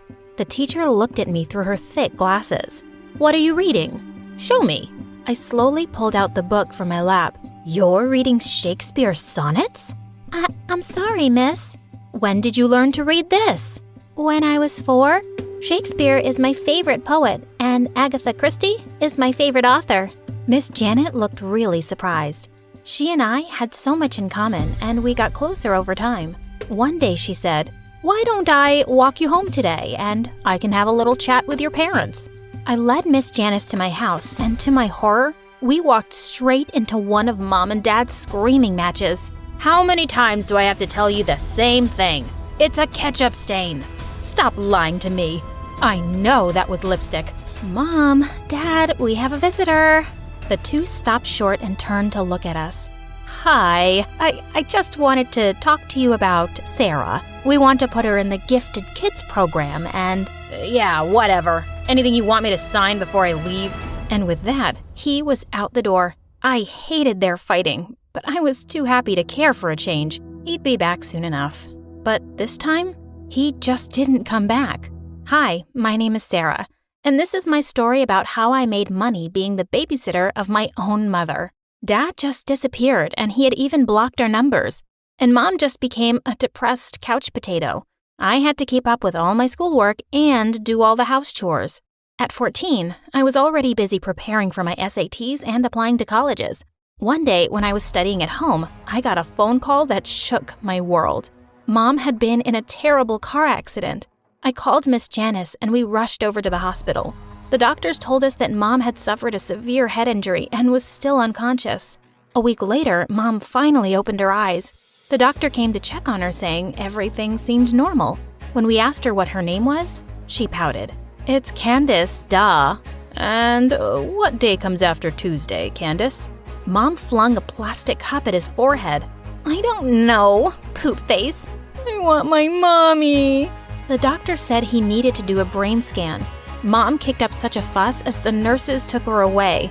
The doctor made the most shocking discovery ever. Mom now had the brain of a 6-year-old. He said it was possible she might go back to normal, but it could also be a permanent condition. My mom had turned into an actual baby? My life just turned into a nightmare after that. I had to leave Mom at daycare before going to school. I could see all my college dreams slipping away as I dropped out of my SAT classes. I had enough on my plate right now with Mom and the housework, and boy, was she the brattiest 6-year-old ever. One day, when I just finished making dinner, I went to her room and found her busy pulling out everything from the cupboards and throwing it on the floor. "Oh my God, Mom, Candace, stop it. Who's gonna clean that up?" "Not me." And she ran out, cackling like a little witch. When I went downstairs, she was already at the dinner table. "Get your feet off the table, please." A minute later, I got hit by something on my face. Yuck. I hate broccoli. "I want Doritos." "Well, too bad. You have to eat your greens and—" "Can't hear you."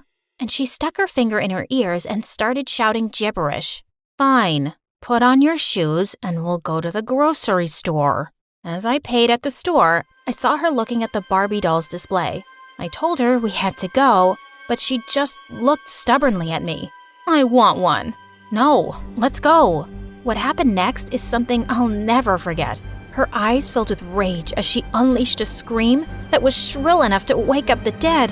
She knocked over the entire rack of Barbies and then she threw herself on the floor and started kicking and crying. Horrified, I apologized to the staff and quickly bought a doll. I couldn't get out of there faster. When we finally got home, she took one look at the Barbie and tossed it aside. "Nah, it's really ugly."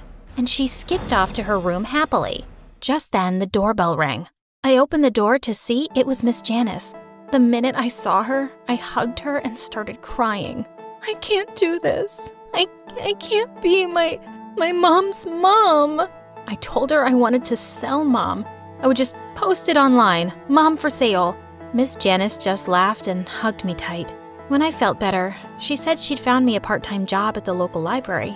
I was so grateful to her.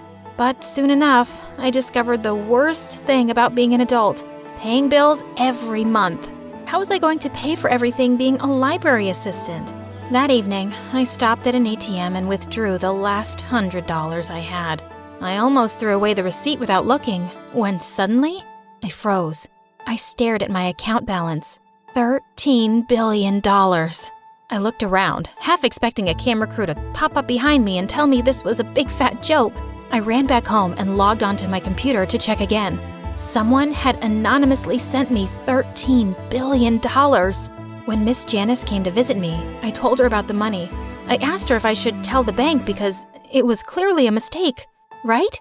No one sends someone $13 billion by mistake, love. Seems like you've got a mystery guardian angel. It's yours to enjoy. And enjoy it I did. The first thing I did was hire a chef, a maid, and a nanny for Mom. I'd now come home from school to a clean mom, folded laundry, a clean house, and fancy food on the table. I started my SAT classes and college applications again. I could go to any university now and take Mom and the nanny with me. One day, I walked into the lounge to find Mom watching Frozen for the millionth time. When she saw me, she ran over to me excitedly. I want to be Princess Elsa on my birthday. Look, I'll show you these birthday parties on YouTube. Looking at my mom's eager face, I just couldn't refuse. I hugged her and said she could have anything she wanted. I threw her a grand birthday party and invited the whole neighborhood. Mom made a special entrance in an actual carriage. She almost tripped on her flowing blue dress as she stepped out. I could see all our neighbors staring and snickering. Sometime later, I went to the bouncy castle to look for Mom and saw her in a corner crying, while the other kids shouted, "What are you doing here, you weirdo? You're a grown-up. You look so stupid and ugly." I just wanted to be Princess Elsa. I climbed onto the bouncy castle and snatched the tiara from the mean girl. No one talks to my mom like that. Come, Mom. We are going to cut the cake now. As Mom excitedly blew the candles, I made a silent wish too. Please, let Mom be normal again. When everyone had left, Miss Janice turned to me, smiling. You did a good thing for your mom. She looked really happy. You should sometimes be a kid and have fun too. She was right. When the weekend came around and my classmates invited me to a party, I didn't turn them down. Just as I was ready to head out, I found out that my babysitter had bailed on me. I didn't know what to do, so I decided to take Mom with me. My mom threw a tantrum the moment I arrived and wanted to go home. Everyone was staring and laughing at us. I grabbed my mom by the shoulders and yelled at her to shut up. She looked at me with tears in her eyes, and then she burst out crying. I felt sorry immediately and hugged her, and we went home. I had enough money to move out and settle down in another town where I could attend college. Miss Janice was sad that I was leaving. I bought a mansion that was especially made for toddlers and included all kinds of games. On my first day at college, Mom cried so hard and didn't want me to leave her with the nannies and the servants. But I put my hands around her face and kissed her forehead. You will be just fine, Mom. But I was wrong. 2 hours later, I got a phone call and knew that Mom had hit her head again. She was in a coma for 2 days. The doctor said that part of my mom's brain still thought she was an adult. That's why she was taking these risks, because she thought she was big enough. I just realized that leaving for college was still a bit too early. I spent my time at home and started writing. Writing was my only escape. I created my own blog, and it seems like people liked my stories. I was inspired by Agatha Christie's novels and wrote many detective stories. People were calling me the modern version of Agatha Christie. They believed my stories were too addictive, and I couldn't be happier. Until one day, I entered my mom's room and found her reading something, which didn't look like the children's storybooks I'd given her to read. What are you reading? Show me. She slowly pulled out the book from her lap. You're reading Shakespeare's sonnets?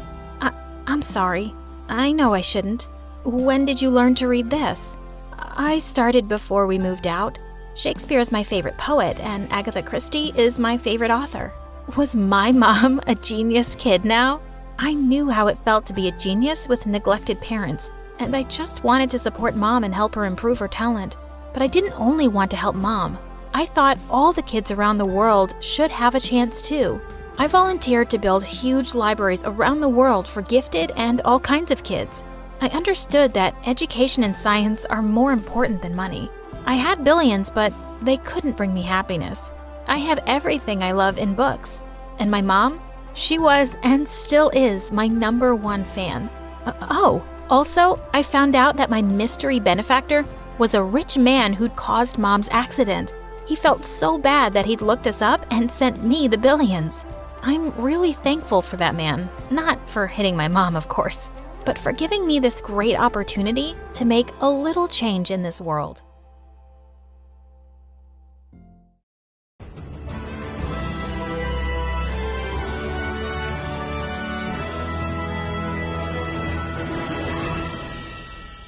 Hi, my name is Cassia. For as long as I can remember, I was the shyest kid you've ever met. When I was little, I would hide behind my mother's dress when meeting new people. My first grade teacher thought I couldn't speak for a full year. My parents were so concerned that they took me to a child psychologist to try to get me to open up a little. What the doctor figured out that my parents couldn't is that I had a huge imagination. I wasn't good at talking to people, but when she read me a story, she could see my eyes light up. I loved stories of knights and princesses and epic quests, even a dragon or two. Then, everything changed when she put paper and pencil in front of me and asked me to write my own story. Soon, I had created a world of monsters and mazes and heroes who would say the things that I never could. My psychologist was absolutely stunned. She had never seen such an expansive imagination in someone so young. I had found my calling. The only problem was, I came from a very strict, old-fashioned family. My parents are both doctors, as are my grandparents. Our household was all science all the time. Not a lot of room for what my mom called silly kid stories. Throughout elementary and junior high school, they forced me to join sports teams and go to math camps to try and make me more sociable, but it didn't work. I had the writing bug.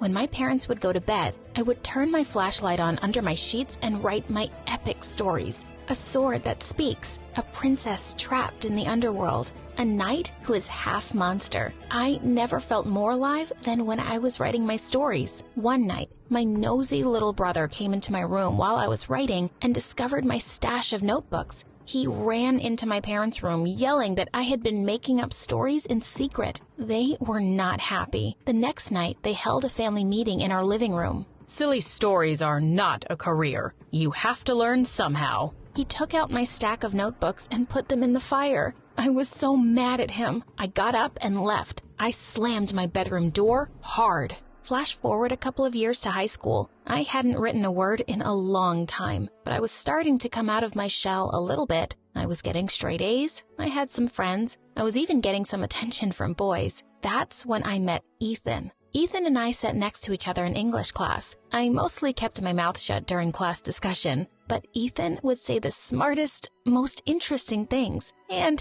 he had the dreamiest hair. The only problem was, my shyness was back and at an all-time high. On my first day of classes, he asked me what the date was. I was so flustered I couldn't even speak. September? I said. Real smooth, Cassia. Real smooth. How was I going to figure out how to talk to this guy? One day, I saw him after class signing up for something. As soon as he left, I crept up to see what it was. An audition for the school play. He's handsome, smart, and an actor? There could be an opportunity here. If we were in the same play, we'd be forced to talk to each other, and maybe he'd see that I'm not a total weirdo. But auditioning? In front of people? I was going to need some help. I enlisted my friend Stacy, who was one of the most confident people I had ever met. She helped me choose a monologue and memorize it. She made me feel so comfortable. It felt like a breeze. But when the time came to audition and the adults were sitting behind the table, I opened my mouth and the words didn't come out. Oh no. It was the longest 5 minutes of my life, and the director was not impressed. To make matters worse, when I was leaving, Stacy walked right past me into the audition room. Why didn't she tell me she was auditioning? The following Monday, I checked the casting announcement. Ethan was cast as the lead. and Stacy was his romantic co-star. Oh my God, this could not get any worse. Then I looked for my name, all the way at the bottom. I was playing a serving maid with no lines. Some plan this was. So there I was at every rehearsal, watching my former best friend and my crush do romantic scenes together. Stacy was looking at me from the corner of her eye while touching Ethan and holding his hand. Ugh. So gross. She is terrible. To make matters worse, the play was really bad. The story was nonsense, and the dialogue was even worse, and I had to listen to it every day. One day, as I was leaving rehearsal, I overheard the director and his assistant arguing. They both agreed the script they had written was not working, but they couldn't agree on how to fix it. Just then, I had an idea. I walked up to them and told them that I could fix the play. They looked at me like I was out of my mind. Why don't you leave this to the adults? Said the director. I told them again that I knew how to fix the play, and I could prove it to them, if they just gave me 24 hours. I told my parents I had a big chemistry exam the next day, and I had to study all night. They believed me, and I could see the proud look on their faces. That night, I wrote and wrote and worked until the early hours of the morning. I had rewritten the entire play. First thing in the morning, I dropped it on the director's desk. When I arrived at rehearsal after school, everyone was whispering to each other. Then the director got up in front of everyone and said, "Today, we got an absolutely brilliant new draft of the play. I am amazed. I need to thank you," I interrupted. "You did such a great job on the new draft of the script." I had just realized that if my parents found out I had written this play, I'd be permanently grounded. The director kept my secret, but privately told me what a great writer he thought I was. Wow. The play was a big hit with the entire school, and even though no one knew I had written it, I could hear how much they liked it. The only hard part was Ethan. I had put all my feelings about him into the script, and those lines were being read by Stacy of all people. The whole point of doing the play was to get close to Ethan, and now he felt further away than ever. And he was wonderful in the play. When he spoke my words, I felt like he was the only person who ever understood them, or understood me. My whole family came to see the play. After the show, my parents said they were glad I was getting more comfortable with speaking in public. Little did they know I had written my own lines for myself. I had kept the secret well, but I was tired of lying. Mom, Dad, I wrote this play. I don't want to be a doctor. I want to write. They were furious with me. "I should have never let you do this play. You're right back to writing these useless stories. For the rest of the school year, no friends and no going out. And when you are at home, you are studying your sciences." I didn't care. I was tired of keeping my true self a secret. With my newfound confidence, I marched over to Ethan. "Hey, I just wanted you to know that I think you're really cool. Do you want to go out sometime?" He said, "Sorry, but I'm seeing Stacy." Stacy? I should have known. If only I had acted sooner. Soon I found out that Stacy had even told everyone in the cast that she had rewritten the play. What a liar. Did Ethan believe that? Ugh, I was so mad. "How could you do this to me?" I asked Stacy later at school. "I thought we were friends." "You were never going to take credit for the play, and you were never going to make a move on Ethan. So I did. What are you going to do about it?" Oh my God, who did she think she was? So I decided to do something all right. For the next few months, I wrote and wrote and wrote. I was grounded, of course, but it's not like my parents could take away my computer. After a while, I had a polished draft of my new masterpiece play. I sent off my script and my essay to a handful of colleges across the country. A few months later, my friends were starting to receive their college admission letters. Where were my letters?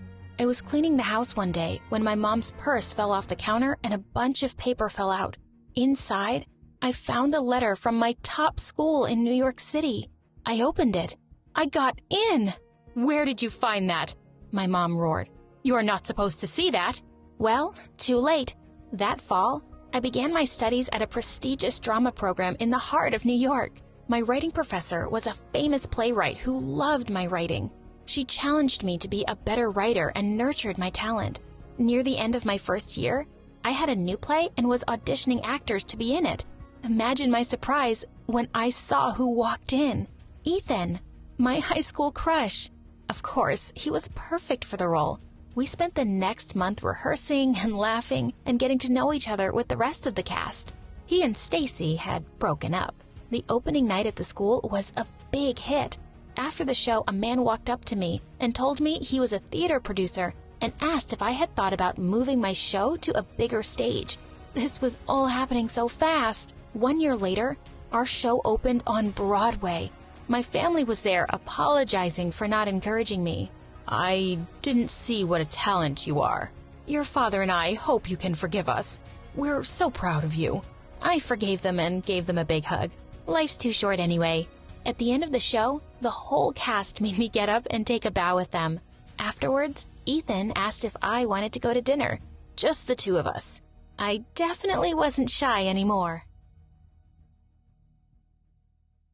Ever since 8th grade, my best friend Leah and I promised that we would take each other to our senior prom. We'd even sworn it in blood. So this was a legit pact that we wouldn't let either of us break. At the time of our story, it was January, the beginning of the new year and the new semester at school. Leah and I were headed to the lunchroom when she felt horrible pain in her knee. This pain was so bad that she lost her balance and fell to the ground. I grabbed her by her arm and pulled her up. She was shaking and her face was white. "Leah, are you okay?" I asked. I wanted to try to get her to the lunchroom quickly, thinking that maybe she was just hungry and needed to sit down. She sat with her hands in her knees for a few minutes before finally answering me. "Simon, I think something's really wrong with me. My knee has been hurting ever since I got kicked 2 weeks ago at the soccer game." She started to limp to the office, which was opposite of the lunchroom. I tried to stop her. "Let's just get some food." "No, I need the nurse," she said as she hobbled to the office. I helped her along the way, but as soon as she got there, she told me to go to lunch. Leah didn't make it to lunch that day. In fact, her mom picked her up early to take her to the hospital. I kept texting her all day long, hoping she would answer me and let me know that she was okay. It wasn't until around 8:30 that night that she finally texted back. She sent me a picture of an MRI, which is an X-ray of your body, and hers was of her knee, her lungs, and her neck. All of them were covered in spots. I didn't know what that meant, so I sent her a question mark. Almost instantly, my phone lit up. Leah was FaceTiming me. I pushed accept and saw her face for the first time since lunch. It wasn't as pale, but she looked tired. "Hey, what's going on? Did you go to the doctor? Are you sick?" I asked. Her eyes looked red and her hair was a mess. Leah could barely get the words out as she stared off the screen. I could see tears running down her cheeks. "I have cancer," she stated, before bursting into tears. "All of those pictures were of my body. I have tumors in several spots. They told me I may not make it to graduation." She set the phone down and all I could hear were her high-pitched wails and her mom in the background trying to calm her. Instead of listening to my best friend sob, I decided to drive over to her house even though it was late and I was going to miss curfew. I had to see her, to hug her, in case I didn't get the chance again. When I got to her front door, I didn't even knock. I just barged right in and ran to her room. Her mom was there hugging her, and I scooped in next to them. We all cried for a bit, and then when things calmed down, Leah turned to me. "I have to start chemo next week." I nodded. I didn't know what to say. I grabbed her hand so she would know I'll always be there for her. A couple months passed, and although Leah was doing good, she wasn't out of the woods. The tumors were shrinking. Some of the chemo was working, but she was still struggling to live her day-to-day life. There were only a couple more days left until prom, and I was excited to finally pick out a corsage to put around her wrist. She was doing so good that the doctor told her she could go to the dance, but she had to sit down for most of it. She was allowed to slow dance, but no crazy dancing. She was okay with that. And so was I. My other best friend Malik and I were out tux shopping. Leah's dress was going to be maroon and she wanted me to match. So I was going to every tux rental store I could find to try and match the perfect shade of her dress. It was harder than you might think. While we were at the 57th shop, my phone started to ring. It was Leah's mom. I answered, my voice already shaking. "Hi, Simon. Leah's back in the hospital. She wants you to come up here when you can." I didn't even hesitate. I said goodbye and started to walk out of the store. Malik stopped me and told me to at least rent my tux. I told him Leah was in the hospital and probably wasn't going to make it to prom.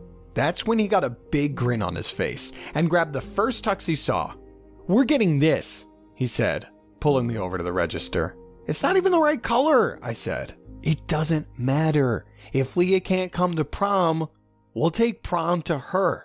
That sounded like a genius idea. Malik and I visited Leah in the hospital that night. She wasn't doing well. Her eyes were sunken with dark black circles around them, and her thinning hair was messy and damp. I asked her mom to please make sure Leah feels beautiful tomorrow when we come back, and she asked why. That's when I pulled her into the hallway and told her we were going to plan the biggest prom party for Leah we could imagine. Her mother grinned. I hadn't seen her smile like that in months. She gave me the biggest hug and kissed me on my cheek. "You are a beautiful person, Simon. We love you." "I love you too," I said as I walked away. Now, it was time to plan the prom that would hopefully bring Leah the dream she deserved. That night, I went on Facebook and invited all of Leah's best friends to come to the dance we were having. I went to Target and got some fairy lights, a bunch of streamers, and finally to the florist to purchase a beautiful corsage for the most beautiful girl in the world. We advised everyone to get dressed up in their prom attire for the next evening, as we were going to have a shindig whether Leah could go to prom or not. She deserved to be treated like a queen. Although some people declined our invitation as they didn't want to miss their own prom, many of our closest friends said they would come and even planned to bring food, drinks, and other things to make Leah feel like one in a million, which she was. Malik came over the next afternoon and we loaded up his truck with all of the things that we got over the last day and a half, including a Bluetooth speaker and a fog machine that Malik found in his sister's room. We got dressed in our tuxes and made sure that everyone that said they were coming would be there. Even Malik's girlfriend decided to come along. She got Leah's dress from her house and was going to do her hair and makeup before the dance. I couldn't wait to see the surprised look on Leah's face when we showed up. All night, she was texting me about how sad she was that she was going to miss prom, and she kept begging me to go without her. I told her that wasn't happening, and to just be happy, and I'd see her tomorrow. She didn't know we'd have all this for her, and I couldn't wait to show her. The drive to the hospital was filled with anticipation. Leah's mom met us at the front door to take all of the decorations. Leah had been sent to another room to do some tests, so we had time to set up before she got back. In just under half an hour, the hospital room sparkled with fairy lights and had gorgeous blue and green streamers running along the bed and window. Malik set up the fog machine, which the doctor said wasn't a good idea, so we had to leave it off. The music was playing softly, and we moved some of the furniture and medical equipment out of the way so we could have a dance floor. Leah arrived, and although she looked pale, her eyes lit up at the sight of what was ahead of her. At the same moment, she started to cry. "You guys, I'm not dressed for prom," she giggled and came over to hug me. "That's okay. We got everything that you need right here. Take your time. Ashley is going to help you with your makeup and your dress. We'll be waiting out here as long as you need." It seemed like forever, but it was probably only 20 minutes later. Leah emerged from the hospital bathroom with her hair in a braid that wrapped around the top of her head, and her beautiful maroon dress that clung to her in all the right places. It was sparkly and made her eyes glow. This was the exact moment I realized that I was in love with Leah. It seemed like everything had stopped when she walked out of the bathroom. I was so happy to see her so happy. I went over to her and gave her a huge hug. I pulled her hand up to mine and said, "I'm the luckiest guy in the world to have you as my prom date." Then I slid the corsage on her wrist. Malik got the party started, and we all began to dance, have snacks, and crack jokes about how lame the other prom probably was. After an hour, I could tell that Leah was struggling to keep up. "Hey, you can sit down if you need to." She grabbed onto my arms as I helped her sit in the chair. She was looking pale again. "Are you okay?" I asked. She waved me off. "Yeah, I'm fine, just all the medicine and tests today. I'm tired." But I'm having a great time, and I am so happy and so thankful that you did this, Simon. I really appreciate it. I love you. I know she was saying I love you as a friend, but it made my stomach fill with butterflies. I love you too, Leah, I said. There must have been a look in my eye that told her I didn't mean as a friend, and that's when she leaned over to kiss me. I had never kissed a girl before. Don't judge me. I know I'm a senior, but it was never something that I thought about. Kissing Leah felt like home. I just didn't want to break her. I knew she shouldn't be kissing me right now. I don't think she cared. We pulled back, and I smiled at her. She rested her head on my chest, and we watched as the other couples danced and threw popcorn at each other from across the room. Thinking back on that night, I am so happy that I was able to give Leah her wish of being my prom date. After everyone left, her and I cuddled on her bed some more. We kissed, and I told her that I loved her again. She pulled me close and set it back, staring into my eyes. Then we both laid down. Leah was getting ready to go to bed, and I was getting ready to head home. Her mom walked in and told me to get out before I got yelled at by the night nurses. We hugged, and I left feeling triumphant, ready to take on the world. At 7 the next morning, I received a phone call from Leah's mom. She had passed away in the night, sometime soon after I left the hospital. When she told me, I was speechless. I had plans to go to the hospital today and bring Leah some books she'd wanted to read. There was a big stack of new bestsellers sitting on my desk. I wasn't much of a reader, so the books broke my heart. I started to weep. I haven't cried that hard since I was a little boy, but it felt good to let my emotions out. I was practically wailing when my own mother barged in my room to see me laying in the fetal position on the floor. "What's going on, Simon?" she said, terrified. I could barely say the words. Leah died. My mom knelt beside me and hugged me for what seemed like hours as I cried. Leah was my best friend, my second half, my one true love.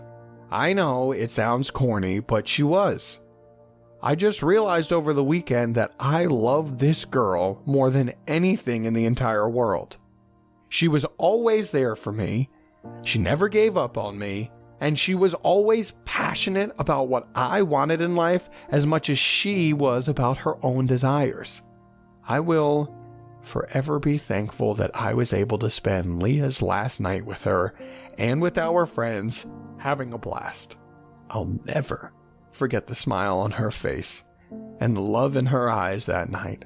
Although I have to go through the rest of my life without my other half, I'll be okay. Leah's family will always be a part of my life, and I'm hoping they'll continue to want me in theirs. I do make some pretty incredible hamburgers after all. Leah was caring, gentle, and willing to try anything. So, today, I'd like you to try and be a little more like Leah. Thank you all for coming. The entire time I was speaking at Leah's funeral, I couldn't stop staring at the photo they used for her memorial. Her senior picture. She had all of her beautiful blonde hair cascading down her back, her huge blue eyes shining in the autumn sun. This was one of her favorite pictures, so I was thankful they shared that with everyone.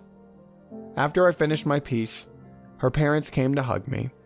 We all cried together, and they thanked me for loving their daughter. That happened over a year ago now, and I'm still recovering from the death of my best friend. Leah's parents are good.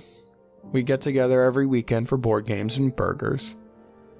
I'm hoping as the years go on, we can continue to have this strong bond, and that whoever I end up with will be half the woman Leah was. I'm sure she'll help me out from where she's looking down on us. Thank you for listening to my story. What was something crazy you did for a friend? Please like and subscribe.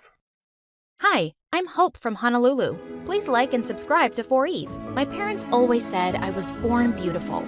I received so many compliments and modeling offers for baby products that they launched my modeling career when I was just 3. But I never really knew my parents. When I was 6, they started a clothing line named after me and got really busy with it. So they mostly left my older sister Leilani in charge, and she hated me. You promised we'd play with the dolls. You can't always be the center of the universe. I have to take this call. Fashion Kids magazine wants you again. She'd always lie and say we'd do one thing, but we'd do another thing instead, and I'd suffer. You said after my fashion show, we'd go home. I'm tired. Just sign a few more autographs and don't be so ungrateful. Sometimes I wondered if she was so mean to me because she was jealous of my fame. Once when I was 12, I was at a signing event and I escaped from the crowd. I stumbled into an alley where a girl my age was looking through the trash with her mom. I offered them some snacks from my bag, and their reaction was so wonderful. Just then, Leilani found me and dragged me away. And later, when we were on a video call with our parents, she told them what had happened. Hope, it's not okay to sneak off like that. And that poor family could have robbed you. Or taken a lock of your hair to sell on eBay. No, they were nice, and I liked helping them. Nonsense. You're too busy and famous to be doing anything else. Anyway, we heard your sister booked you on a morning show for the launch of your new toy line. Little Hope dolls. They're gonna sell like hotcakes. Sometimes it felt like my parents just used me for money. In fact, I felt people were friends with me for the same selfish reasons. But I never gave up on the idea of using my wealth for good. When I turned 14, I held my first fundraising event for homeless people, and it was a big success. But my second fundraiser turned into a complete nightmare, because the day after it, my face was all over the news with the words, "Teen Thief." Hope, they're saying you kept all the funds for your business. What? Why would they think I took all that money? The news is saying they got an anonymous tip. This can't be good for your career. It's all over social media. They're calling it the biggest scandal of the year. You need to stop all this charity nonsense. We need to work on saving your reputation so you won't lose out on any modeling contracts.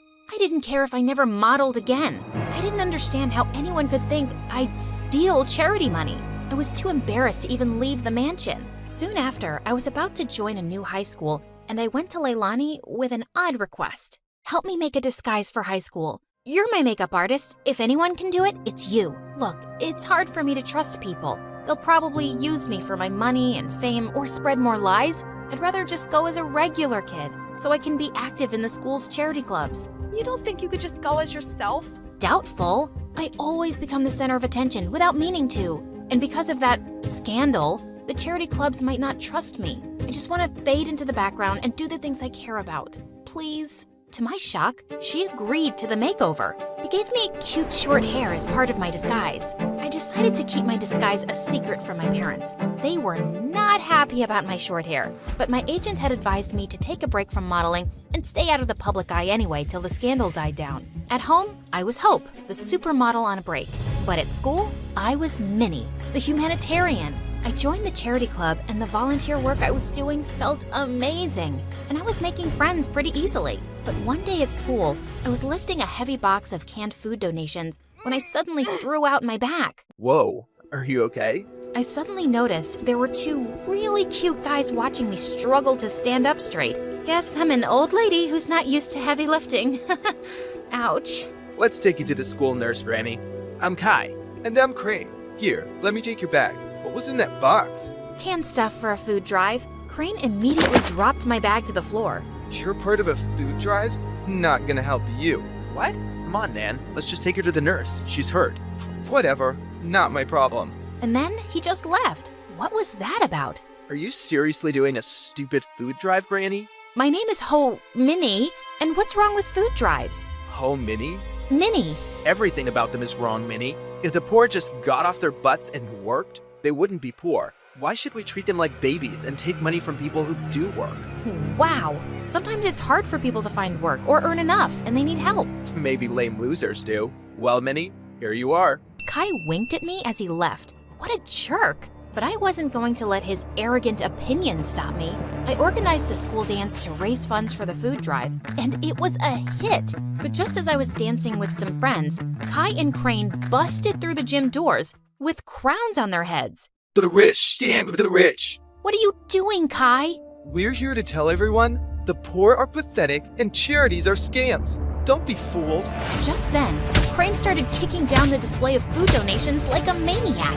Luckily, the teachers there kicked them both out before they could do more damage. What planet were these jerks from? But I forgot all about them when I got home that afternoon and saw Dad running out to me. Didn't you check your phone, Hope? I think the battery died. What's wrong? Your mom and sister got into a car accident, but the doctor said they'll be okay.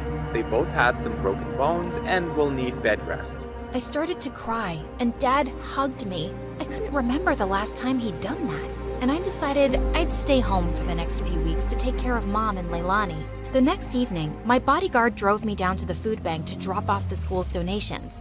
To my shock, I saw Kai step out of his car in front of us, and he was dropping off bags of donations. What the hot fudge? I snapped a picture of him, and I confronted Kai in the school hallway the next day. Saw you at the shelter last night. What are you talking about? This? How did you... Okay, please, listen. Crane is against charity work, not me. He convinced me to think that way a long time ago, but I don't agree with him anymore. Years ago, Crane's family fell into a big scam by some fake charity, and they lost a huge fortune. Oh no. Yeah, his dad had to work so hard just to get them back on their feet. Now, he talks trash about all charities, and he doesn't trust the poor. He actually enjoys shutting charity work down in public. He bullied me into crashing that dance. And well, I'm sorry I did, really. He looked really sincere. If that's the truth, I understand. But you gotta stand up to Crane sometime. You can't keep pretending to be someone you're not. Kai offered to walk me to class, but I explained I was just there to collect my books as I was homeschooling for a while. He asked for my number, and I kinda left with butterflies in my stomach.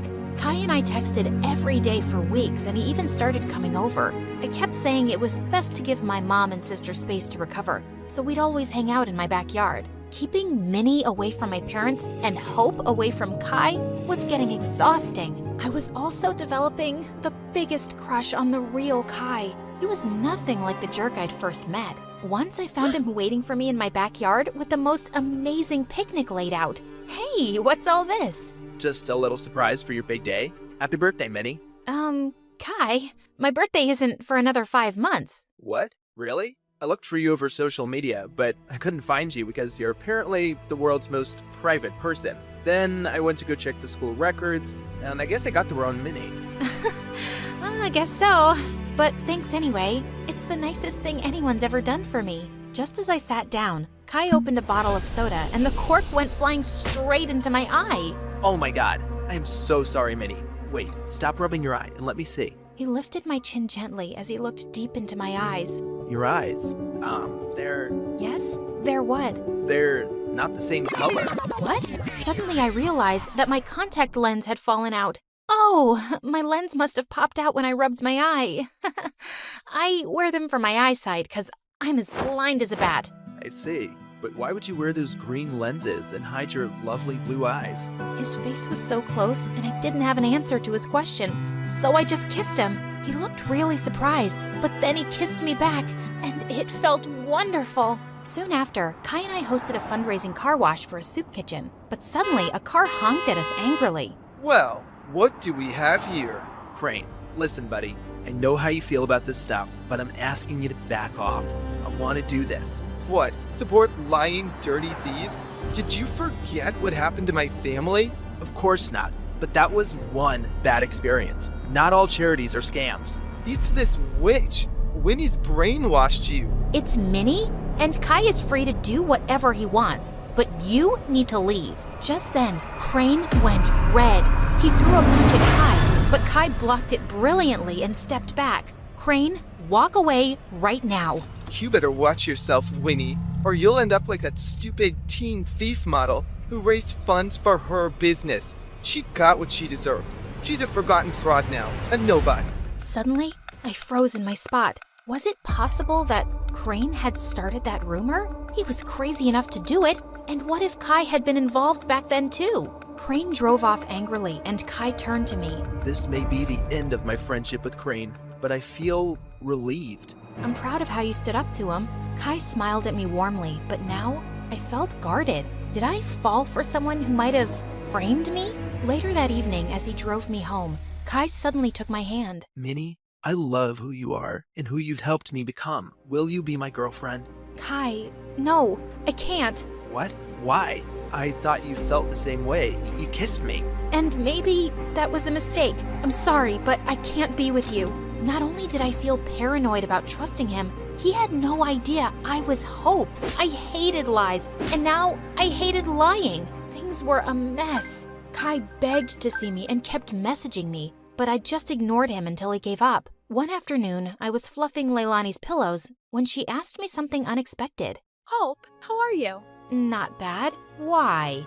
Nothing. I just noticed that you looked a bit sad these days. I kinda lost someone I cared about. Wait, Leilani, why are you crying? Oh, Hope, I just need to tell you something. I can't keep it in any longer, especially after you've taken such good care of me. And to my shock, she confessed how she was the one who had started the rumor that I'd stolen the charity funds. I know it was really wrong, and I'm sorry, but I just got so resentful.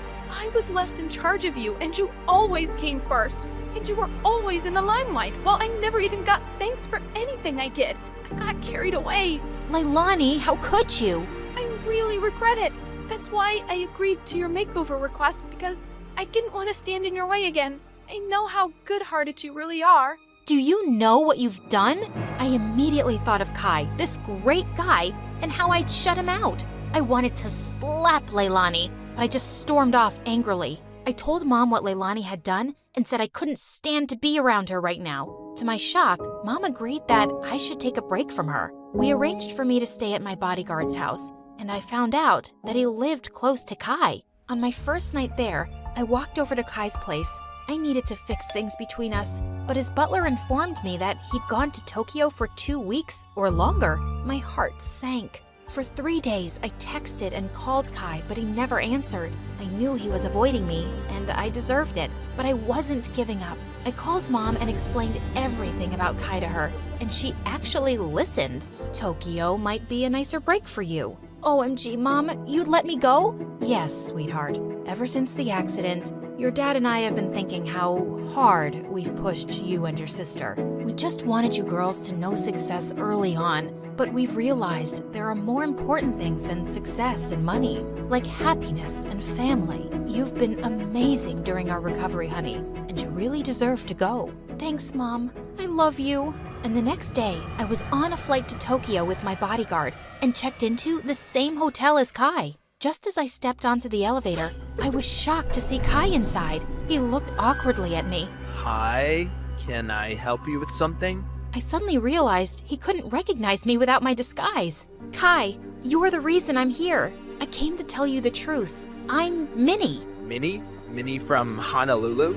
Yes, except my real name is Hope. What? I told him everything. My trust issues and my disguise and what my sister did, how awful I felt for abandoning him, and how I tried calling him. I'm using a different phone here, and I understand why you wanted to hide yourself, Hope.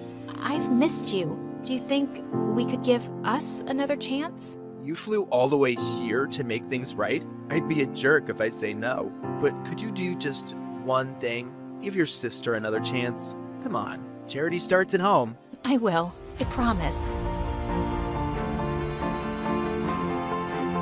Hi, I'm Karina from Norway, and this is my story. I lived with my mom and dad as an only child, and as a little girl, I worshipped my mom. For starters, she looked like Rapunzel with her long, lovely hair and flowing dresses. She also drove me to school in a Barbie pink convertible that made all my friends swoon with envy. Look at her sparkly steering wheel. I wish I could marry her. But Mom didn't feel the same way about me that I felt about her. In fact, she didn't seem to care for me at all. One time I had a hockey match, but Mom said she had the flu and couldn't come. And later on, Dad and I bumped into her at the mall. Dad was furious, but I defended Mom. Hockey is boring. I get it. We'll get our nails done and I'll pay for it with my allowance. That way, you won't max out Dad's credit card again. I never ended up winning Mom over though. And a year later, Dad left her and took me with him. We ended up backpacking all around Europe for 2 years, which was a blast. I never heard from Mom again,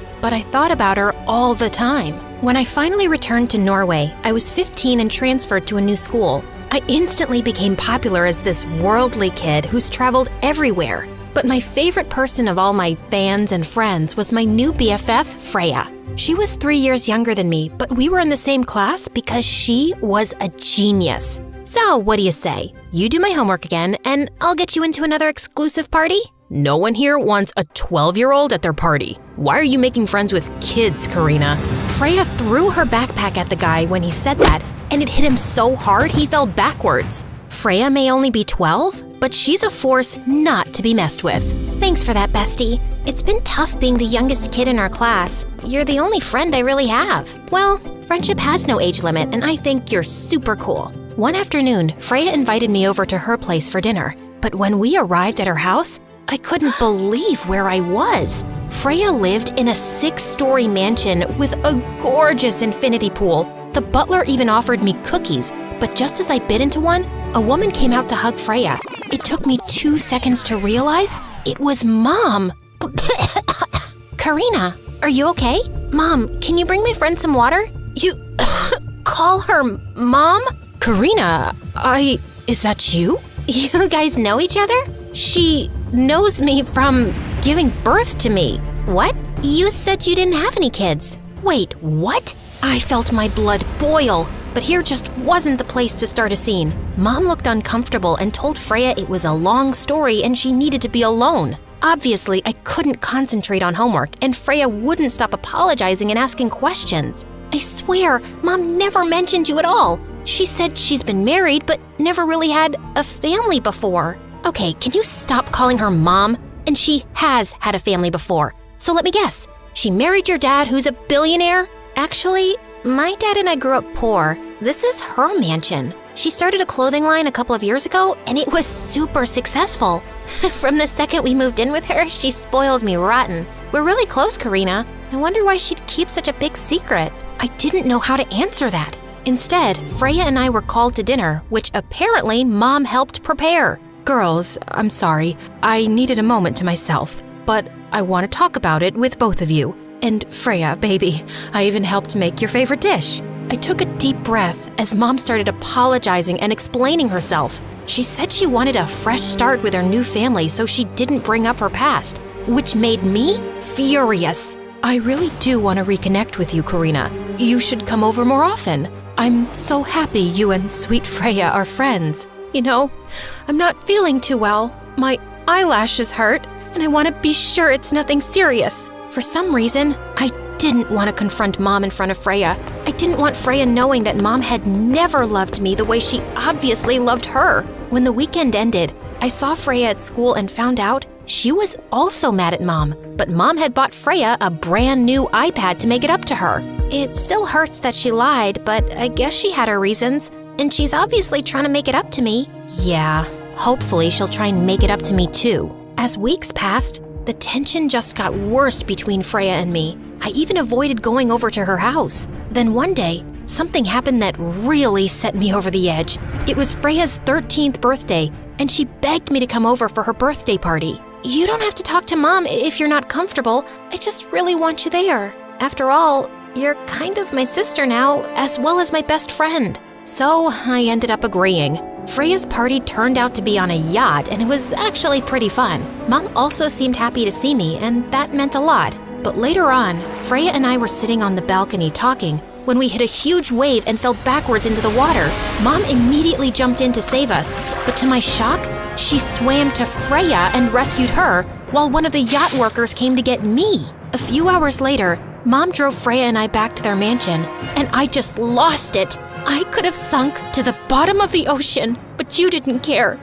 You saved Freya instead of me. No, it's not like that. Karina, that's ridiculous. Someone else jumped in to save you right away. I just happened to get Freya first. Did you want her to sink? No, but that's not the point. I'm your real daughter, but you chose Freya's life over mine. The fact that you rescued her instead of me wasn't a coincidence. I'm getting out of here. With that, I opened the door to the car, even though we were in the middle of the road. I bolted as fast as I could before Mom's car could chase me, and I didn't arrive home until 4 in the morning. The next couple of months, I stopped hanging out with Freya and made new friends who I partied with every night. I barely got any sleep or went to class, which really worried Dad. One evening, I was napping at home when Mom dropped by with Freya. Is Karina home? I need to talk to her. We're really worried about her. She's been shutting us out and partying. Freya, I know you mean well, but you both need to give Karina space. You two being around isn't good for her.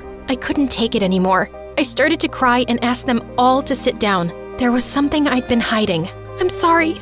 I've been shutting you guys out. I was really mad at you last month, Mom, and I did something bad. I started dating someone I met at a party and I'm pregnant. I'm sorry, what? Karina, this is a joke, right? You're not actually pregnant? No, I really am pregnant. It's stupid and embarrassing, but I don't know what to do. Dad started crying and booked several doctor consultations, while Freya pestered me about who the baby's dad was. Finally, Mom asked to speak to me in another room. You know you can't keep this child. You won't be able to take proper care of it, and then you'll regret it for the rest of your life. Except that I'm not neglectful and heartless like you. If I decide to keep my baby, then I'll take good care of it. Mom didn't agree with me, but the next few weeks, something changed between us. Mom called me every morning to check how I was feeling, and whenever I was at school, Freya would bring me homemade soup that Mom made. She told me to remind you to take your vitamins every day. Also, Karina, how come we haven't met your boyfriend yet? He hasn't been coming to any of your doctor's appointments. Because I haven't told him yet. I don't even know if I'm keeping my kid yet or giving it up for adoption. I haven't seen the guy since I found out I was pregnant. We dated for 2 weeks, and then when I got the news, I ghosted him. You ghosted him? That's horrible. You need to invite him over for dinner and explain yourself. He has the right to know. I knew Freya was right. So that week, I texted the guy and told him to come over. His name was Philip, and he seemed nice. But I didn't know how he'd react when I told him everything. He came over Friday night when everyone was home. I don't even know why I agreed to this. I know we weren't serious or anything, but you didn't have to go radio silent on me, Karina. How about you hear her reasons before yelling at her? I told Philip everything in a panic, and he got super quiet. Oh my God, this is all my fault. Philip, stop. This is just as much my fault as it is yours. I'm not blaming you, but I still can't stick around for this. No, wait. Please, let's discuss this. There's nothing to discuss. Also, I'd recommend staying home from school for the next several months. Otherwise, everyone will be able to tell you're pregnant, and you'll be stuck with a horrible reputation. Philip! Oh my God, I didn't even think about what the other kids at school would say. I've been covering up my baby bump with baggy clothes. Hey, don't worry. I'll homeschool you and everything will be okay. Mom stayed true to her word and set up the whole homeschooling program until a week before my due date. I was lying in bed when Mom invited me over. She led me to a back room, and when I stepped inside, my heart leapt into my throat. It was a giant nursery. The guest room is next door, except I want it to be your bedroom. I want you to move in with us, Karina. Wait, what? I've taken a leave of absence from my company. I've saved enough money to live off of because I want to help raise my grandchild. I know I've neglected you since you were little, but I want to spend the rest of my life making it up to you. I wanted to get in touch years ago, but your dad told me not to mess with your life any more than I already have. And the reason I saved Freya first wasn't because I love her more than you. I just had to think quickly, and Freya just happened to be a little bit closer to the dock. I couldn't believe the words I was hearing. Then before I could say a word, Freya appeared behind me. For God's sake, Karina, just tell her already. I can't take this. What? What are you talking about? I saw you putting this pregnancy patch on yesterday. You lied about being pregnant, Karina. You faked the whole thing. No, I don't understand. And I think I know why she did it too. She wanted to get your attention and steal you away from me because she was jealous of our relationship. Okay, it's true. I faked everything. And I paid Philip to lie too. We never dated. He's just a friend of a friend. I staged the whole thing to be closer to you, Mom. Mom was dead silent. Wow, I really hurt you, didn't I? I mean, I know I made mistakes, but the fact that you had to fake a pregnancy to get my attention, I really have been so awful to you. What if I've already done too much damage for us to make things right between us? I need some time. And then, Mom asked me to leave and sent Freya with me so she could be alone. Freya stayed at my house for 5 days, and neither Mom or Dad spoke to me. You know I never meant to hurt you, right? I just wanted Mom to love me the way she loved you. I get it, and I'm sorry I exposed you. I just don't understand why she had to forget about me to be closer to you. She's not perfect, Freya. It means a lot that she said she'd take a leave of absence from the company to help raise my kid. but I don't think I can ever fully forgive her for neglecting me all those years. Well, I think I know one thing that'll distract us. Freya and I watched MSA videos until our heads hurt, but I didn't care. I felt better already. Mom finally— I was walking upstairs to give my dad a goodnight kiss before going to bed when suddenly I heard a loud crash from his room. Oh my god, Dad! I can't show you what happened because it's too much for YouTube, but I can tell you that the last words my dad said were, the attic, before he fell into a coma. Hi, I'm Miley, and I live in Finland. I'm sure everyone will learn something from my story. That's why I decided to share it on this channel. I felt the world crashing down around me. Ever since Mom and my older siblings had left, Dad was the only family I'd had. I knew they hated him, but I had to tell them about this. After all, he was their dad too. I called Katie, and she seemed too busy screaming at her loser boyfriend to even pay attention, and just hung up. I tried Bree next, and she said she was really busy at work and I had to deal with this myself. These girls were just heartless. I called my brother Ed next. He wasn't too happy to hear from me. What? Wow, no hello. Dad's in a coma and Yeah, I know why you're calling. I don't care about him. And don't even think about asking me for money. With that, he hung up. I just stared at the phone. What had just happened? I was on my own. No wonder Dad disowned them. Just then, the doctor came in and told me how expensive it would be to keep Dad at the hospital, and I needed to come up with the money very soon. Later that evening, as I was going through his stuff, I suddenly remembered Dad's last words, and I rushed up to the attic. I opened a box with Dad's stuff in it. There was a document in there with instructions for me. I had to meet a guy called Eric and use the secret word green apple. I quickly called the number it said and agreed to meet him the following day. I couldn't wait for school to be over the next day so I could meet this Eric guy and figure out what the big secret was. I was so lost in my thoughts I didn't even see Chris when he sat next to me. Thinking about me, are you? You wish. I'm so sorry about your dad. If you need anything at all, you let me know. I'd do anything for a beautiful girl like you. I smiled and nodded. Chris and I had grown up together, but lately I was getting butterflies every time I saw him. Oh, snap out of it, Miley. As soon as the bell rang, I was out the door. Eric had told me to wait for him on the park bench beneath a big tree. I felt like a secret agent as I waited for him. After a while, some guy came over and sat next to me. I jumped when he spoke to me. What's your favorite fruit? Was this guy crazy? Oh, wait. Green apple? The guy took off his cap and introduced himself as Eric. Okay, he was definitely not what I was expecting. I was expecting an old guy with wrinkles, but this guy was babelicious. I was already picturing our wedding. I just wanted to make sure. Oh, I'm sure. What? I'm sure you wanted to be sure. Why couldn't my brain and tongue work together? Yeah, anyway, your dad's $28 million is all yours. It'll take a few days to sort out, okay? What?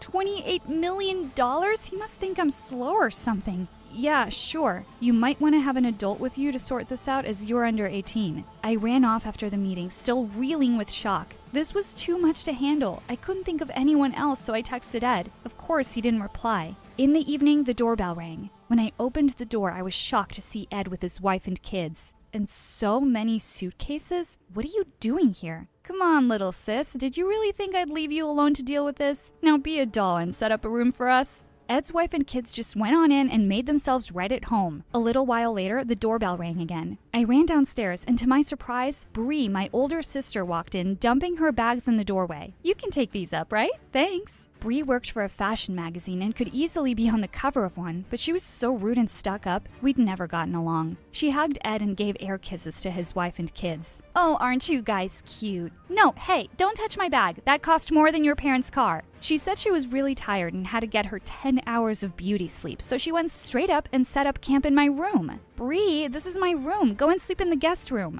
It used to be my room, and it gets the best sunlight. I gotta do my yoga early in the morning. Now get out. I grabbed my stuff and slammed at the door. I was halfway down the stairs when Bree started screaming. When I opened the door, I couldn't stop laughing. Get this monster away from me! Relax, Bree. Meet Tiny. He's my pet. Bree grabbed her blanket and rushed out of the room. I gave Tiny an extra treat for getting rid of that evil witch. The next morning, as I was about to get ready, the little devils pushed their way into the bathroom and ran off with a toothpaste. As I ran after them, I felt like something had stabbed me in the foot. Damn these Legos. I hobbled to my room and quickly ran out of the house to get away from all the madness. I told Chris about how my siblings had shown up and how annoying they were. Don't worry, babe, I'll come over and help you. Right now, I just needed help staying awake in class. I barely slept the night before. I just felt so overwhelmed. The day flew by and I sleepwalked through most of it. As I was walking home, I saw Eric outside a coffee shop. My heart skipped a beat as I saw him. I didn't want him to think I was stalking him, but just as I was about to walk away, he waved to me. Hey, I've been waiting for you to call me. Was I being pranked? Eric had been expecting me to call? Have you decided about what you want to do with the money?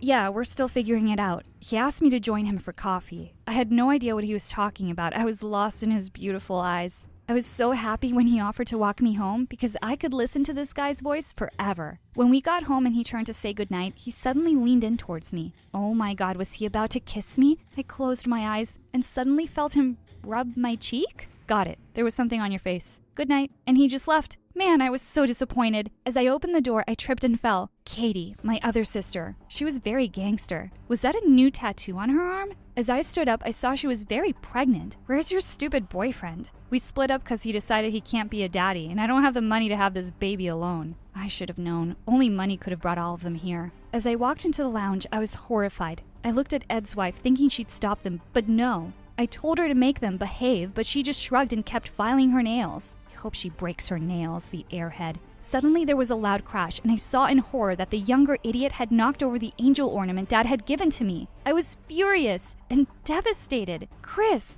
I was so grateful to see him heading towards the back door, and I went running to the kitchen. I broke down in front of him. He put his arms around me and hugged me. I could hear his heartbeat. I looked up at him and I could tell he wanted to kiss me. Just as he leaned in, someone pushed us apart. I swear I wanted to kill these idiots. Katie walked into the kitchen. Looking for a new baby daddy, are you? What if I am? I felt a pang of anger and jealousy. Chris was mine and she couldn't have him. I needed to get away from these psychos. I went to see Dad. It broke my heart to see him like this. Please wake up, Dad. Things are really hard. I can't do this without you. The next couple of days were hell. I was in over my head. The only silver lining to my gloomy days was Eric's texts. He'd been checking on me regularly. What a sweetheart. The next day, Chris picked me up for school. As I sat in the car, he handed me a rose and asked me to be his date for the spring fling dance. I know there's a lot going on right now, but I thought this would take your mind off it for a while. I didn't see that coming. I hadn't told him about Eric, but I just couldn't bring myself to say no to him. He was so sweet. At lunch, I was surprised to see a huge group of guys and cheerleaders gathered at a table. I had no idea what was going on over there, but then I caught sight of her stupid blonde curls. Bree! She was sitting in the middle, and of course, all the boys were drooling over her. Wasn't it enough having to deal with her at home? What are you doing here? You dropped out of high school a long time ago, remember? She just looked at me as if she didn't know me and said, "Leave me alone." That evening, I confronted all of them and asked them to leave. I'd had enough. Ed stood up and I saw the rage on his face. You really think we'll leave without the money? You took Dad, this house, and now you want the money too. You're so greedy. I hope he never wakes up and we never have to see him again. Just give us the money. If you and your mom had stayed out of our lives, we'd still be with Dad. What are you talking about? Dad was just a selfish man who only cared about himself and kept having affairs with other women. Dad took you in when your mom went away. Our mom couldn't deal with seeing you every day. Neither could we. This wasn't true. My dad wasn't like that, and my mom was their mom. This was too much for me to process. I needed fresh air, and I ran out of the house. I bumped into someone. I was about to fall back, but a pair of strong arms grabbed me. Eric! Hey, what's wrong, Miley? I just fell into his arms and sobbed. I was devastated. I told him I didn't know who I could trust anymore. My whole life had just been turned upside down. He looked me in the eye and softly said, "Miley, you can trust me." With that, he kissed me. Oh my God, this was so much better than I had imagined. Miley, I quickly turned around. Chris. He looked at me with pain and disappointment. Chris, but he just turned and walked away. I felt guilty and wanted to run after him, but Eric asked me out for dinner and I excitedly said yes. He kissed my forehead and left. As I entered the kitchen, I froze.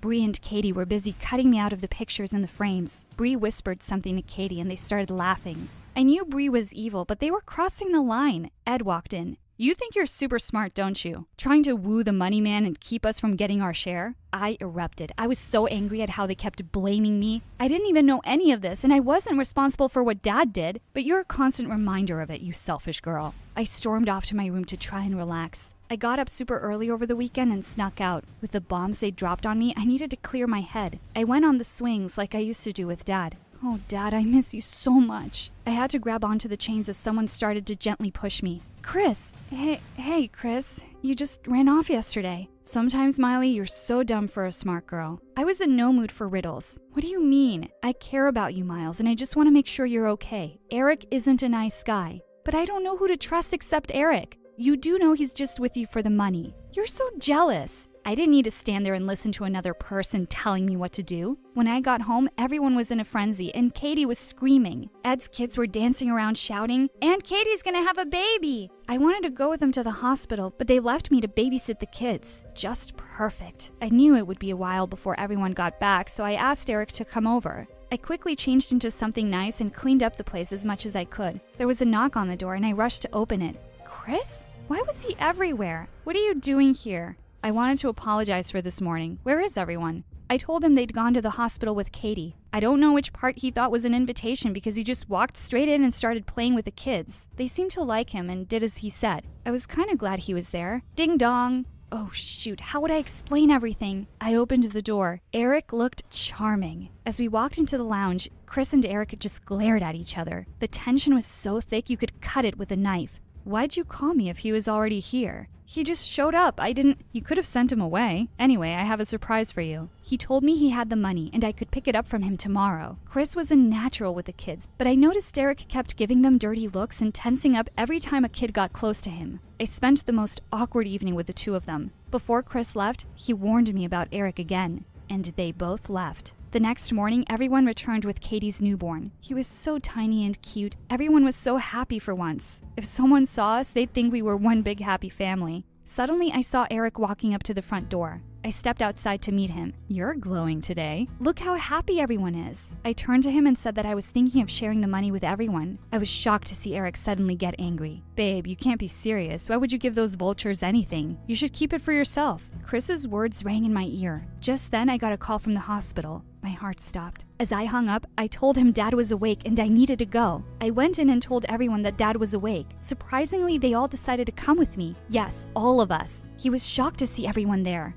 Seeing you all together again has made me realize how much I missed this. I'm sorry I hurt you, all of you. He turned to Katie and held out his hands. I had never seen Dad so emotional. It was a classic Hallmark moment. He went on to tell us how he had savings and he wanted to include everyone as his heir. Silence took over. You could probably hear a pin drop. No one objected to splitting the money between us, and everyone was happy about it. I think that my dad waking up from a coma and seeing Katie's baby gave us the old feeling of being a family again. I told Dad how I'd gone to the attic and contacted Eric like he said, and that he was giving me the money tomorrow. Dad's blood pressure shot up. He said he'd found out before the coma that Eric was cheating him out of his business. Me and Ed decided to go see Eric before it was too late. He wasn't too happy to see us, but quietly handed over the money. You were only with me because of the money, weren't you? I hoped he would deny it, but he just lowered his eyes. I was heartbroken. The next day, we brought Dad home. As we entered the driveway, there he was again, Chris. Bree winked at me and said she'd help Dad inside. I ran to Chris and jumped into his arms. What? Yeah, you were right. Now just shut up and kiss me, you fool. And we had the most magical kiss anyone can imagine. Aunt Miley is having a baby.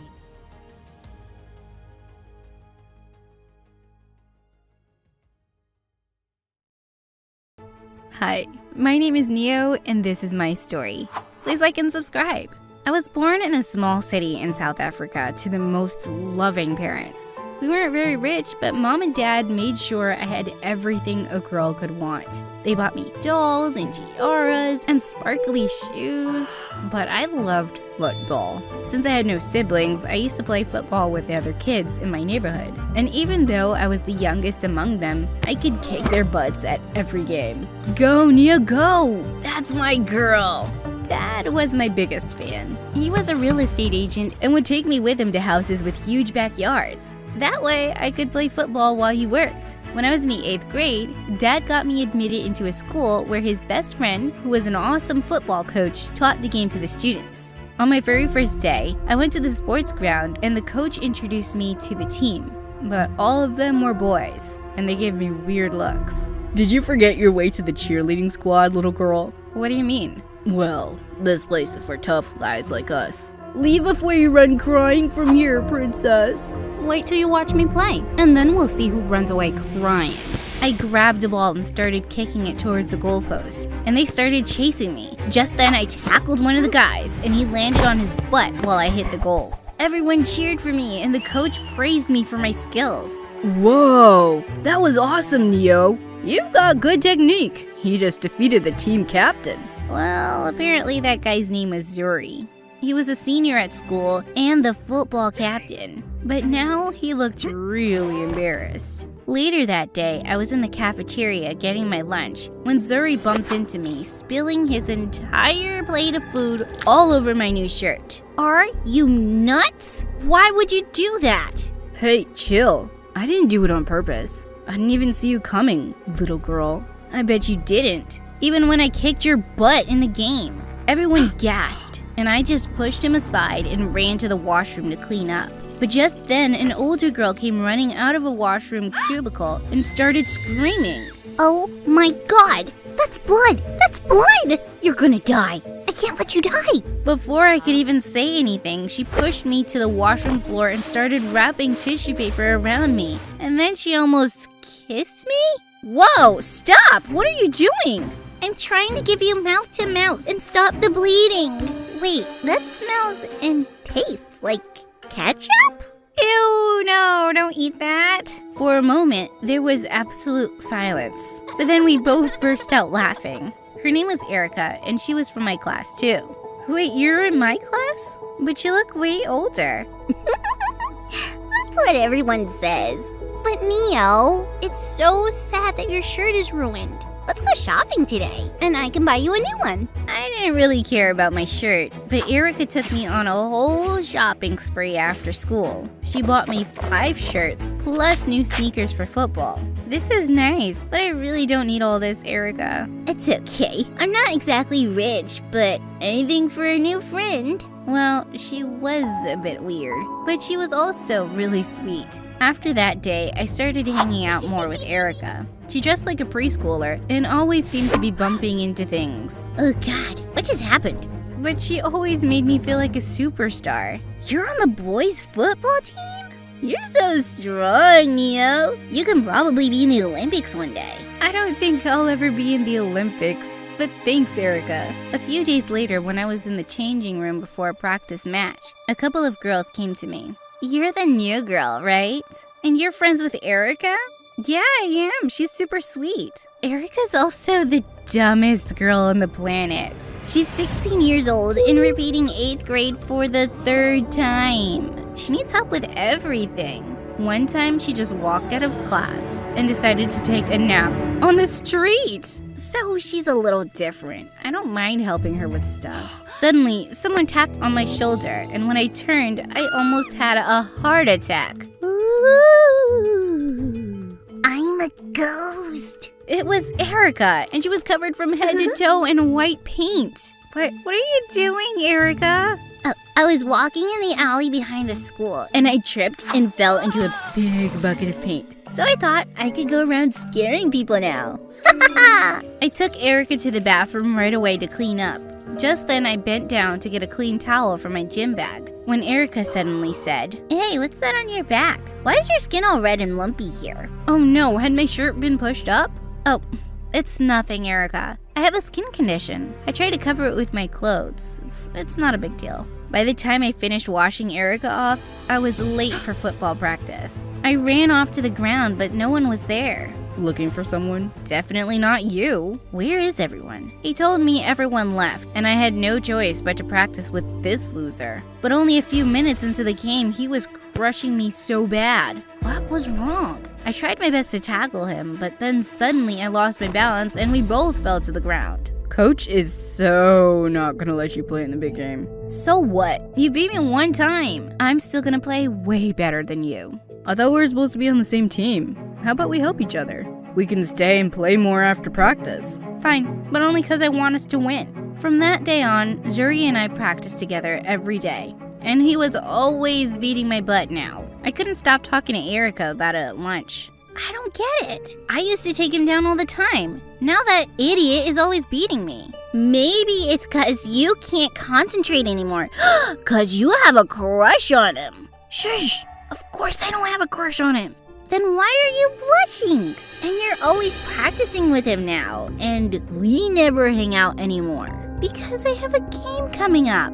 I can't be with you all the time, Erica. But I'll come over today and help you with your science project, okay? I told Suri I wouldn't be making it to practice that afternoon, and he looked annoyed. To help Erica with a science project? Let's face it, you'll be doing it for her. That girl's dumb. Zuri, don't talk about her like that. She's my friend. Trust me, Erica's a lost cause. It's hopeless trying to help her. Erica came up behind me at that moment and put her arm through mine. Too bad, Zuri. Neo and I are hanging out today. And I'm not a hopeless lost cause. And with that, we walked away. And I went over to Erica's place to help her out. But just as I was leaving Erica's house that night, someone grabbed my shoulder from behind and I screamed. Neo, chill, it's just me. I live a few houses away. Who comes and grabs someone's shoulder at night, you weirdo? Why are you out anyway? Just taking a walk. I was kinda down that you blew off our practice today. I really enjoy playing with you, even though you're a little girl. A little girl who can play just as good as any guy. Zuri and I ended up walking all around Erica's neighborhood, and it turned out that we had a lot in common besides football. We were so busy talking, we didn't even realize that we'd made a full circle back to Erica's house. Check it out, she has a tree swing. Before I could stop him, Zuri jumped on the swing and started spinning. Like a child! Get down, you idiot, you're gonna break the swing! I ran to Zuri and tried to pull him off, but instead he picked me up and lifted me onto the swing. What are you doing? Put me down! Our faces were so close, and that's when I really noticed Zuri's deep blue eyes. Without another thought, I leaned over and kissed him. Suddenly, I heard a voice behind me. It was Erica. You do have a crush on him, Neo. I know, because you were always talking about him and blushing, and you couldn't concentrate on football because of him. Oh my god. Okay, Erica, we get it. Wait, does Zuri know about your condition? All of a sudden, Erica ran up to me and lifted up my shirt, exposing my skin condition. Neo has a skin condition, but she says it's not a big deal. You'll still like her even though she has a condition, right? Neo's still awesome. My cheeks felt like they were on fire. I wanted to disappear into thin air. I pulled my shirt down quickly and looked at Zuri, who looked shocked. And then he suddenly said, I should get going. Zuri walked away faster than I could blink an eye. Angry tears started flowing down my cheeks as I stood there, hating my skin condition and hating Erica. Erica, how could you do that to me? What made you think it was okay to literally show Zuri my skin condition? It was a test, silly. If he loved you with your skin condition, it would be true love. And if he didn't, that means he's garbage. And now we know he's garbage. God, you don't understand anything.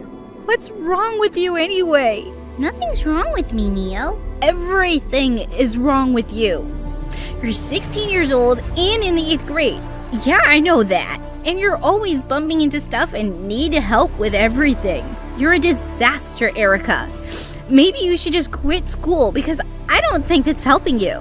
I regretted my words the minute I said them, but I was just so mad. Erica started to cry and ran back into her house, and I walked back home feeling terrible about everything. The next day in school, I was walking down the hallway when I saw Zuri coming towards me, and I instantly turned around to leave, but he caught up with me. Just wait a second, will you? No, I will not. I'm gross with my weird skin condition, remember? Just leave me alone like you did last night, thanks. Neo, I didn't leave last night because you grossed me out. It was just Erica who freaked me out, the way she embarrassed you, even though you guys are like best friends. I didn't want to be around that. I deal with it too much at home. What do you mean? My mom is exactly like Erica. She wouldn't even know if her own head fell off. She can never hold a job or be a responsible adult, and she does embarrassing stuff all the time. It wasn't about you, Neo. I'm sorry I made you feel that way. Your skin condition doesn't change anything for me. Before I could say anything, Zuri pulled me close and kissed me. I was glad Zuri and I had made up, and I wanted to apologize to Erica, but she hadn't come to school. She wouldn't even reply to my texts or calls. When she didn't even turn up the next day, I started feeling restless, and I went to her place after school. But when I knocked on her door, I was really surprised when Dad opened it. Hey, sweetie, what are you doing here? What are you doing here? Is Erica inside? I don't know, honey. The owners hired me as their real estate agent because they've moved to another state. Moved? What do you mean? They've already left? Why? He said he had no idea and there was no one else I could ask. Erica just wouldn't pick up my calls and even blocked me on social media. Just like that, she was gone for good. And I never got a chance to say sorry. Zuri tried to cheer me up, but I couldn't stop thinking about her for weeks. I dated Zuri all through high school, and we both graduated at the top of our class. While I held my diploma, I couldn't help but wonder where Erica was, or if she'd ever graduated. I went to a fancy college, and Zuri proposed to me a few years later. Life was good, but over time, my skin condition got worse. I was literally always in pain or itching, and no matter what pill or medicine I took, nothing seemed to work. I can't take this anymore. Please help me find a good doctor. Zuri and I spent days researching top dermatologists in town. One day, as we were searching online, Zuri's phone rang suddenly. It was an unknown number. Hello? Who is this? And suddenly, his eyes flew wide as he put the phone on speaker for me to hear too. Erica? You mean Erica from high school? How'd you even get my number? I just did, okay? Listen, I have to tell you something. Can you meet me today?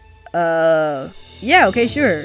Let's meet. We had no idea why Erica called Zuri, of all people, but I was really curious to find out, and I really wanted to see her again. Zuri and Erica had agreed to meet at a nearby cafe, and when we got there, we found Erica sitting by herself at a table. I walked over with Zuri, and she looked really surprised to see me. Hey, Erica. I'm here with Zuri. We're married now. I came because I really wanted to talk to you. Sure, but first I want to talk to Zuri. You're welcome to join us. I want you to know too.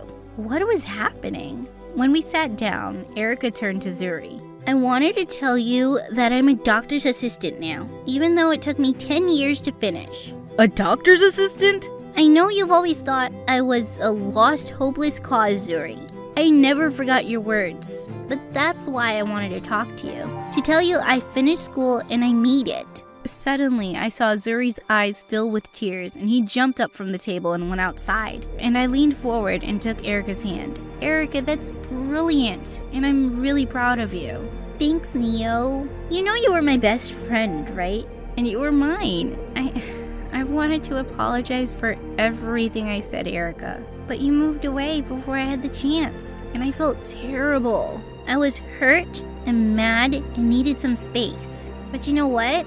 I realized that you were right. That school wasn't helping me much all those years. I was a mess, and I was struggling to do anything on my own. So I asked my parents to send me to a special school. Before I could answer, Zuri came running back to our table and hugged Erica. I'm so sorry I ever made you feel like you were stupid. It's amazing what you've been able to do. Thanks, Zuri. That's all I wanted to hear. But just at that moment, my skin started feeling all tingly, like it was burning. Minutes later, I felt like I was on fire. I started itching my back like crazy. I have to go to the emergency room. Neo, is it your skin? I work for a dermatologist, and he's amazing. It's because of your skin problem that I knew I wanted to help people in dermatology. I'll get you an appointment right away. Thank you, Erica. You're amazing. And I've missed you so much. Me too, Neo. We have so much catching up to do. But let's get you some help first.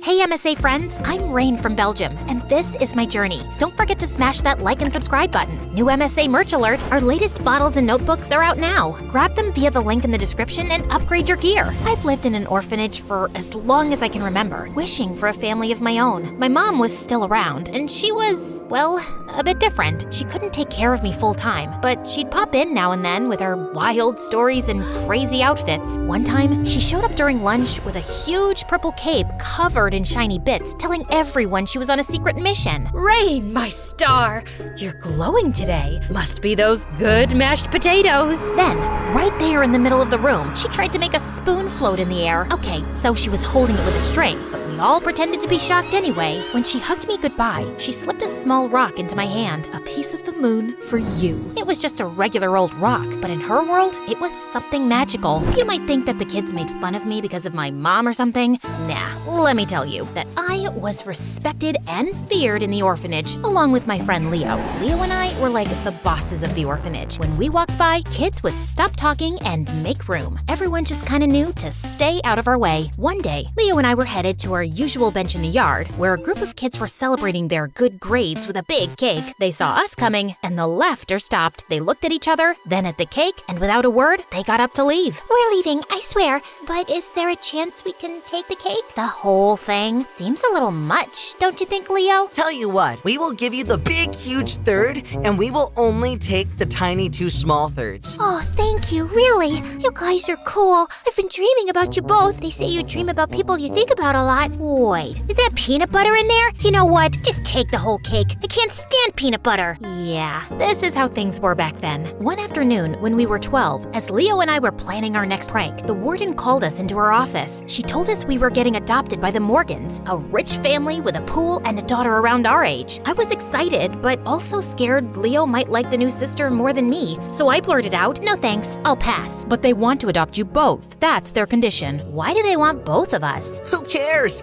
We're getting our dream, being adopted together. And don't worry, I'm not gonna love her more than you. No rich girl can match your wild craziness. So I gave in. When the Morgans came to meet us, they were super nice and smelled like flowers. Look at you two, just adorable. Leo was practically starstruck by the Morgans and began spouting off random facts to impress them. Did you know the country is pronounced Iran and not Iran? Also, I'm a whiz at geography. And hey, fun fact, the Earth isn't round or flat. There's a big chance it's shaped like a donut. I hung back, not saying much, but there was one thing on my mind. Where's your daughter? They pretended they didn't hear me, so I asked louder, and they looked a bit hesitant to answer. Then the mom just said that their daughter Emily was sick. I'm not an expert, but that looked like a lie. Even though the Morgans were nice, something about them just felt weird to me. Leo thought I was making a big deal out of nothing. Chill, they've got an awesome pool. Why are you so crazy about the pool? You're not a sea dog. Hey, I don't mind you insulting me at all, but please keep your voice down. I have a reputation to maintain around here. I just shrugged. Whatever was going on, we were moving to the Morgans' place in a month. A month flew by, and then boom, Leo and I were at the Morgans. It was wild, like stepping into a movie with their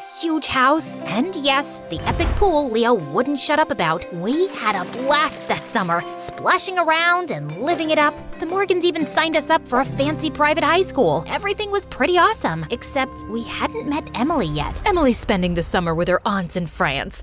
She'll be back when school starts. A week before school started, Emily finally arrived. She walked in with her suitcase, looking totally different from what I'd pictured. She was our age, but acted like she was something else. She had this snobby vibe that got on my nerves. And well, it was hatred at first sight. I could tell we weren't going to be friends. Hi, Emily. Sweetie, how was your flight? Mom, stop asking me about my feelings. Just ask sensible stuff, okay? I'm not a little kid anymore. You know, you are a kid, and don't snap at your mom like that. If you want us to get along, you've got to be nicer. Who are you, anyway? Emily, these are the kids we've adopted. Remember? We talked about this. I know why you brought them here, but I'd prefer if they didn't talk to me. I already don't like them. What reason could that possibly be? Let's just say it's better we don't talk. My IQ is 151. I'm a genius.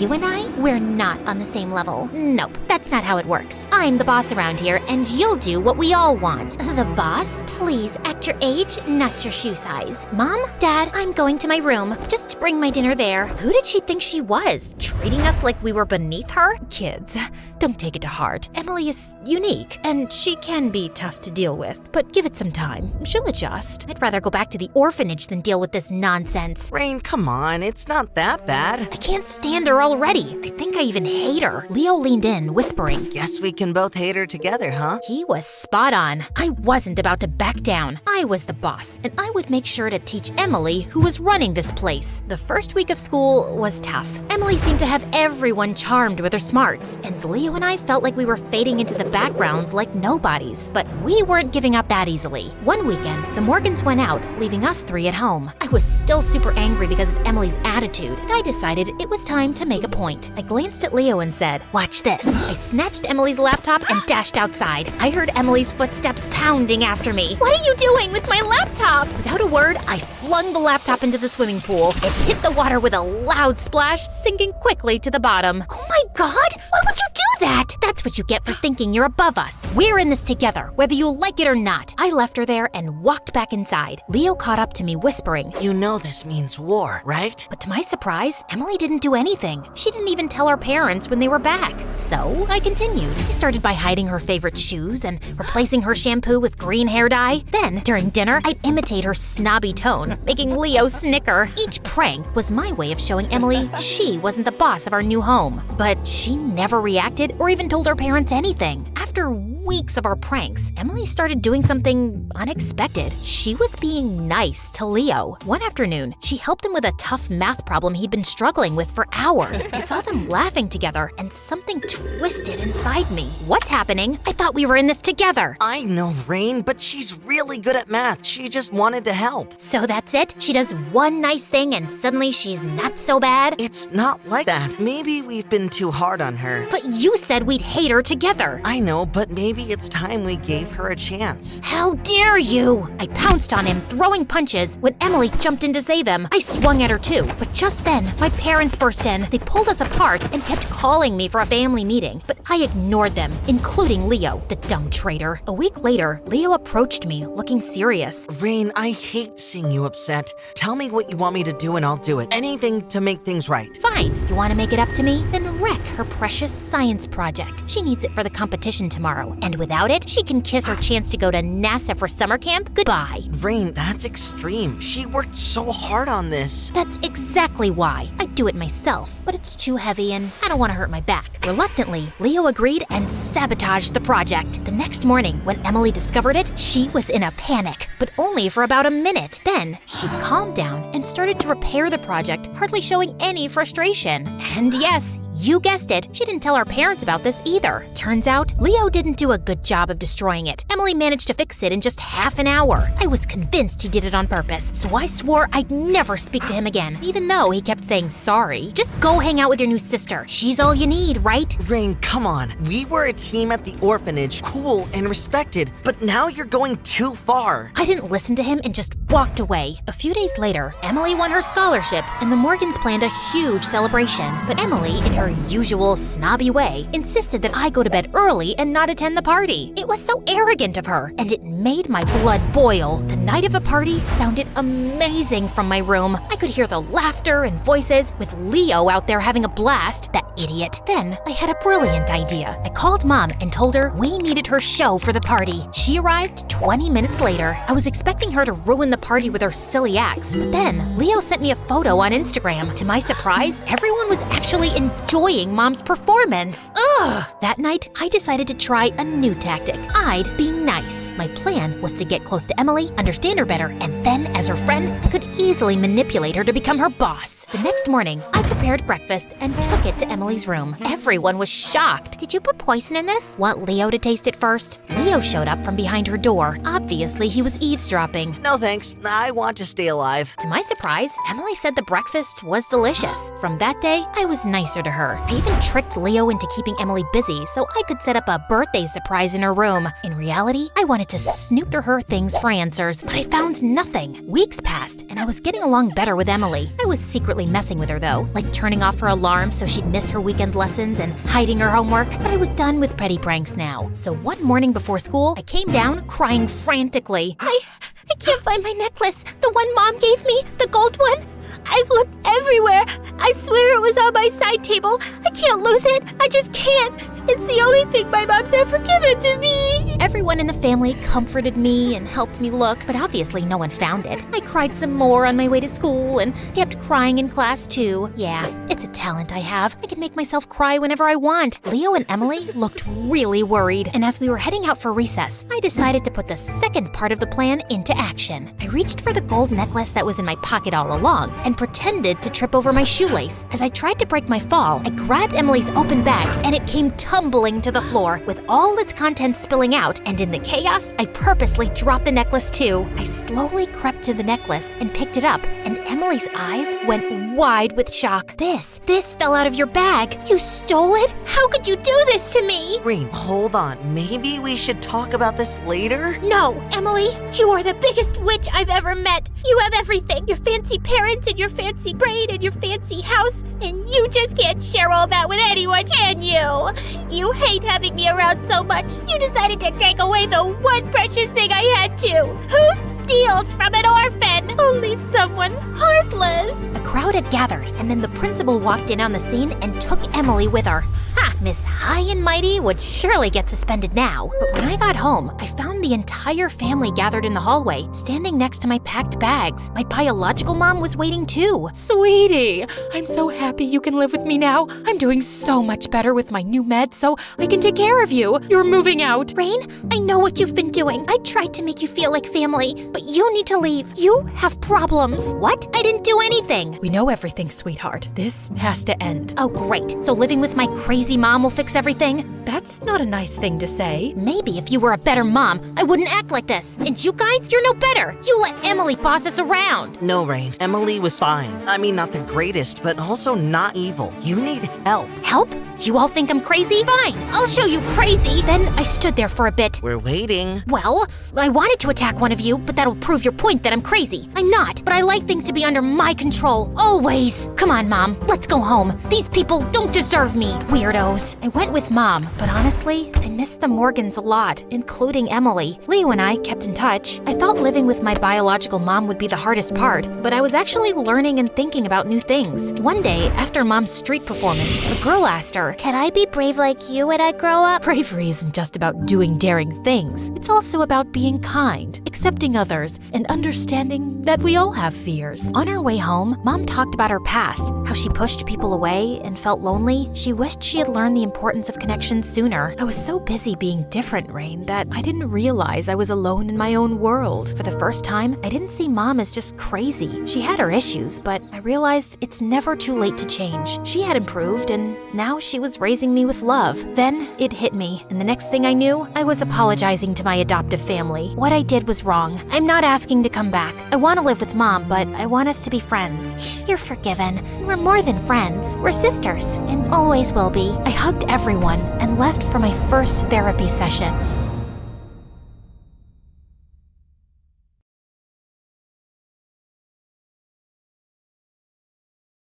Everyone has secrets, right? I know I do, and you probably do too. But I doubt there's anyone out there that has as many secrets as my parents. It all started at my 10th birthday party, when two people rocked up and spilled the beans on the first dark secret my parents had been hiding from me. I was having the best day of my life. Finally, my parents had agreed to let me throw the princess party of my dreams, and all the girls from my class were invited. I was going to one of the best all-girl private schools in the country, and every time someone's birthday rolled around, we'd compete to throw the best party. So this year, I knew I'd win because my parents had gone all out and even rented an actual unicorn. Okay, obviously it was a horse with a horn, but you get the picture. Plus, my house was an actual mansion, and I knew all the girls would be jealous when they saw it. And yup, I was right. Everyone was impressed. Everyone except Bella. I'd only invited Bella because she was the most popular girl in our class, but when she gave me my gift, I regretted ever inviting her. She handed it over with a smirk, and when I opened it, she said, "Surprise! My mommy didn't believe you actually lived in a mansion because you smell so bad, so she thought maybe you could do with some soap." Bella had just ruined everything. It was so awkward, and what made it worse was that all the girls were laughing at me. All of them except for my BFF, Sarah. I was seriously about to cry, but suddenly a car came revving up the driveway, and things were about to get much worse than a bar of soap and Bella the bully. It was the old couple who lived next door to us who worked for my parents. They made such a scene and started screaming at my parents, saying it wasn't okay to have a party without their permission, and why hadn't they been invited? I didn't understand what was going on, but as they shouted at my dad, my mom gathered up all the girls and took them to the gate to wait for their parents. My party was a disaster, but not as much of a disaster as what I was about to find out. After everyone had left and Bella had shouted back at me, "Your party is the worst party I've ever been to in my life, you loser," my parents sat me down and told me they had something to tell me. Turns out the mansion didn't belong to us. In actual fact, the old couple owned it, and they didn't work for my parents. Nope. My parents worked for them. My mom was the cleaner and my dad was the gardener. I didn't understand. Why would they lie to me like this? Then they told me that the only reason I went to that rich girl's school was because the old couple paid for it, and that I had better behave or they might stop paying my fees. Honestly, I didn't care anymore. I didn't want to go back to school anyway because Bella would have already told everyone what a poor little peasant I was. That was a huge turning point for me, not just discovering that my parents had lied to me, but that actually they were dirt poor. We were a charity case, and if it weren't for that old couple, would we have to live on the streets? I was so mad at my parents. They were so ashamed and kept apologizing to me, saying they just wanted me to have the life I deserved. But I was a smart kid. I knew there was more to it, and I was going to find out exactly what was going on. Word got out quickly, and Bella made my life hell. One day I got to school and she was standing outside with a box that said, "Money for the poor, aka Sasha." I couldn't believe it. People were actually dropping money in there. It was humiliating. I immediately went to find my BFF and told her I was feeling suspicious. Even she agreed that it didn't make sense that my parents were poor because she'd seen my dad out in a Porsche before, and my mom had all those fancy clothes. Suddenly I thought, what if my parents had just been robbing the old couple? But then my BFF said maybe my parents were hiding from someone. Maybe they'd done something bad and were undercover peasants. After that, I started investigating. Anytime my parents were working, I'd snoop around in their room. My BFF was right. They had so many expensive things. Why were they working as a cleaner and gardener? I decided to just go and ask the old couple. They liked me a lot, and now that I knew it was them that paid for my school fees and bought me all these fancy clothes, surely they'd tell me what my parents were really up to. I saw my mom cleaning their kitchen and felt so stupid. How had I been so blind before? I went to look for the old woman, but I heard her shouting and quickly ran to hide in the hall. And then I heard someone respond. Oh my gosh, she was shouting at my dad. She said, "You're putting their lives in danger. I don't want you living under this roof anymore." Then she stormed off. I ran back to our house before they noticed me. Okay, so my dad had obviously done something bad, but what had he done? I wanted to help him, but that night him and my mom were fighting and I'd never heard them fight before. They were like the perfect couple. Our whole life was going downhill and I couldn't bear it. The next morning, I decided I had to speak to my dad, but when I went through the kitchen, he wasn't there. Instead, I found a note that said, "You'll both be better off without me. Sorry, girls." Oh my god, he was gone. I ran to wake up my mom and told her, and she just started screaming. I was too young to know what to do, so I went straight to the old couple's house and asked them to come help. This was all their fault. If the old woman hadn't shouted at my dad the day before, maybe he'd still be here. I thought the old couple would be upset. After all, who would do their gardening now? But they were the opposite of upset. The old woman started laughing and said she'd been waiting for this moment for years. I felt disgusted by her. How could she talk about my dad like that? The old couple started comforting my mom, and I wanted them to get off her. Why was my mom even letting them hug her? And then she told me something that sent my whole body into shock. They said now that my dad was gone, we could come live in the big house where we belonged. Then my mom just lost it. She pushed them away and said, "When will you stop? I don't want to live with you. You've ruined my life." The old woman tried to reach out for my mom to calm her down, but my mom just screamed, "Mom, will you just leave me alone?" I couldn't believe it. Mom? But my mom had told me my grandparents had passed away years ago. So these people were my grandparents? Over the next few days, my mom cried nonstop, and eventually she agreed for us to move into the big house with her parents. I felt really uncomfortable with how many secrets were coming out. I just wanted to see my dad, but we couldn't get in touch with him at all. It was like he'd disappeared, and the whole time my grandparents kept saying that I should try and forget him. He'd abandoned us. I didn't believe them, though. My dad would never have done that. He loved us so much. You'd think I'd be happy now that I finally got to live in the mansion like a real princess, right? But it was horrible. My grandparents told me how my dad had gotten my mom pregnant when she was really young, and they didn't approve of him or his family. So the only way they could be together was if they worked for my grandparents. I was so confused. My dad didn't even have a family. He'd lived in a foster home. Or at least that's what they told me. By this point, I didn't know what to believe anymore. Bella soon found out that I was actually rich and not just some gardener's kid, and suddenly she wanted to be my friend again. Her grandmother was friends with my grandmother, and she knew so much about what was going on, it made me sick. She told everyone at school that my dad had run away, but that it was okay because now I got to live in the mansion again. And she expected me to want to be her friend? Yeah, right. Instead, I left a bar of soap on her desk with a note that said, "Use this to wash your mouth out." Huh, served her right. So there I was, a rich kid like I'd always thought I was, but with no dad. A few years passed, and still we never heard from him. I started to believe my grandmother that he really had abandoned us. But the older I got, the more I felt like there was something else going on too. It bothered me how much my mom was fine with it. Like after a while, she just accepted it and said life goes on. But she couldn't fool me. I heard her crying, and sometimes I heard her wandering around at night. Just like me, she wasn't sleeping well. And I'm not joking, but I started to feel like someone was following me. One day, I was walking home from school with my BFF, and we heard a rustling sound in the bushes. It was winter, so it was already getting dark, and my BFF started screaming. I told her to keep quiet and that I'd just read in a detective book that the #1 rule if you were being followed was to pretend like you were none the wiser. But she just started running and left me there all alone. Geez, some friend she was being. I kept walking home and tried to act as normal as possible, but I was seriously being followed. Eventually, I couldn't handle it anymore, so I ducked behind a parked car and waited for my stalker to catch up to me. I was going to give him a fright, but when I leapt out and said, "Gotcha!" it ended up being a little old lady, and she almost fell over. I felt so bad and ran to help her and apologized. But she said it was okay and that I'd better hurry home because it was too late for a girl like me to be out.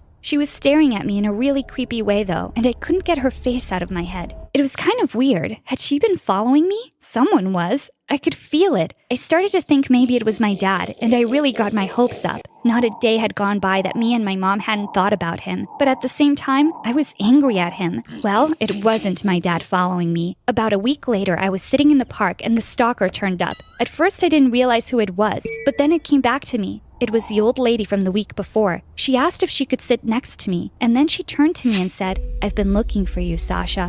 Whoa, this was crazy. How did she know my name? She told me there was something of mine she wanted to show me and asked me to follow her, but she said I had to be quick or they might see us together. I had no idea what she was talking about and started to panic, but she had taken hold of my hand, and for such a little old woman, she was seriously strong. Plus, she seemed harmless, even if she had been following me and knew my name. We climbed into a car, and she told the driver to hurry. Suddenly, we were driving through the city so fast, and I realized I'd done exactly what no kid should ever do: get into a stranger's car. I asked her what she wanted with me, and she said I'd soon find out. But I didn't find out. The car came to a stop, and I opened the door to climb out. But suddenly, someone grabbed me and said that the old woman was dangerous, and I needed to go with them quickly. It all happened so fast, I didn't have time to think. Then I noticed my grandfather was in the back of the other car, and I got in beside him. The old woman was standing outside the house shouting, and as I looked back, I swear I saw my dad's face in the window. This was too much. I asked my grandfather what was going on, and he said that the old woman was crazy and had been following me. I asked how he knew this,